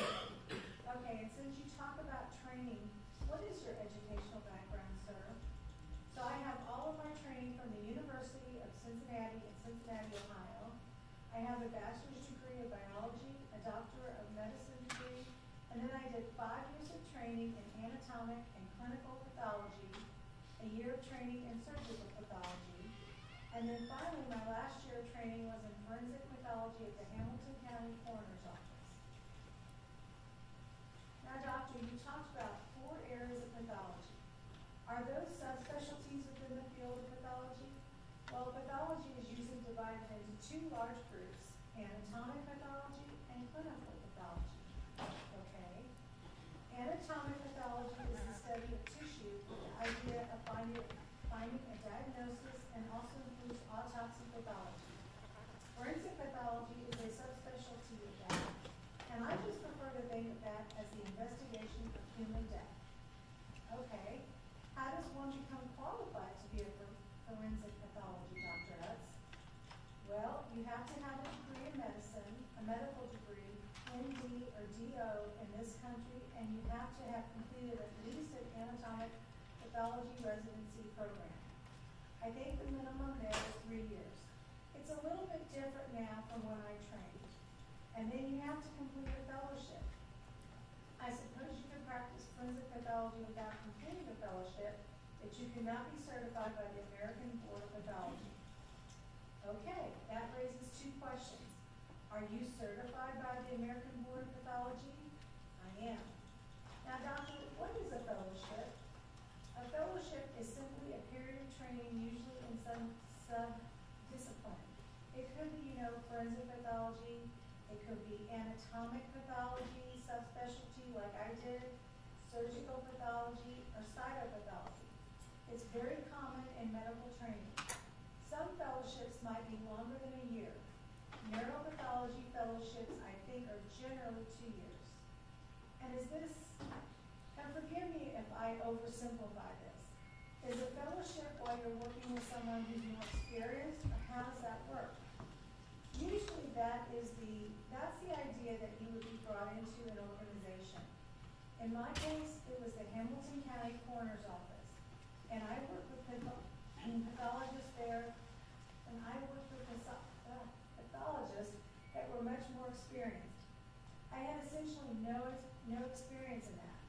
So they had years of experience, and they have to meet certain requirements as far as the training, certain number of cases that need to be done, types of cases that need to be done.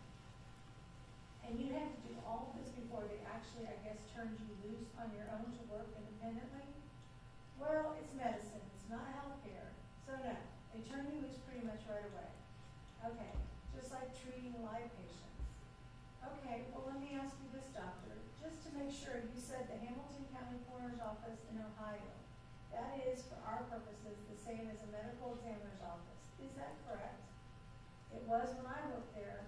Our coroner, though elected, was himself a forensic pathologist who was board certified in forensic pathology. So I think we function pretty much like a medical examiner's office does here in the state of Florida. And let me ask it this way, just to make sure the record is clear. Were your duties at the Hamilton County Coroner's Office essentially the same as those at the Orange County Medical Examiner's Office? Yes. Are you doing about the same thing? Yes. And you were the deputy chief medical examiner in your when you retired at Orange County, were you not? Yes. Do you have a judgment, Dr. Utz, as to how many autopsies you have performed over the course of your career as a pathologist? Well, autopsies alone is somewhere between 7,000 and 8,000. And in addition to that, I've been primarily responsible for at least 10,000 death investigations. Some of those require just review of records, some require just a review of the body and records, and then some require a full autopsy. Okay, and not all autopsies are necessarily full autopsies, are they? Well, the vast majority in the offices where I've worked have been. We would very occasionally in Orlando do a head-only autopsy if we feel that someone may have fallen and sustained a head injury. I think now they probably just do a CT scan, but for the most part, yeah, we didn't do any partial autopsies for the 10 years that I worked in Cincinnati. Do you have a judgment, Dr. Utz, as to how many times you have been allowed to testify in court and offer an opinion as a forensic pathologist? Well, I don't keep track of it, but it's hundreds of times. Mr. Nunley, and Your Honor, at this time I would tender Dr. Utz as a witness qualified to offer an opinion in the field of forensic pathology. The court, any more dire? Mr. Morero, no. No, Your Honor, no objection. The court, all right, he will be permitted to render his opinion in that area. Mr. Nunley, Dr. Utz, in your capacity as a medical examiner in the Orange County Medical Examiner's Office, did you have the occasion to be tasked with reviewing the autopsy materials and records on an individual known as Theresa Green? I did. And you were not the original pathologist who did the hands-on autopsy of Miss Green, were you? I was not. Do you know who the original medical examiner / pathologist was? Dr. Sashi Gore. And at the time that you were tasked with reviewing the files and records from the Theresa Green autopsy, was Dr. Sashi Gore still employed with the Orange County Medical Examiner's Office? No. My understanding is that he left the office around 2004, and I started there in April of 2008. So you do not know Dr. Gore? I do not. When you were tasked with reviewing the records and coming to an opinion with respect to the autopsy of Theresa Green, how did you go about undertaking that assignment?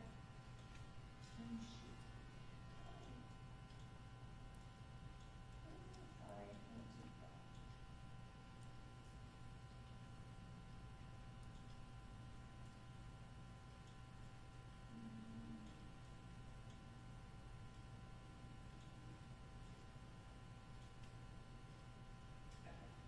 Well, I was approached informally by a state attorney in this jurisdiction, and she asked me if I would look at an old case that Dr. Gore had done. So don't remember the exact order, but I would have requested the file, or perhaps I got the file myself from our records department. And I'm pretty sure then that it did not have photos, and I didn't have access to photos that went back that far electronically. So I would have had to ask our records person to give me the photos, a Mr. Tony Miranda.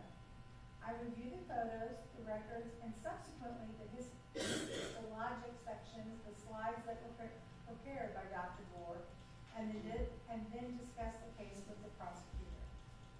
So you had to have film developed, I guess, correct? I don't remember now if they were cytochromes and they were converted, or if they already existed in digital format. The autopsy was 2002. That's kind of right on the cusp, isn't it?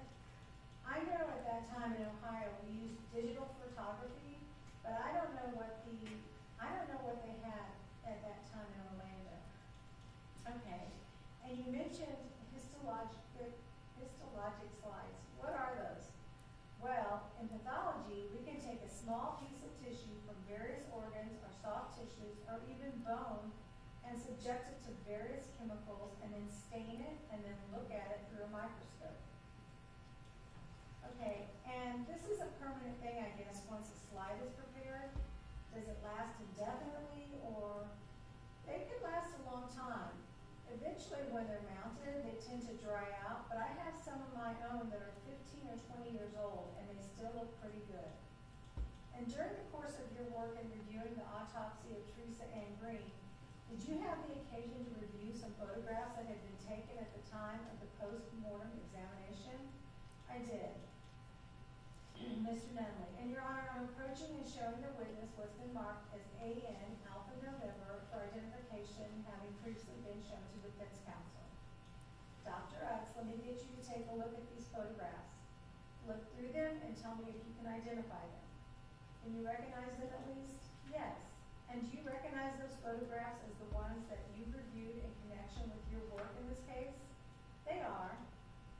Mr. Nunley, and Your Honor, at this time I would offer State's Exhibit AN for identification into evidence as the next consecutive number. Mr. Morero, no objection, Your Honor. The court, AN will be admitted as State's Exhibit 40. Mr. Nunley, if I may curse the witness again, Your Honor, the court, you may. Mr. Nunley, I'll give you a laser pointer. It'll show up here behind you, doctor. It's back on the big screen. Permission to publish, Your Honor? You may. Mr. Nunley. Dr. Bohr, I'm sorry. Dr. Utz, my apologies. What are we looking at in this photograph, sir? This is the deceased. It looks like she's still got the sheet that she's found in, wrapped in. She's still got undergarment, and you can see her hand is on her abdomen. This is the belly here, and it's left an imprint. You can actually see fingertip ridges on the skin here. And then this area here, where it looks like the skin is peeling, that's exactly what it's doing. It's called skin slippage, and it happens when we decompose, or sometimes it'll happen if you're just exposed to, for instance, here it happens a lot when people die and they're exposed to hot pavement. That superficial layer of the skin, the epidermis, will separate from the underlying layer. And in a dark skinned person, the pigment is in that superficial layer. So you can see when it's peeled back, it's pale underneath. Doctor, let me ask you this. What causes the fingerprint impressions to have been left on what I guess is her abdomen? Yes, what caused that? It's just a matter of pressure, I think, along with softening of the tissue in the early stages of decomposition. Had she been lying face down, as you know? That's my understanding, is that she was face down in the trunk of a car.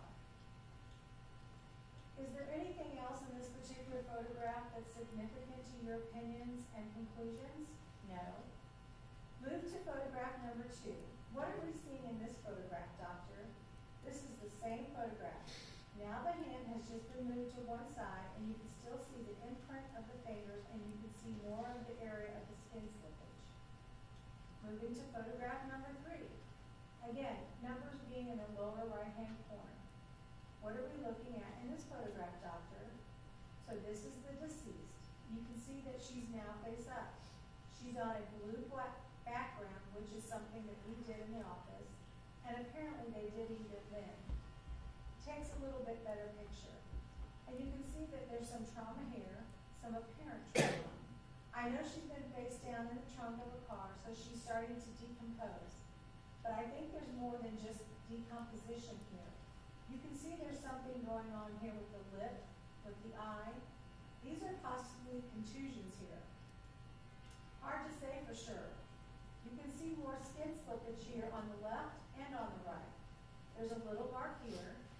Difficult to tell exactly what's happening. Moving on to photograph number 4. What are we looking at in this photograph, doctor? So this is a very, would it be possible to turn the lights down? The court, sure. The witness. That's a little bit, what about the court? Those don't turn off. Court deputy, maybe the window, the witness. I guess we'll just roll with this. So you can see now this is the right side of the deceased's face, and you can see there's some skin slippage here, and there's a dark area here, which was described later as the area of hemorrhage. These are also some marks here on the side of the neck, which look like scratches to me. And I'm suspicious of these areas here, these dark areas of the skin where the superficial layer has been peeled back. These look like contusions to me. You can see change during the decomposition process, and we see it on the opposite side, but it doesn't quite look like this. Moving to photograph number 5. What is this photograph? So this is the left side of the face. Here you can see what I was talking about, how there are some changes here that are probably associated with decomposition. They look a little bit different on this side than they do on the other side. So I think the other side most likely represents some area of injury, trauma, like a bruise. Photograph number 6. What do we see in this photograph, doctor? So this is the back of the neck. That's the hairline in the back. That's the right ear. Here's those areas that I said look to me like scratches. They look like, frankly, they kind of look like fingernail marks on the right back of her neck, and there's another area of abrasion. Abrasion is a superficial injury, like a skinned knee. It's a type of blunt trauma. There's an abrasion there. I think these are all linear abrasions. And I don't think I can say too much else about this photo. And doctor, you mentioned fingernail scratches. In your experience as a forensic pathologist, when would it be likely or reasonable to expect to find fingernail marks or scratch marks on the neck of a deceased victim? Well, you can see marks like that if they scratch themselves or if somebody scratched them, but in the context of a person who's deceased and secreted in the trunk of a car, you're going to be looking for evidence of strangulation. And in this case, and in any case of strangulation, you have marks from fingernails both of the person that's doing the strangling and the person that's being strangled, because they will try to remove the person's hand or arm. I can't look at any of these injuries, and even in most cases, I can't reconstruct, what happened. I know people say that they can do that. I cannot do that. I'm not sure that they can do it. Would it be fair to say that you can't look at an individual photograph and say, this is what happened based on this photograph? In a case like this, I think that's true. And one would have to look at all the facts and circumstances, including the circumstances under which the body was recovered, other facts known in order to come to an opinion as a forensic pathologist. Is that correct? Yes. Now, doctor, let me ask you this. Based on your examination of the photographs, and I understand that you do not actually see the eyes on this screen, is there a difference in the severity of her injuries from the right side of her neck to the left side of her neck? Yes. And which side is more severely injured? The right side. And doctor, moving on to the next paragraph, photograph number 7, what are we seeing in this photograph? This is the same orientation. We're looking, this is sort of the middle of the back of her neck. Here's those scratches on the right side, and then here are another couple of small abrasions over here behind the left ear. And what is the larger, dark-colored area that's about just to the right of this? Up and just to the right of the middle of her neck, right below the hairline. This? Yes, sir. That's the area of, I think it's probably an abrasion and a small bruise. We saw that in the previous photo. Could that be caused by manual strangulation? It could be caused by many things, but strangulation is one of them. Okay. Moving on to photograph number 8. What are we looking at here? This is the hyoid bone that has been removed during the autopsy. And doctor, where is the hyoid bone located in a human being? It sits up high in the neck, just above the level of your jaw, up high, protected. It's a U-shaped bone. This is the front part of it. So that would be the bottom part of the picture that's pointed towards your chin? Correct. And what is significant about this photograph, and what does this photograph show, in addition to simply the removed hyoid bone that has tissue attached to it still? Well, I'm not sure because I wasn't there, and I'm not sure what Dr. Gore is showing here. I'm sure he's directing the tech to take the photograph, or perhaps he's taking the photograph. I don't know. There's no documentation of that, which is not unusual. There's a pointer here. He may be pointing to this area here. It's a little bit darker than this side. That could just be a shadow. There's a little area here that looks like there could be hemorrhage. I can't say for certain. Okay, and moving on to the next photograph, photograph number 9. What is this a photograph of, sir? This is the same bone. This is the hyoid. This, I believe, is the right side. You can see now that there is more dark area here. This, I think, is hemorrhage. You have to be careful, especially in a person that's decomposing. Sometimes you'll get these things that look like hemorrhage. One of the ways to tell that apart is to look and see, well, does all the tissue look like that? Does it all look hemorrhagic? Does it all look like there's blood around there? In this case, to me, it doesn't. This side of it doesn't look the same as this side, and therefore I can conclude, based on this and other things in the autopsy, that I think there's some evidence of injury here. And the injury that you believe identified is where the pointer is directed, to the right side of the hyoid bone. Yes. Okay. And this is flipped over. So the pointer is pointing at the right-hand side of the right side of the victim's face, correct?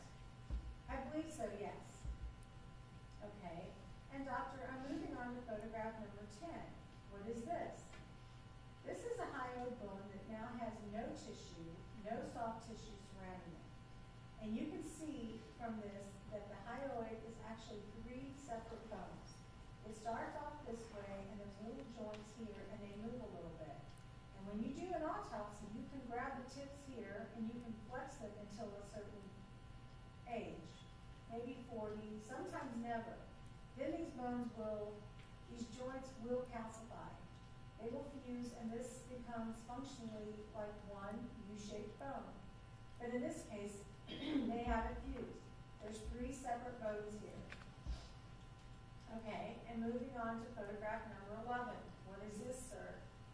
It's the same thing. You can see it a little bit better now. He's turned the body, and she puts it over, and you can see the greater horn on either side.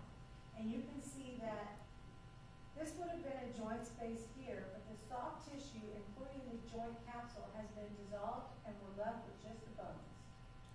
And again, photograph number 12. Same thing. And I don't believe these bones are injured. I don't see any evidence of fracture. There's no fracture to them? I don't believe so, no. Do you believe there's a dislocation? I suspect that's what Dr. Bohr was taking a photograph of. Okay, and because the area, the dark area, looks like hemorrhage would have been right in the vicinity of the joint capsule. I believe that's the last photograph. Yes, it is, doctor. If we can have the lights back up, Judge, please. Thank you, ma'am. Now, doctor, let me ask you this. In the context of what we're talking about here, is it a critical distinction as to whether or not the hyoid bone was dislocated or fractured? It doesn't really, I mean, if you're talking about making a diagnosis of strangulation, you don't have to have any injuries. We like to see injuries and we like to document them. They don't really directly involve the death of the person, though. These are just markers of force, just like the bruising or the scratches. The person doesn't die from that. They die from the effect of having their neck compressed. Usually it's an asphyxial death. That means the brain doesn't get enough oxygen.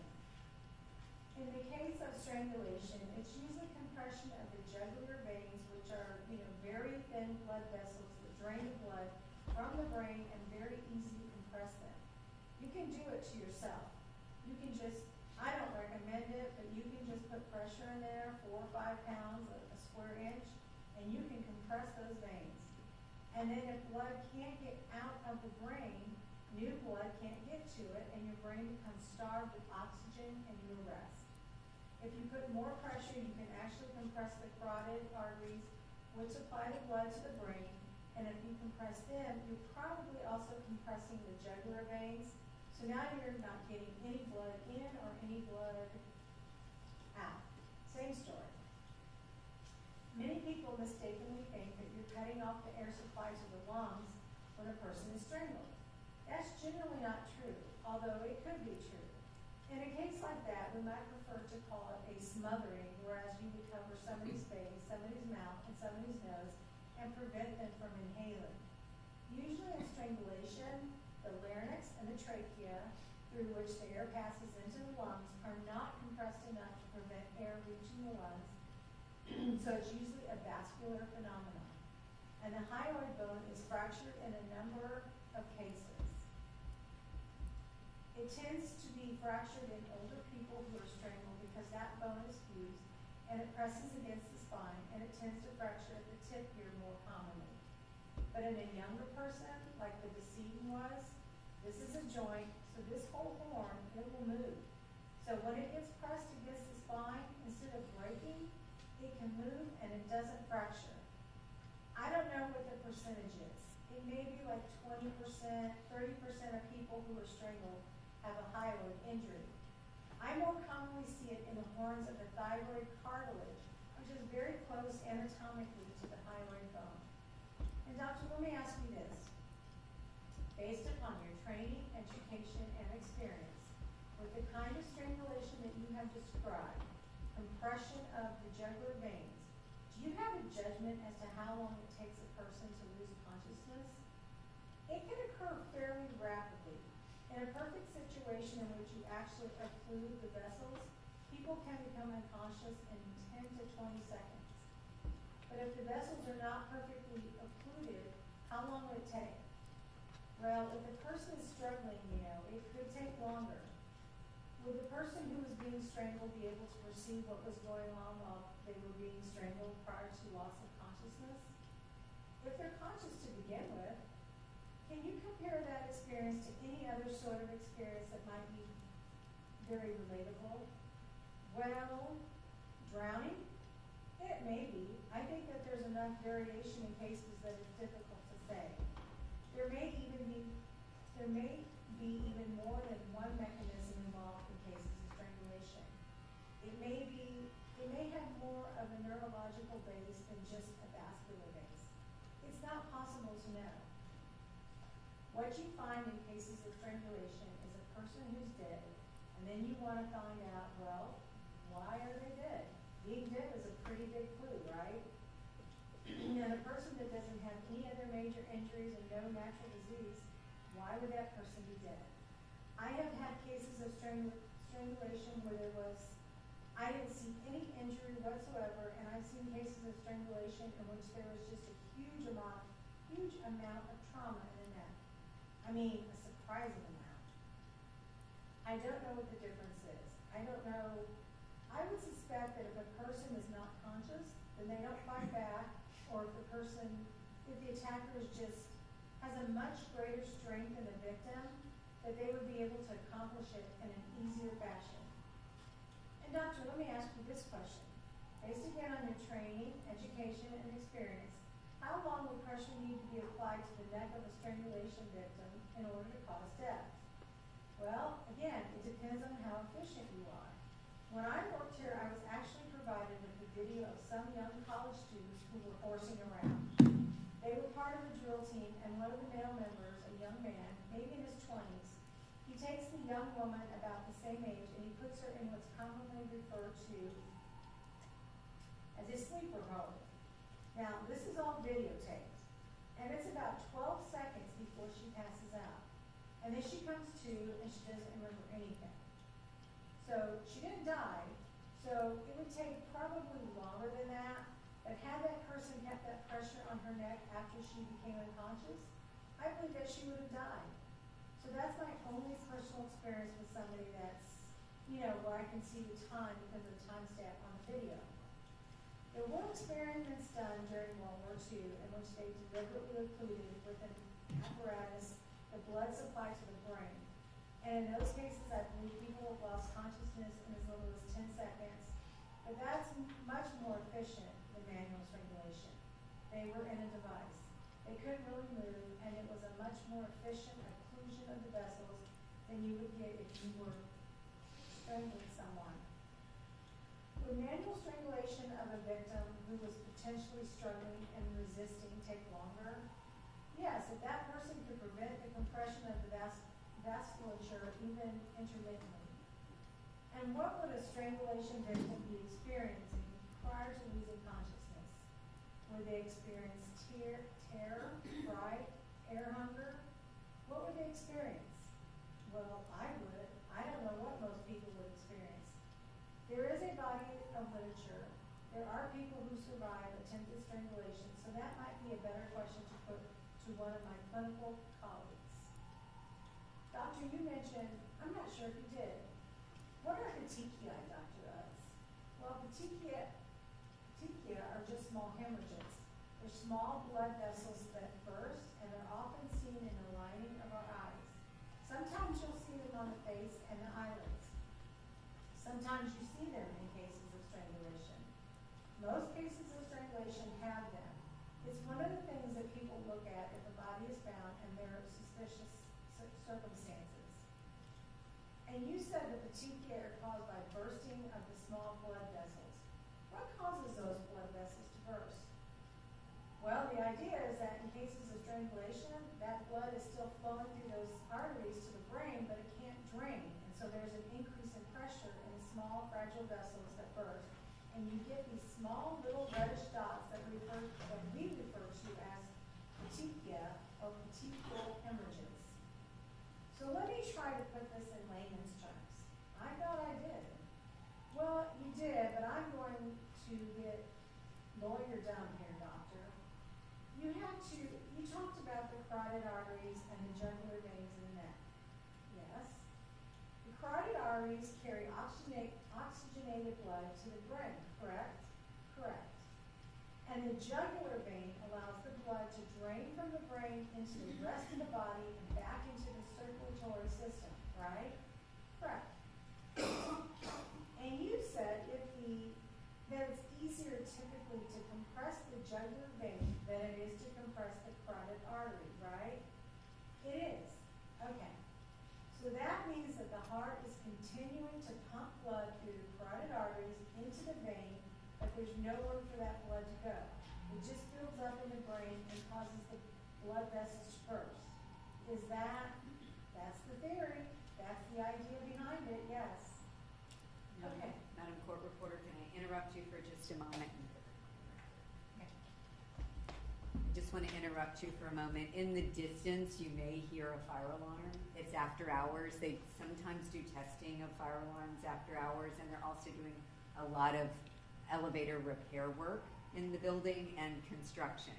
So the deputies are in contact with everyone. If we needed to evacuate, they would let us know. So please don't worry about that. We will go back to reading the testimony. Okay.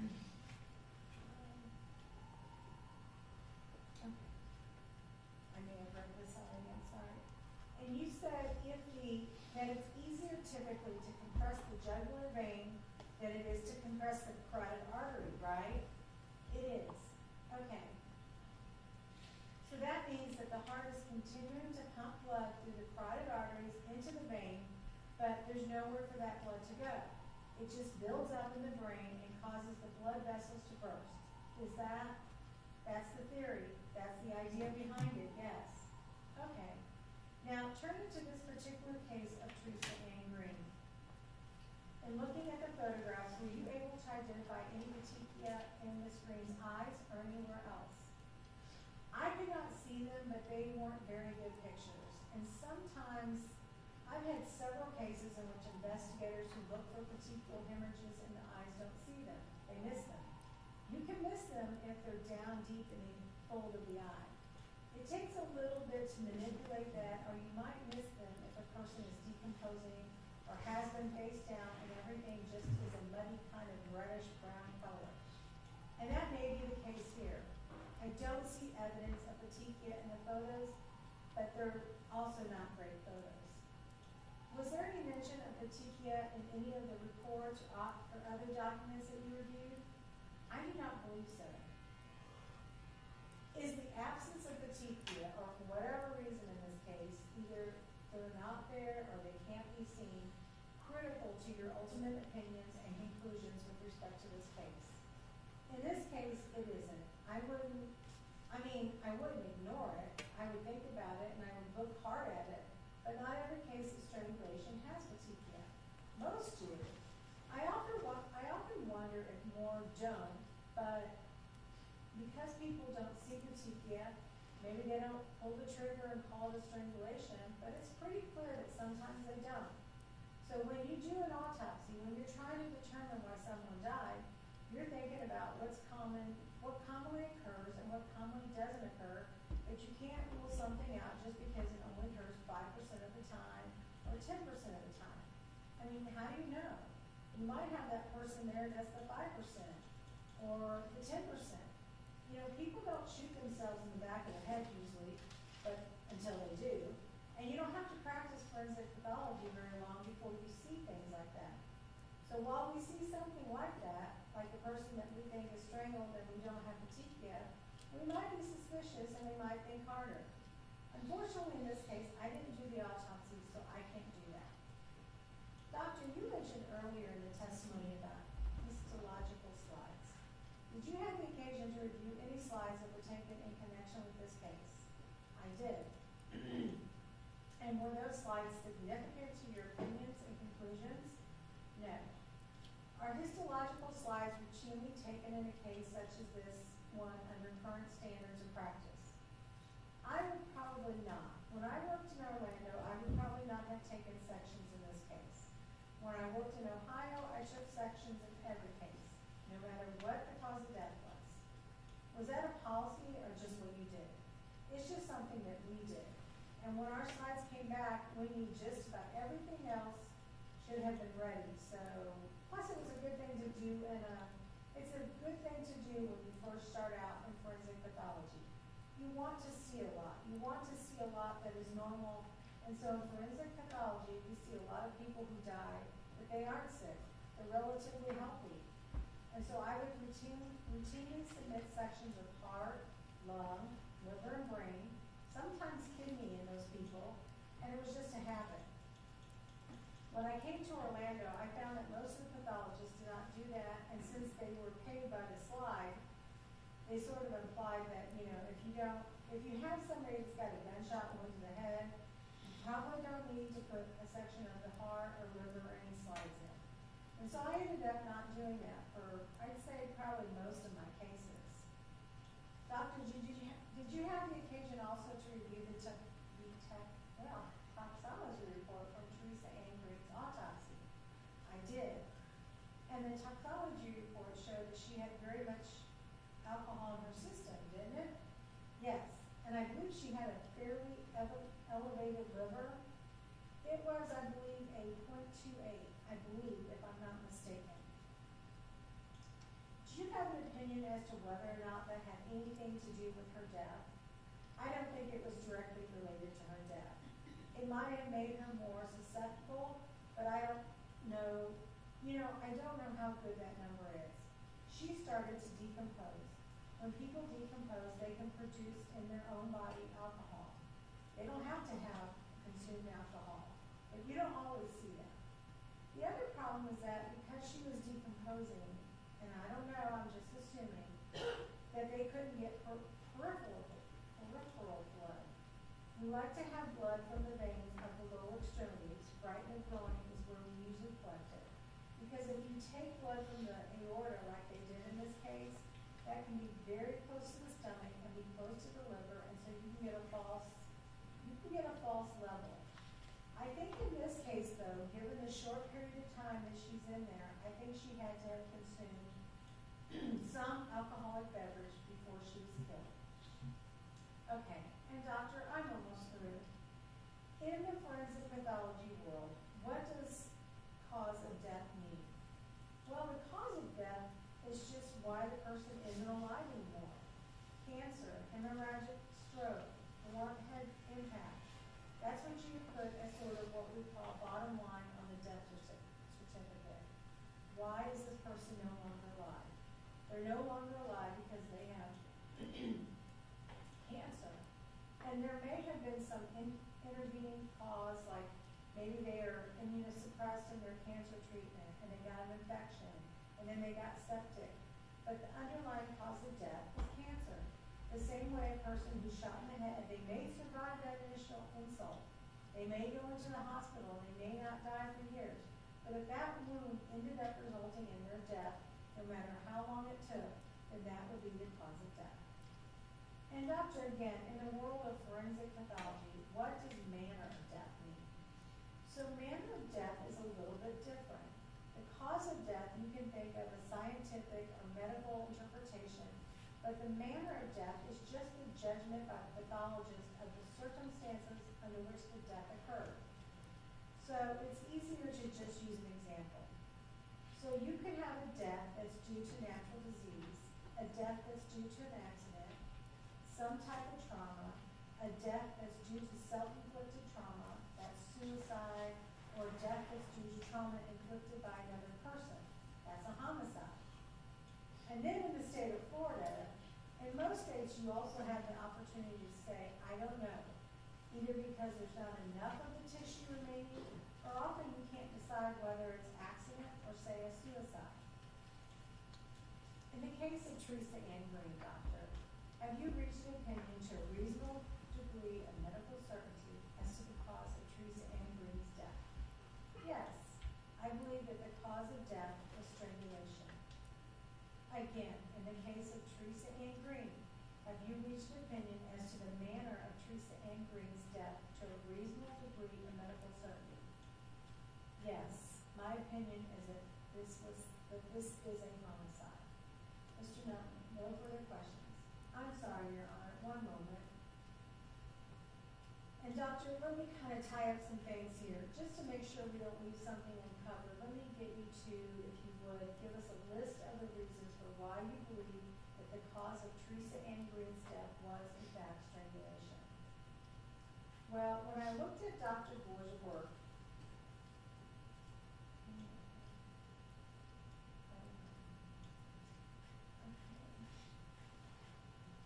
okay, keep on going, but past Dr. Gore. All right.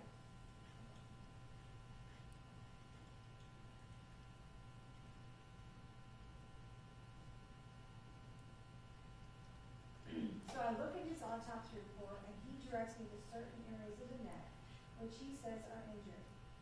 He fails. There is some inconsistency in the report. In one part of the report, okay, I'm going to go down. So you see the problem here is that I can't really tell you what it is that I do because I didn't do it, but that's the way I arrived at my conclusion. If you just give me the pictures of this person, a woman around 40, she's dead, she's wrapped in a sheet, she's in the trunk of a car, you know, just that alone, there's a pretty high probability that this person has been strangled, assuming that there's no other injury. I saw photos of her body that were taken at the time of her autopsy, and I didn't see any other injury documented other than the ones that we've talked about. Okay, is there any indication of injury or hemorrhage to other organs of the neck beyond the hyoid bone that you're aware of? It's difficult to see in the photos. I mean internal organs, not on the outside. In the musculature of the neck, but it's difficult to see, and there's also a photo of the musculature of the superficial right upper chest. Again, that's on the right-hand side? Correct. Is there anything to suggest that Theresa Green was not conscious while she was being strangled? I don't know one way or the other. Does there appear to be any head injury that would have caused her to lose consciousness prior to being strangled? There's a small area of hemorrhage in her scalp, but I don't see any, I see a photo of that. I don't see any photo of her brain. No further questions, Your Honor. The court, thank you. Cross-examination. Mr. Morero, thank you, Your Honor. Mr. Morero, good afternoon, doctor. How are you doing? Good afternoon. So I think I kind of want to work backwards with you from some of the stuff that you said near the end, and then maybe go into a little bit more detail. So you talked about the concepts of cause of death and manner of death, and correct me if I'm wrong, but I mean the job of what we now call the medical examiner, you know, in Ohio we still call the coroner, has been around for centuries, right? Yes. And would it be fair to say that the job of the coroner or the medical examiner, at least in part, right, is to provide health statistics those types of agencies, whether they're state or federal, that keep records of the population and how we get sick and how we die and things like that, right? Yes. And so the death certificate, right, which you would agree is not really part of our legal determination here, right? The death certificate is something which is produced by the medical examiner's or coroner's office for purposes of statistics for the health department of states and federal governments, right? Yes. I'm sure there's lots of other reasons to have, like insurance policies and all kinds of things like that. But they're forms, like here in Florida, we have the form, and you, as the medical examiner in a particular case, would be required to fill out that form and put in, check certain boxes and fill in certain blanks so that the people who keep the statistics on these things can do so, correct? That's correct. So, for example, if in our society we're having a growth in suicide, they would know this because the medical examiner's office is reporting to the Department of Health or whatever that's there. There appears to be an increase in the number of suicides among teens or something like that, right? Yes, I'm sure there are other places where those statistics are gathered, but the death certificate, sure, should be one of them and should be a primary one. So the manner of death where the medical examiner or coroner is called upon to check off a box basically and say, well, it appears to me that this person died from this or this or this. They died from an accident, they died from homicide, they died from whatever other categories there may be. The medical examiner is the one who is making that determination, and that determination is your best estimate, your best opinion about what's likely to be that this person died of. Would that be fair? Yes. I mean, you're not an employee of the Judge. Justice Department. Sorry to interrupt. Is kind of an emergency, am I able to make a phone call? Yes. Does anybody else need to make a phone call to family? Okay. You have to do it in the presence of the deputies. So I'll give you, why don't I give everyone 10 minutes at this time to go to the restroom and make any calls in the presence of the deputies that you need. Again, remember, don't talk about the case among yourselves until you're actually in deliberations, and don't discuss it with anyone else. The accident?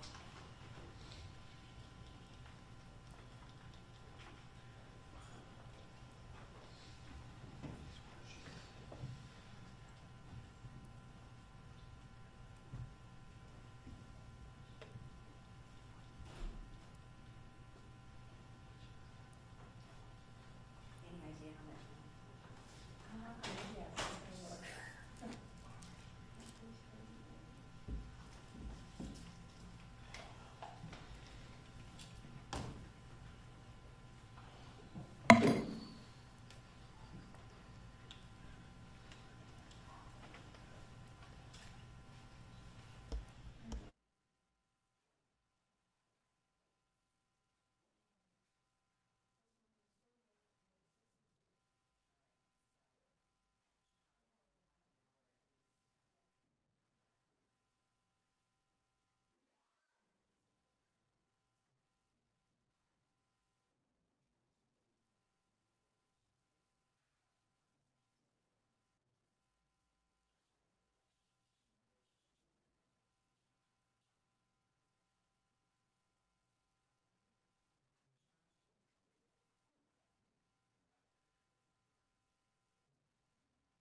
seated. And ladies and gentlemen, we received your dinner orders before I send them out. It'll take about an hour for them to get here. Y'all want to continue to deliberate longer tonight? All right. At some point, if it gets too late, I will send you home for you to come back tomorrow. But if you want to leave for the evening before I do that, all you have to do is tell me. All right? And we have about another 30 to 40 minutes of readback, would be my guess at this point. All right? Madam Court Reporter, you may continue the readback whenever you're ready.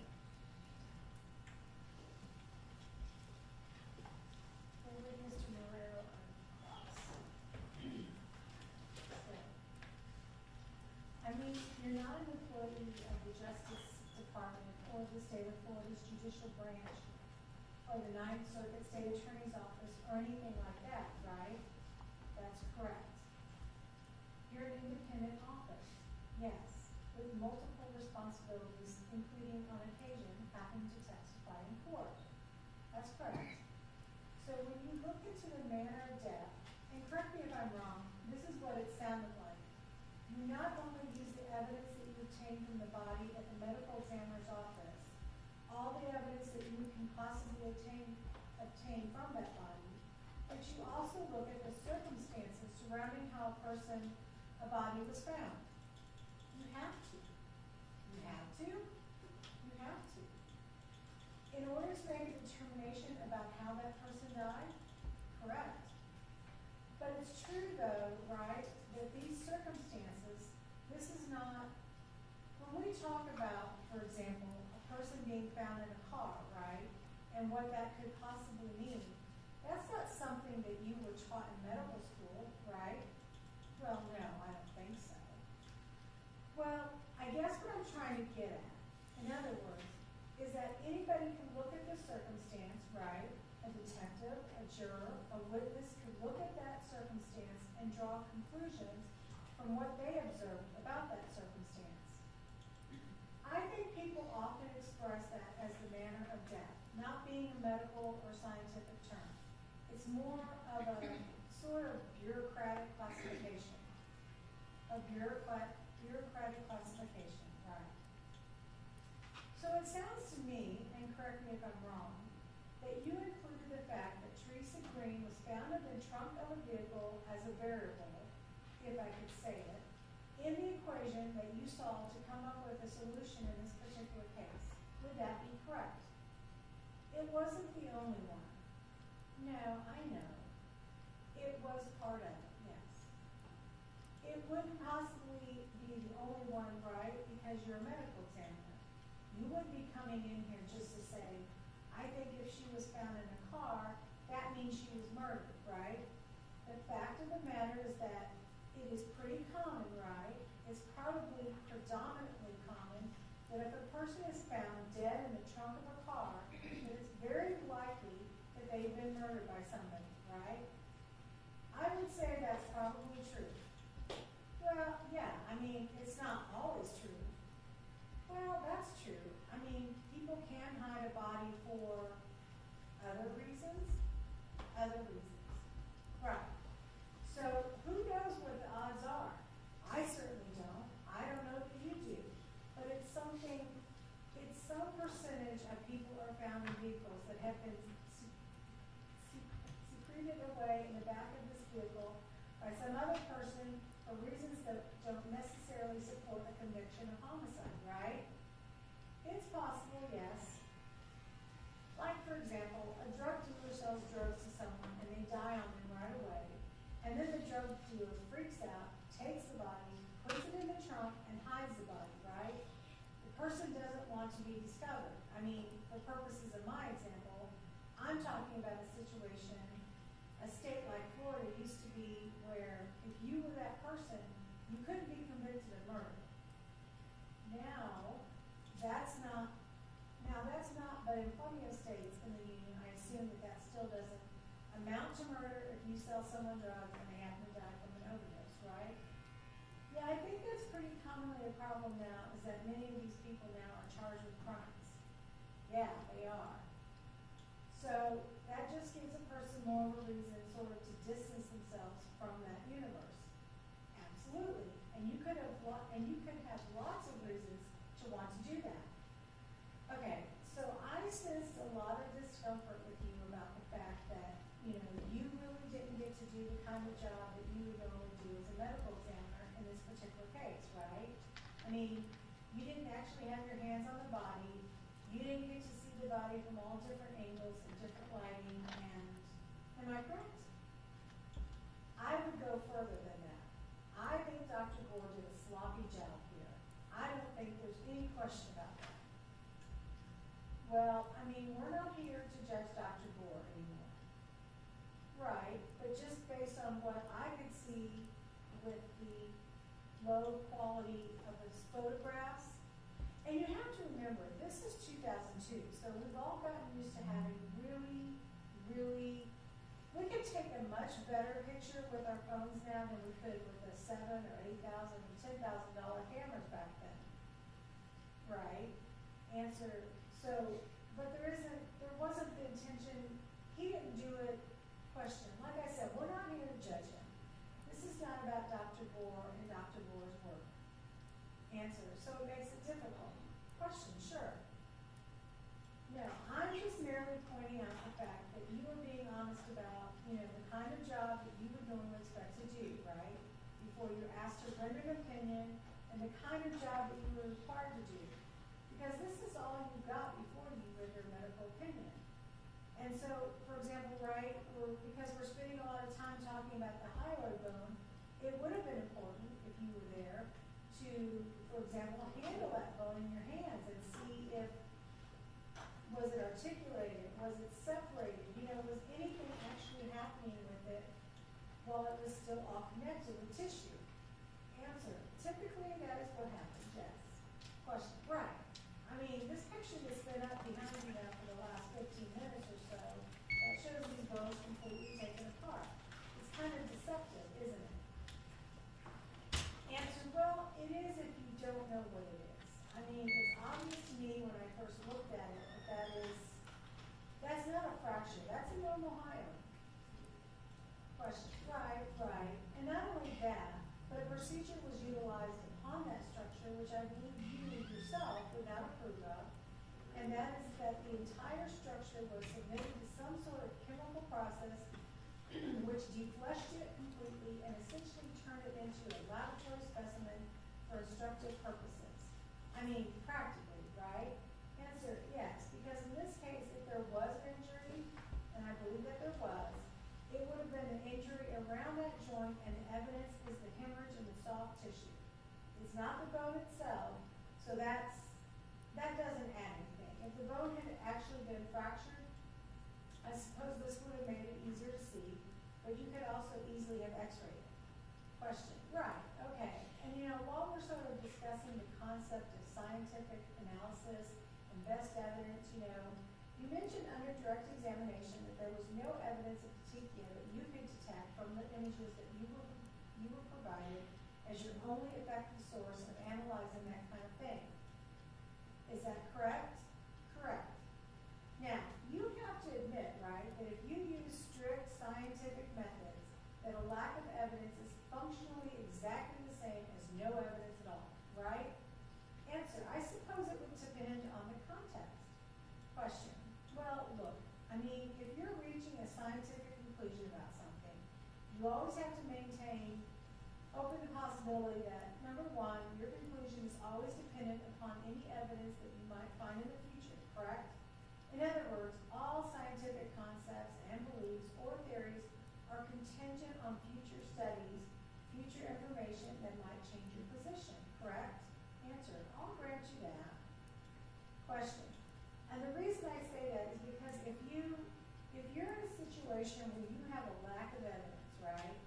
And I think that you've been up there saying that, essentially, just because there isn't any petechia. Am I saying that right? Yeah, that's right, petechia. Question, petechia. Just because there isn't any petechia doesn't mean that she wasn't strangled, correct? Answer, correct. Question, but you have to agree that it also doesn't tend to support the conclusion she was strangled, right? Answer, well, once we agree that they don't have to be there, then it's question. Yeah, I mean, it's still a zero, right? Answer, yes. But, I mean, to be fair, I see petechia more often in people who aren't strangled. Now, it's true, when a person is strangled and they have petechia, they tend to be more prominent. Question, right. Well, I mean, I guess the shortcut is, if there were petechia visible, you would be testifying about it, and you would say, yeah, that normally you would see petechia strangulation cases, and here it is. Answer, yes, I would. So, talking about scientific evidence, Mr. Nunley asked you some about the slides and tissue samples, right?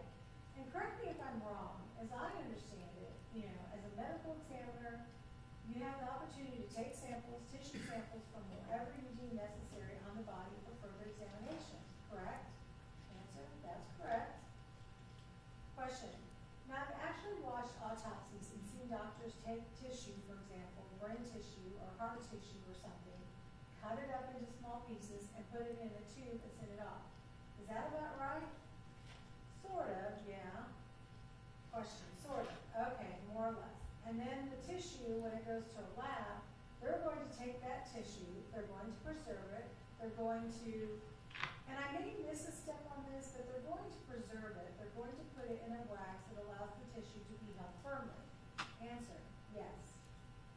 Question, and then that wax block will be in some sort of holder, and I know there's a variety of different systems out there, and then that tissue inside the wax block will be taken to a machine that has the power to cut extremely thin slices from that block, right? Answer, correct.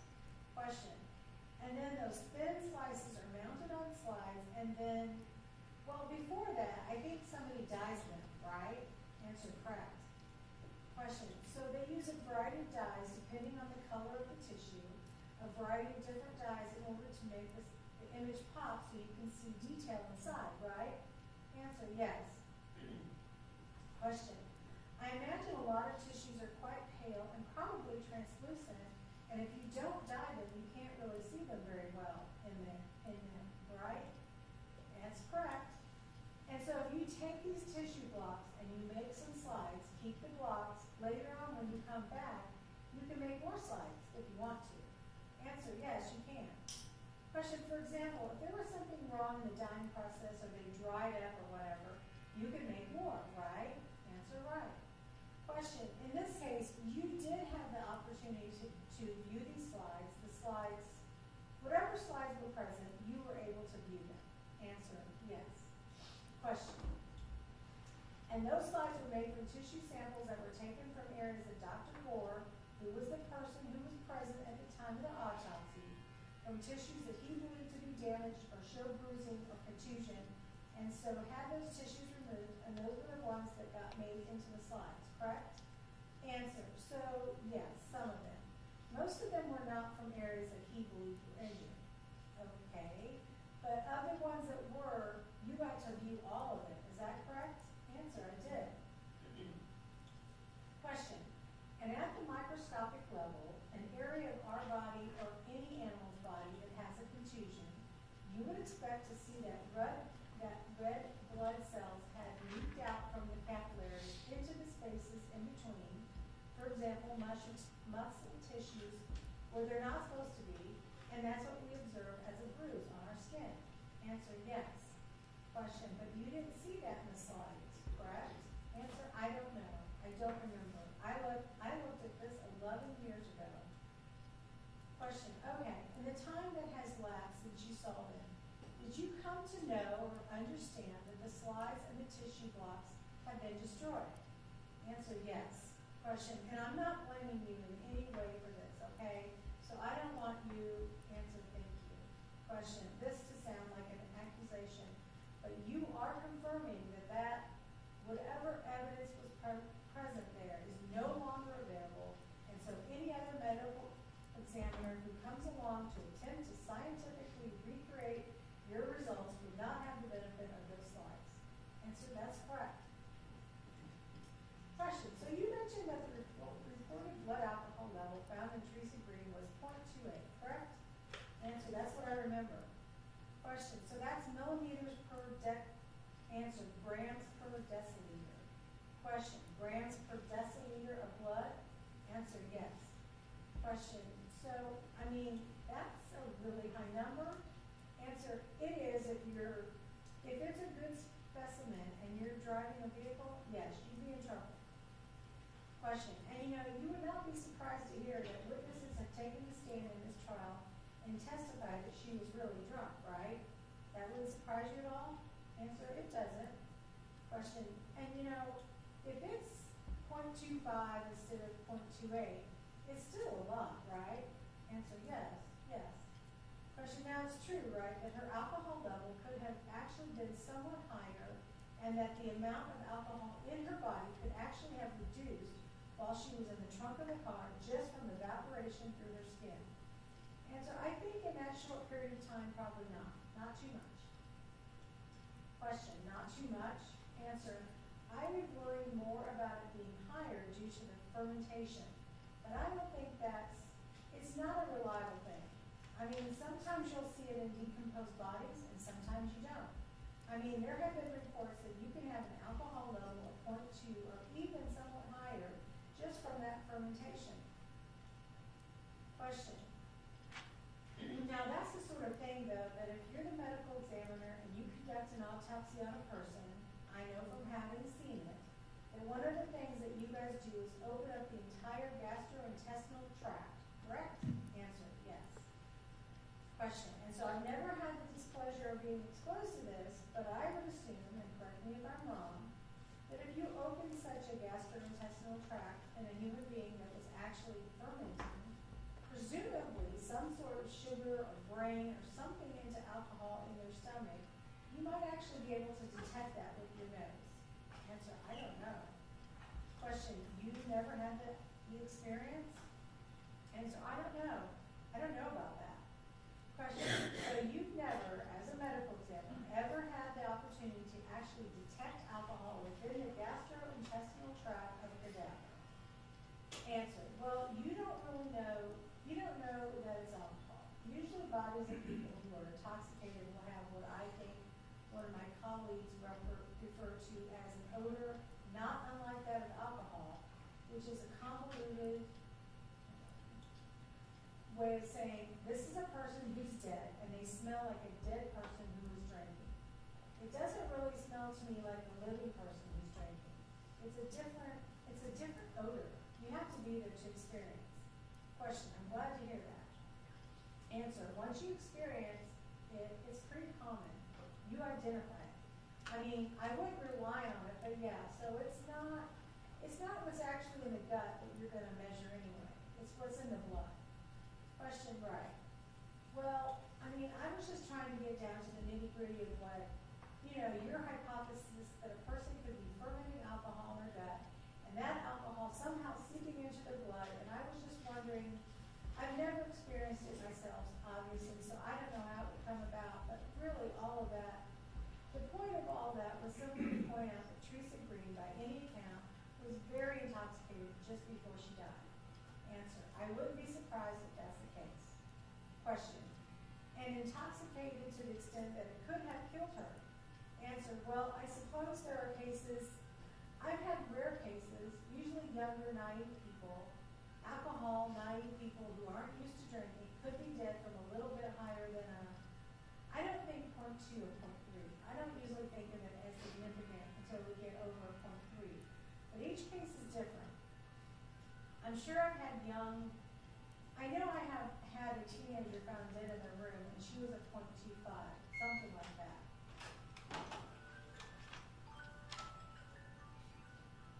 Question. So it could have been responsible.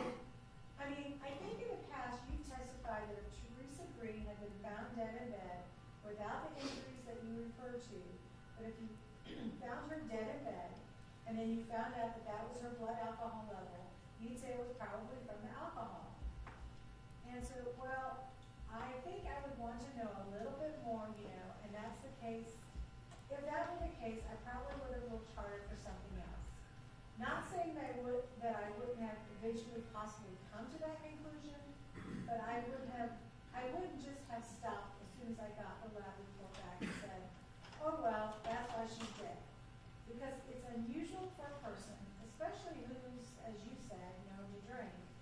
be dead from a level like that. Question.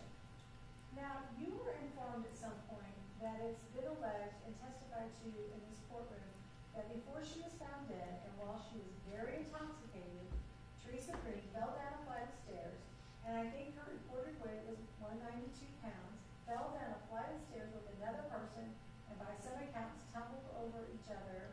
Answer yes. Question, all the way down the stairs. Now, you could break your neck doing that, right? Answer, you could. Question, and you could certainly end up at the bottom of the staircase with some bruises and some scratches from whatever is happening when you go down this washing machine down to the bottom of the set of stairs, right?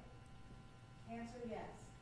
Question, and if you happen to hit your head while this is happening, and you're intoxicated to that level too, that being struck in the head could be another cause of a person's death.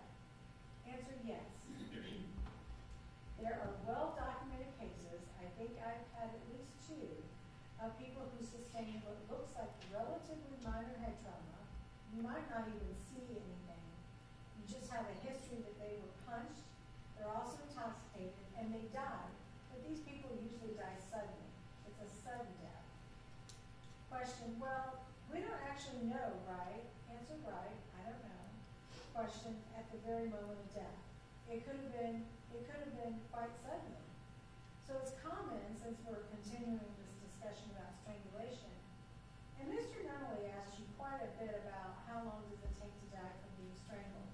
It's common for people who are being strangled to fight and struggle with their attacker. Correct? Answer, yes.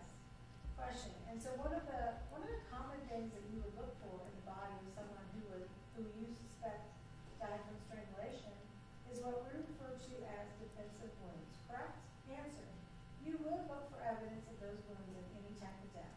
Question, what would they typically look like? Answer, in the case of a person who's been strangled, sometimes all you'll see is a disruption. I think particularly of women with, artificial nails, that those have a tendency to come off during the struggle. Question, sure, because the first thing a person is going to do is reach up with their hands and try to get the hands off of them or something along those lines, correct? Answer, I would assume, I've never seen it. Question, when I was reading up on the literature about all this stuff, that was one thing that just kept coming out over and over. Unlike a lot of science, it's not subject to experimentation, and I've never met a medical examiner or anyone who's witnessed someone being strangled to death, thank God. And so you just have to speculate on that. But it seems reasonable to believe that a person who's being strangled is going to claw at the person who's attacking them, or claw at their hands, or something along those lines, right? Answer, it does happen. Question, and you might expect to see those artificial nails broken off. Answer, you might. Question, but you didn't see anything like that on the screen, right? Nothing that you would categorize as defensive wounds. Answer, I did not see anything. Question, and in the pictures, all her fingernails are intact. Answer, it looks like it, yes. Question, it's typical for the medical examiner's office, one of the technicians, right? Because most of the heavy work is done by a technician at your office.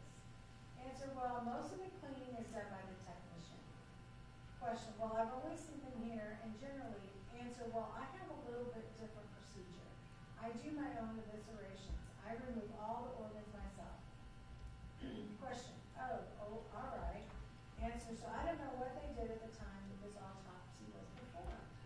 Question, well, it's probably true that in the majority of cases, if not all, the fingernails are removed from the decedent. Answer, yes, in cases that are suspected homicides. Question, right. And the reason for that is so that the fingernail clippings can be sent in and tested for possibly the DNA of the person who was attacking them, correct? Answer, yes. Question, and because if you scratch somebody, their cells get underneath your fingernails and somebody can find it, and it's pretty doggone hard to explain how your skin got under some of these fingernails, right? Especially if that person ends up dead. Answer, it can be, but question, sure. Answer, it wouldn't be unusual to find it if they shared a residence. Question, oh right, sure. So if I heard you we'll move on to the highway burn itself.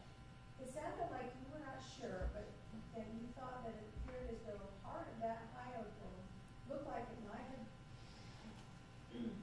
been hemorrhaging as opposed to another part. Answer, yes. Question, but you weren't completely sure about that? Answer, no. That's the way it appeared from the photograph. Question, I mean, if you had had it in your hands, answer, it would have been yeah. Question, then you could look at it from all different angles and make a final detailed judgment? Answer, correct. Question, the scratches that you observed on, that you believe you observed on the back of Teresa's neck, those scratches, I mean, you can't definitively say that those scratches were caused by a human being. Answer, no. Question, is that fair? Answer, that's fair. Question, I mean, like, I don't know, but I would imagine, like, if you had, you know, like, werewolf movies or something, if you had 4 scratches that went, you know, long ways across the body that were spaced out about the same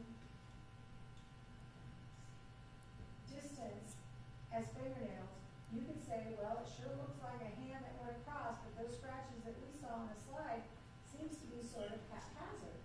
Is that a fair answer? Yes. Question. So they really could have been caused by anything that she might have rubbed against that might have abraded that part of her neck. Answer, well, I don't think it was necessarily anything. It was a peculiar pattern, but it doesn't have to be fingernails. Question, right. Just one moment, please, Doc. Thanks. Yeah, the last thing I wanted to talk about very briefly was what appears to be in one of the images, a cat lip, for lack of a better word, on the screen. Answer, yes. Question, did the tissue appear to you from looking in the photographs that it had, you know, broken to the extent that it would have bled? Answer, it does. Question, and that would be consistent with somebody slapping her in the mouth with a hand? Answer, yes. Question, could be? Answer, could be. Mr. Moreau, okay, I think that's all I have at this moment. Report, any redirect? Mr. Nunley, just a moment, Your Honor. Redirect, Mr. Nunley. Doctor asks just one follow-up question. Are the opinions and conclusions, you're not a lawyer, are the opinions and conclusions that you've expressed here today that Theresa Green's cause of death was strangulation and that the manner of her death was homicide held by you to a reasonable degree of medical certainty? Answer, yes. Question, are you satisfied with those conclusions that you testified to today based upon the evidence that you reviewed and all of the facts and circumstances and information known to you about this case? Answer, I am. Mr. Nunley, thank you. No further questions. The judge, thank you. Any questions from the jury? We have one. Mr. Moreau. Judge, I just have one follow-up, if I may. Court, come on up.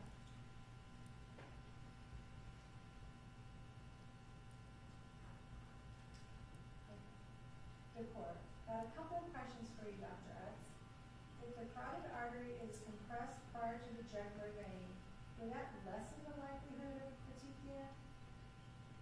Answer, well, that's a theory, and that's why you tend not to see petechia in hanging deaths. We see a lot more hanging deaths than we do strangulations, but the idea there is that you don't see them because the carotid artery is compressed more efficiently by hanging than it would be by manual strangulation.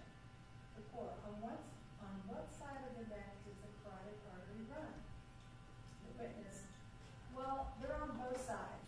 It's a paired structure, so we're pretty symmetrical beings. So usually whatever you have on the right side, you have on the opposite side. The court, any follow-up on behalf of the state? Mr. Nunley, no, Your Honor. The court, on behalf of the defense. Mr. Moreau, just the one follow-up question, Judge. Mr. Moreau, Doc, the term homicide, when you use it in discussing manner of death, doesn't mean anything more than a person died as a result of an action of a human being, correct? Answer, that's correct. Question, it doesn't answer a different human being. Question, right, a different human being, right. Answer, if it had been the same human being, then we would call it suicide. Question, it doesn't mean murder, it just means a person died as a result of the action of another person. Answer, that's correct. It is not the same as murder. Mr. Moreau, thank you very much, Doctor. The court, all right, any additional questions on behalf of the jury? May the witness be excused. All All right, ladies and gentlemen, you may return to the jury room to continue your deliberation.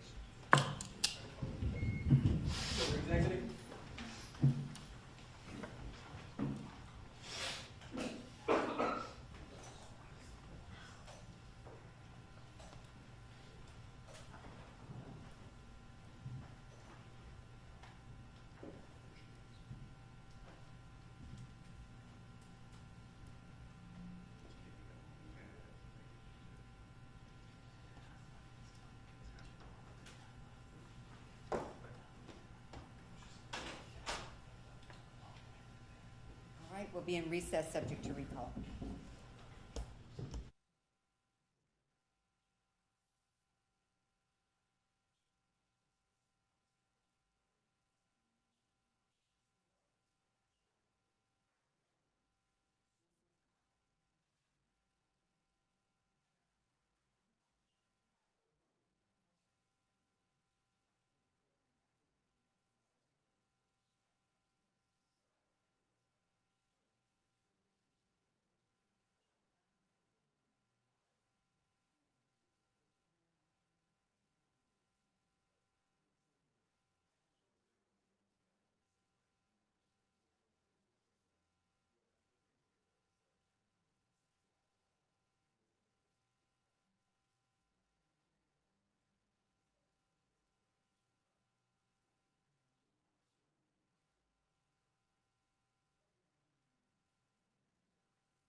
Once you said it, I recognized, I knew what you meant. There's another for Kelly's today.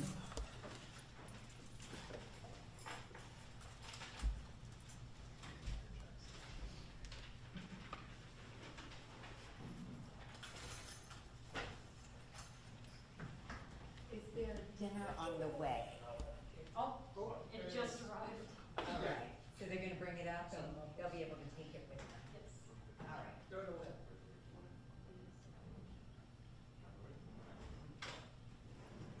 All right, let's bring them in.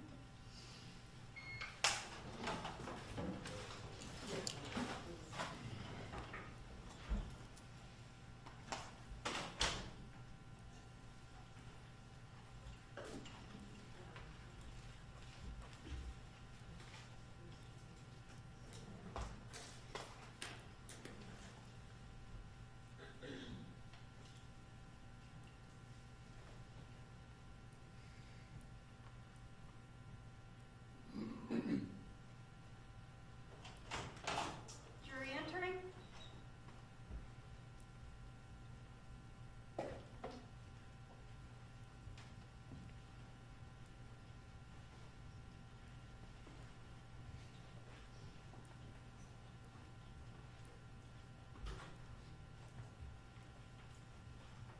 All right, you may be seated.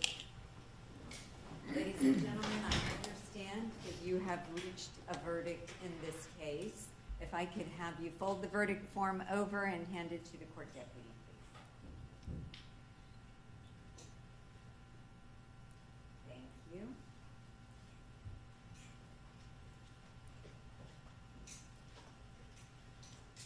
Thank you.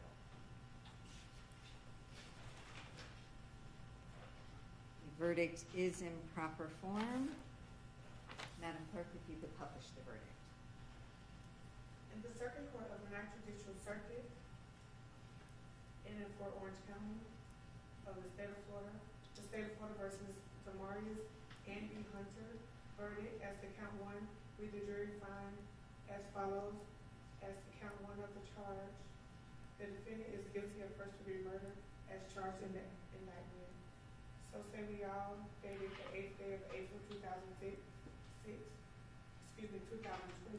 signed for person. All right, ladies and gentlemen, I'm going to ask you a question by badge number, so I'd ask that you look at your badge number now. Juror 645, is this your true and correct verdict? Yes, it is, Judge.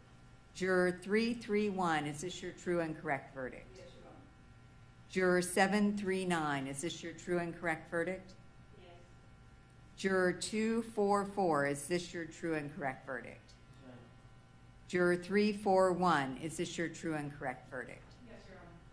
Juror 277, is this your true and correct verdict? Yes, Your Juror Honor. 307, is this your true and correct verdict? Yes, Your Honor. Juror 414, is this your true and correct verdict? Juror 217, is this your true and correct verdict? Yes, Your Juror Honor. 2203, is this your true and correct verdict? Yes, Your Honor. Juror 40, is this your true and correct verdict? Yes, Your Honor. Juror 243, is this your true and correct verdict? Yes, Your Honor. Thank you. Mr. Hunter, a jury of your peers having found you guilty of first-degree murder, I adjudicate you guilty of that offense at this time. Ladies and gentlemen, I'm going to need you to come back on Monday morning at 9 a.m. for the second phase of this trial. You are still under the rules that I have given you before. You cannot discuss the case among yourselves. You can't discuss it with anyone else. Do not do any research while you're away from us. And do not watch any news accounts of this, watch or read any news accounts of this case. Does anyone have any questions? I will tell you that your dinners are on their way up, so you will be able to take them with you when you leave. And I will see you back Monday morning at 9 a.m. at the location designated by the court deputies. I hope you have a good rest of your weekend. Jury exiting?